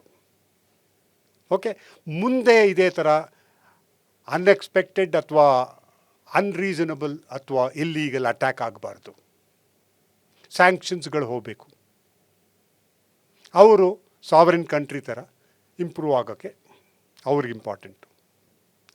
ಇಸ್ರೇಲ್ ಇವ್ರಿಗೆಲ್ಲ ಏನು ಅಂದರೆ, ಇರಾನು ಪ್ರಾಕ್ಸೀಸ್ ಯೂಸ್ ಮಾಡದೆ, ಬೇರೆಯವ್ರನ್ನ ಟೆರರಿಸಮ್ ಥ್ರೂ ಯೂಸ್ ಮಾಡದೆ, ಬೇರೆಯವ್ರಿಗೆ ಆರ್ಮ್ ಮಾಡದೆ, ಇಸ್ರೇಲ್ಗೆ ತೊಂದರೆ ಕೊಡದೆ ಅವ್ರ ಪಾಡ್ಗವರು ಇರಾನ್ನವರು ಬೇರೆ ದೇಶದ ಥರ ಇರಬೇಕು. ಅಮೇರಿಕಾಗೇನು ಇಂಪಾರ್ಟೆಂಟ್ ಇದೆ, ಅವ್ರ ಕ್ಲೈಂಟ್ಸು ಅಥವಾ ಅವರ ರಿಲೇಷನ್ಶಿಪ್ ಏನಿದೆ ಅರಬ್ ಕಂಟ್ರೀಸ್ ಜೊತೆ, ಅವರೆಲ್ಲ ಸೇಫಾಗಿ ಸೆಕ್ಯೂರಾಗಿ, ಓಕೆ, ಅವ್ರನ್ನು ಆಯಿಲ್ ಪ್ರೊಡ್ಯೂಸ್ ಮಾಡಿಕೊಂಡು ಡೆವಲಪ್ ಆಗಬೇಕು, ಅದ್ರ ಜೊತೆ $ಪೆಟ್ರೋ ಎಲ್ಲ ಯೂಸ್ ಮಾಡ್ಕೊಂಡು ಹೋಗಬೇಕು. ಈ ಥರ ಅವ್ರು 3 ಜನದ್ದು ಏನು ಇಂಟ್ರೆಸ್ಟ್, ಕೋರ್ ಇಂಟ್ರೆಸ್ಟ್, ತುಂಬ ಇಂಪಾರ್ಟೆಂಟ್ ಇಂಟ್ರೆಸ್ಟ್ ಏನಿದೆ ನೋಡಿಕೊಂಡು ಆ 3ನ್ನ ಇಟ್ಟುಕೊಂಡು ಆ 3ರಲ್ಲಿ ಎಲ್ಲರೂ ಎಲ್ಲ ಅಚೀವ್ ಮಾಡೋಕ್ಕಾಗಲ್ಲ. ಅದರಲ್ಲಿ ಯಾವುದನ್ನು ತೆಗಿಬೋದು, ಯಾವುದು ಮಿನಿಮಮ್ಮನ್ನು ಇಟ್ಕೊಳ್ಳೇಬೇಕು ಅದನ್ನು ಇಟ್ಕೊಂಡು ಆ 3 ಜನಕ್ಕೂ ಸ್ವಲ್ಪ ಸ್ವಲ್ಪ ಆದ್ರೂ ಅನುಕೂಲ ಆಗೋ ಥರ ಹೇಗೆ ಅಚೀವ್ ಮಾಡೋದು. ಫಾರ್ ಎಕ್ಸಾಂಪಲ್ ಇಸ್ರೇಲ್ಗೆ ಇರಾನಿಂದ ತೊಂದರೆ ಆಗಬಾರ್ದು, ಮುಂದಕ್ಕೆ ಹೇಗೆ ಅಚೀವ್ ಮಾಡೋಕ್ಕಾಗತ್ತೆ ಅಲ್ವಾ? ಆ ಥರ ಮಾಡಿ ಇರೋದರಲ್ಲಿ ನಮ್ಮ ಡ್ರಾಫ್ಟ್ ಅಂದರೆ ನಮಗೋಸ್ಕರ ಡ್ರಾಫ್ಟ್ ಮಾಡಲ್ಲ, ನಮಗೆ ಒಳ್ಳೇದಾಗೋಕ್ಕೆ ಡ್ರಾಫ್ಟ್ ಮಾಡಲ್ಲ. ಆ ಇರೋ ಪ್ರಾಬ್ಲಮ್ಮನ್ನು ಹೇಗೆ ಸಾಲ್ವ್ ಮಾಡೋಕ್ಕಾಗುತ್ತೆ ಅಂದ್ಬಿಟ್ಟು ಏನೇನು ಆಪ್ಷನ್ ಇರ್ಬೋದು ಅಂತ ಕೊಡ್ತೀವಿ. ಅದು ಹೇಳಿದ ತಕ್ಷಣ ಯಾರೂ ಒಪ್ಕೊಳ್ಳಲ್ಲ. ಎಲ್ರೂ ಅವ್ರು ನಮಗೆ ಮ್ಯಾಕ್ಸಿಮಮ್ ಬೇಕು ಮಾಡ್ತಾರೆ. So it will go through sole processes. ಅಷ್ಟೇ ಅಲ್ಲ, ಬೇರೆಯವರು ಅವರೆಲ್ರಿಗೂ ಹಿತಚಿಂತಕರಿರ್ತಾರಲ್ಲ ಅವರೆಲ್ಲ ಇನ್ವಾಲ್ವ್ ಆಗ್ತಾರೆ. It will take time. Diplomacy is you have to have patience. Time ತೊಗೊಳುತ್ತೆ. ತೊಗೊಂಡು ಕೊನೆಗೆ ಒಂದು ಅಗ್ರಿಮೆಂಟಿಗೆ ಬರ್ತಾರೆ. ಯಾಕೆಂದರೆ ಅವ್ರಿಗೆ ಅರ್ಥ ಆಗುತ್ತೆ ಇದಕ್ಕಿಂತ ನಾನು ಜಾಸ್ತಿ ಎಕ್ಸ್ಪೆಕ್ಟ್ ಮಾಡಿದ್ರೆ ಏನೂ ಸಿಗಲ್ಲ ಅಂತ. ಸರ್, ನಿಮ್ಮ ಅನುಭವದಲ್ಲಿ ಈ ವಾರ ಇನ್ನೆಷ್ಟು ದಿನದಲ್ಲಿ ಮುಗಿಬೋದು sir?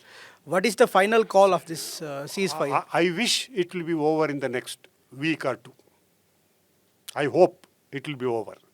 If it is not, then ಪುನಃ ಡಿಸ್ಟ್ರಕ್ಷನ್ ಶುರುವಾಯಿತು ಅಂದರೆ ಇನ್ನೂ 2 ತಿಂಗಳು ಏನೂ ಮಾಡೋಕ್ಕಾಗಲ್ಲ, ಎಲ್ರಿಗೂ ತೊಂದರೆ ಆಗುತ್ತೆ. ಸೊ ಈಗ ನಡೀತಾ ಇರೋ ಪ್ರಕಾರ ಐ ಥಿಂಕ್ ಇನ್ನು 8-10 ದಿವಸದಲ್ಲಿ ಈ ವಾರು somehow or the other Trump should declare victory. ಆಯಿತು, ನಮ್ಮದೆಲ್ಲ ಅಚೀವ್ ಮಾಡಿದ್ದಾಗೋಯ್ತು, ಅಲ್ಲಿ ಇರಾನ್ ಎಸ್ ಅಗ್ರೀಡ್ ಅಂತ ಹೇಳ್ಬಿಟ್ಟು. ಇವಾಗ ನಿನ್ನೆ ನೋಡಿದ್ರಲ್ಲ ನೀವು, JD Vance ವೈಸ್ ಪ್ರೆಸಿಡೆಂಟ್ ಹೇಳಿದ್ದು, we want to get an agreement in such a way that ನಾವು ಇರಾನ್ಗೆ ಹೆಲ್ಪ್ ಮಾಡಿ ಅವ್ರನ್ನ ಪ್ರಾಸ್ಪರಸ್ ಕಂಟ್ರಿ ಮಾಡಿ ದೊಡ್ಡ ಇದು ಮಾಡ್ತೀವಿ ಅಂತ. You understand? ಸೊ ಬಟ್ ಏನಂದರೆ ಈಗ ಒಂದೇ ಒಂದು ಪ್ರಾಬ್ಲಮ್ ಇರೋದು ಅಂದರೆ ಅಮೇರಿಕಾಗೆ ಅವ್ರದ್ದು ಏನು ಗೋಲು, ಯುದ್ಧಕ್ಕೆ ಹೋಗಿದ್ದ ಗೋಲ್ ಏನು? ಇಸ್ರೇಲಿಗೆ ಗೊತ್ತಿದೆ ಗೋಲು, ಕ್ಲಿಯರಾಗಿ ಗೊತ್ತಿದೆ ಅವ್ರಿಗೆ ಏನು ಮಾಡಬೇಕು ಅಂತ. ಬಟ್ ಅಮೇರಿಕಾಗೆ ಏನು ಅಚೀವ್ ಮಾಡಬೇಕು, ಅದು ಅಚೀವ್ ಮಾಡೋದಕ್ಕೆ ನಾವು ಏನು ಸ್ಯಾಕ್ರಿಫೈಸ್ ಮಾಡೋಕ್ಕೆ ರೆಡಿಯಾಗಿದ್ದೀವಿ ನಾವು, ನಮ್ಮ ಜನರು, ಅದಿಲ್ಲ. ಸೊ ಅದೊಂದೇ ಆಗಿರೋದು. ಬಟ್ ಈಗ ಐ ಥಿಂಕ್ ಸುಮಾರು ಅವ್ರಿಗೆ ಅರ್ಥ ಆಗಿದೆ, ಇಲ್ಲನ್ನು ನಿಲ್ಲಿಸದೇ ಇದ್ದರೆ ಅವ್ರಿಗೇ ಎಫೆಕ್ಟ್ ಆಗುತ್ತೆ. ಈಗ ಮಿಡ್ ಟರ್ಮ್ ಎಲೆಕ್ಷನ್ಸ್ ಬರ್ತಾ ಇದೆ, ಅದರಲ್ಲಿ ಅವರು he will become A ಲೇಮ್ duck ಅಂತ. ಸರ್, ಈ ಓಪನ್ ಎಂಡೆಡ್ ವಾರಲ್ಲಿ ಈಗ ಅಮೆರಿಕ ಕ್ಲೈಮ್ ಮಾಡ್ತಾರೆ ನಾವು ವಿಕ್ಟೋರಿಯಸ್ ಆಗಿದ್ದೀವಿ ಆಲ್ರೆಡಿ ಅಂತ. ಈ ಓಪನ್ ಎಂಡೆಡ್ ವಾರಲ್ಲಿ ಈ ವಿಕ್ಟ್ರಿ ಅನ್ನೋದನ್ನು ಹೇಗೆ ನೋಡ್ತೀರಿ ಸರ್? ಒಂದು ಕಡೆಗೆ ಅಮೆರಿಕ ನಾವು ವಿನ್ ಆದ್ವಿ ಅಂತ ಹೇಳ್ತಾ ಇದೆ, ಇರಾನ್ ನಮ್ಮದೇ, ನಾವು ಸರೆಂಡರ್ ಆಗಿಲ್ಲ, ನಾವೇ ವಿನ್ನು ಅಂತ ಹೇಳ್ತಿದೆ.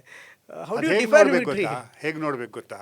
ಸಿಂಪಲ್ಲು, ಇಬ್ಬರೂ let them claim victory. As long as peace exist, ಇಬ್ಬರು ಡೆವಲಪ್ ಆಗ್ತಾ ಇದ್ರೆ ಸಾಕು. ಕ್ಲೇಮ್ ಮಾಡೋದ್ರಿಂದ ಏನು ಬರಲ್ಲ. Correct. There is nothing mathematical equation you have to prove and say so and so 1 ಅಂತ. It's not a wrestling match where point wise so and so 1 ಅಂತ ಬೇಕಾಗಿಲ್ಲ. ಇಲ್ಲಿ ಇಬ್ಬರೂ ಕ್ಲೇಮ್ ಮಾಡಿಕೊಳ್ಳಿ. ಓಕೆ, ವಾರ್ ನಿಲ್ಲಬೇಕು, ನೀಡ್ಲೆಸ್ ಡಿಸ್ಟ್ರಕ್ಷನ್ ಅವಾಯ್ಡ್ ಆಗಬೇಕು, ಬೇರೆಯವ್ರಿಗೆಲ್ಲ ತೊಂದರೆ ಆಗೋದು ಹೋಗಬೇಕು, ಡಿಪ್ಲೊಮೆಸಿಗೆ ಒಂದು ಚಾನ್ಸ್ ಸಿಗಬೇಕು, ಸೊ ದಟ್ ರಿಲೇಷನ್ಸು ಮುಂದಕ್ಕೆ ಇಂಪ್ರೂವ್ ಆಗಬೇಕು. ಅಷ್ಟೇ. ಯಾರು ಕ್ಲೇಮ್ ಮಾಡ್ತಾರೆ, ಏನು ಮಾಡ್ತಾರೆ, ಒಂದು ರೀತಿಲಿ it's A Iran victory. Because ಅವರು ಅಂಥ ದೊಡ್ಡ ಪವರು ಅಮೇರಿಕಾ ಅವ್ರನ್ನ ವಾಪಸ್ ಹೋಗೋ ಥರ ಮಾಡಿದ್ರು. ಬಟ್ ಎಷ್ಟು ಡಿಸ್ಟ್ರಕ್ಷನ್ ಆಯಿತು ಅವ್ರಿಗೆ. It comes at what cost ಅಲ್ವಾ? ಅಮೇರಿಕಾ ಹೇಳ್ತೆ, ನಾವು ಹೋದ್ವಿ ನೋಡಿ, ಓಪನ್ ಆಗಿದ್ದು ಹಾರ್ಮೋಸ್ ಬ್ಲಾಕನ್ನು ಬ್ಲಾಕ್ ಮಾಡಿದ್ವಿ, ಬ್ಲಾಕೇಡ್ ಮಾಡಿದ್ವಿ, ಆಮೇಲೆ ಓಪನ್ ಮಾಡಿದ್ವಿ ಅಂತ. ಬಟ್ ಒಂದೇ ಡಿಫ್ರೆನ್ಸ್ ಬಿಟ್ವೀನ್ ಈ ವಾರ್ಗೂ ಬೇರೆ ವಾರು, ಈ ವಾರಲ್ಲಿ ಅಮೇರಿಕನ್ ಪ್ರೆಸಿಡೆಂಟ್ ಟ್ರಂಪ್ ಜೊತೆ ಯುರೋಪ್ ಆಗಲಿ ಜಪಾನ್ ಆಗಲಿ ಯಾರೂ ಅವ್ರ ಜೊತೆಗೆ ನಿಂತ್ಕೊಂಡಿಲ್ಲ. ಓಕೆ, ಅಂದರೆ ಎಲ್ರಿಗೂ ಒಂದು ಗೊತ್ತಾಗಿರೋದು, it is needless war brought upon. And ಇದರಿಂದ 2 ಥಿಂಗ್ ಪ್ರೂವ್ ಆಗಿದ್ದು. ಒಂದು, America is no more the power to rule the world. Second, even countries like Iran don't have to be afraid of large powers. Long term ಮೊದಲಿಂದನೂ ಇರಾನ್ದು ಅದೇ ಇರೋದು. ಏನು ಅಂದರೆ ನೀವು ಚಿಂತೆ ಮಾಡ್ತೀರಾ, ನಮ್ಗೆ ಹೊಡಿತೀರಾ, ಓಕೆ, ನಾವು ನಿಮ್ಗೆ ಎಷ್ಟು ದಿವಸ ಆಗುತ್ತೆ ಅಷ್ಟು ದಿವಸ ನಿಮ್ಮನ್ನು ನಾವು ಜಾಸ್ತಿ ಲೆಂತಿಯಾಗಿ ವಾರ್ ಮಾಡ್ತೀವಿ, ನೀವು ತಡ್ಕೊಳಕ್ಕಾಗಲ್ಲ. That's what it is. So each one has proved a point.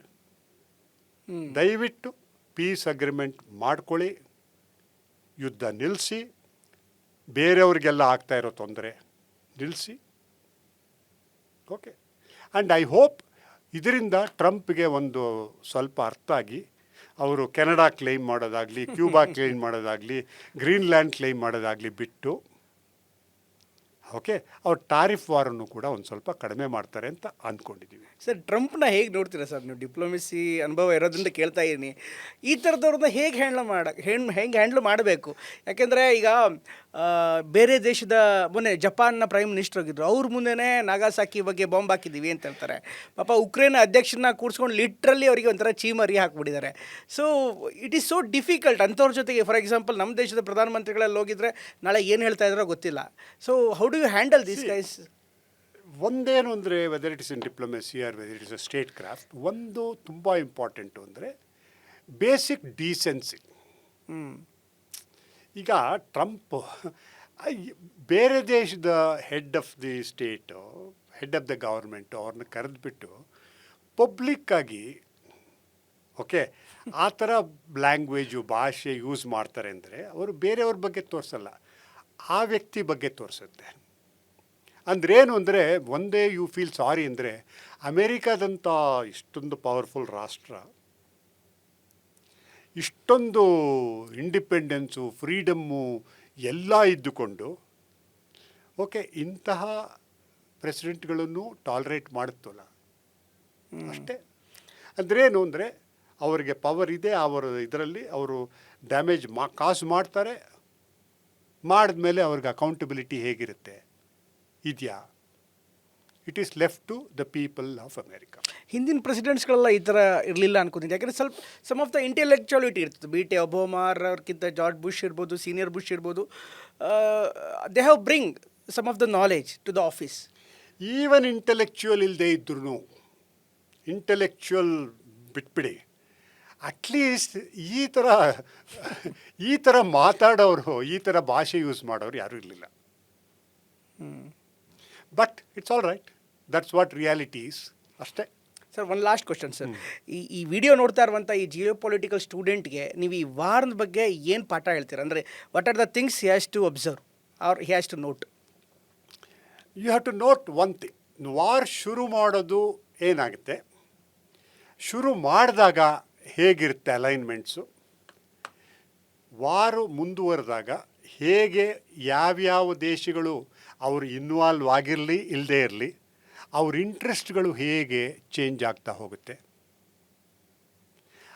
ಕೆಲವರೆಲ್ಲ ಅವರು ತಾವು ಏನು ಅಂದ್ಕೊಂಡಿರ್ತಾರೆ ಅದಕ್ಕೂ ರಿಯಾಲಿಟಿಗೂ ಸಂಬಂಧನೇ ಇರಲ್ಲ. ಫಾರ್ ಎಕ್ಸಾಂಪಲ್, ಇವಾಗ ಸದ್ಯದಲ್ಲಿ ಅರಬ್ ದೇಶಗಳು ನೋಡ್ಕೊಳ್ಳಿ, ಅವ್ರು ಅಂದ್ಕೊಂಡಿದ್ದು ಇವು ವಾರ ಆಗ್ತಾ ಇರೋದು ಇಸ್ರೇಲ್, ಅಮೇರಿಕಾ ಆ್ಯಂಡ್ ಇರಾನಪ್ಪ, ಅವ್ರ ಪಾಡ್ಗೆ ಅವ್ರು ನಡ್ಕೊಳ್ತಾರೆ, ನಾವೇನು ನಮ್ಮ ಪಾಡ್ ನಾವು ಇದ್ದೀವಿ ಅಂತ. ಅಕಸ್ಮಾತ್ ಕೇಳಿದ್ರೆ ನಾವು ಏರ್ ಸ್ಪೇಸ್ ಕೊಡಲ್ಲ ಅಂತ ಹೇಳ್ಬಿಡ್ತೀವಿ, ನಾವು ಇನ್ವಾಲ್ವ್ಡ್ ಅಲ್ಲ ಅಂತ. ಬಟ್ ಈಗ ನೋಡಿದ್ರೆ ಅವರೇ ಮೇಯ್ನ್ ಇನ್ವಾಲ್ವ್ಡ್ ಆಗಿದ್ದಾರೆ, ಆ ಸಫರ್ ಮಾಡ್ತಾ ಇರೋರು ಅವರೇ ಕೂಡ. ಫಾರ್ ಎಕ್ಸಾಂಪಲ್, UAE ಅಂತ ಒಂದು ದೇಶ ತಗೊಳ್ಳಿ, ಎಷ್ಟು ಡೆವಲಪ್ ಆಗಿ ಅದು ಯಾವ ರೀತಿ ಒಂಥರ ಪ್ರಪಂಚದಲ್ಲೇ ಒಂಥರ ಹಬ್ ಆಗಿಬಿಟ್ಟಿತ್ತು. ಸಡನ್ಲಿ ಈಗ 2 ತಿಂಗಳಲ್ಲಿ ಅಟ್ಲೀಸ್ಟ್ ಒಂದು 8-10 ವರ್ಷ ಹಿಂದೆ ಹೊಟ್ಟೋಯ್ತು. ಅದ್ರ ಜೊತೆಗೆ ಮೊದಲಿದ್ದ ಕಾನ್ಫಿಡೆನ್ಸು, ಮೊದಲಿದ್ದು ಆ ಇನ್ವೆಸ್ಟ್ಮೆಂಟು ಮಾಡ್ತೀವಿ, ಲಾರ್ಜ್ ಸ್ಕೇಲ್ ಇನ್ವೆಸ್ಟ್ಮೆಂಟ್ ಇಲ್ಲಿ ಅಂತ ಬರ್ತಾ ಇತ್ತಲ್ಲ, ಅಷ್ಟು ಟ್ರಸ್ಟು ವಾಪಸ್ ತರೋದಕ್ಕೆ ಎಷ್ಟು ಕಷ್ಟ ಆಗುತ್ತೆ ಅವ್ರಿಗೆ. ಅವರೇನು ಯುದ್ಧ ಮಾಡಲಿಲ್ಲ, ಅವರೇನು ಒಂದು ಮಿಸೈಲ್ ಫೈರ್ ಮಾಡಲಿಲ್ಲ, ಆದರೆ ಅಲ್ಲಿರೋದ್ರಿಂದ ಹೇಗಾಗುತ್ತೆ. This is geopolitical. ಇದನ್ನೆಲ್ಲ ಮೊದಲಿಂದ ನೀವು ಯೋಚನೆ ಮಾಡಿ ಏನೇನಾಗುತ್ತೆ, ವರ್ಲ್ಡ್ ಹೇಗೆ ಮೂವ್ ಆಗುತ್ತೆ, ಯಾವ ರೀತಿ ಸ್ಟ್ರಾಟಜಿಕ್ ಇಂಟ್ರೆಸ್ಟ್ ಡೆವಲಪ್ ಆಗುತ್ತೆ, ನೀವು ಹೇಗೆ ಅದನ್ನು ಯೂಸ್ ಮಾಡ್ಕೋಬೋದು ನಿಮ್ಮ ಅಡ್ವಾಂಟೇಜ್ಗೆ. ಅಥವಾ ಮುಂದೆ ಹೇಗೆ ಇದನ್ನು ರಿಸಾಲ್ವ್ ಮಾಡ್ಬೋದು ಪ್ರಾಬ್ಲಮ್ನ ಅದನ್ನು ಯೋಚನೆ ಮಾಡಿ ಅದನ್ನು ಮಾಡೋದು very interesting, at the same time very important for all this students. Thank you so much sir, ಇಷ್ಟು ತನಕ ನಮ್ಮ ಜೊತೆಗೆ ಮಾತನಾಡೋದಕ್ಕೆ ಧನ್ಯವಾದ. ಥ್ಯಾಂಕ್ ಯು, ನಮಸ್ಕಾರ. ಇದು ಎನ್ ಪಾರ್ಥಸಾರಥಿ ಅವರು ಹೇಳಿರುವಂಥ ಮತ್ತು ಸಾಕಷ್ಟು ಆಯಾಮ ಇದೆ. ಡಿಪ್ಲೊಮಸಿ ಅಂದರೆ ಕೇವಲ ಅದು ಮಾತುಕತೆ ಅಷ್ಟೇ ಅಲ್ಲ, ದೇಶಗಳ ನಡುವೆ ಸಂಬಂಧವನ್ನು ಕೂಡಿಸ್ಬೋದು, ಸಂಬಂಧವನ್ನು ಕೆಡಿಸ್ಬೋದು. ಜೊತೆಗೆ ಈ ಯುದ್ಧದಂಥ ಸಂದರ್ಭದಲ್ಲೂ ಕೂಡ ಡಿಪ್ಲೊಮಸಿ ಹೇಗೆ ವರ್ಕ್ ಆಗುತ್ತೆ ಇದೆಲ್ಲದರ ಬಗ್ಗೆ ವಿವರವಾಗಿ ಮಾತನಾಡಿದ್ದಾರೆ. ನಾಳೆ ಇನ್ನೊಂದು ವಿಶೇಷದೊಂದಿಗೆ ನಿಮ್ಮ ಜೊತೆಗೆ ಬರ್ತೀನಿ. ನಮಸ್ಕಾರ. Thank you so much.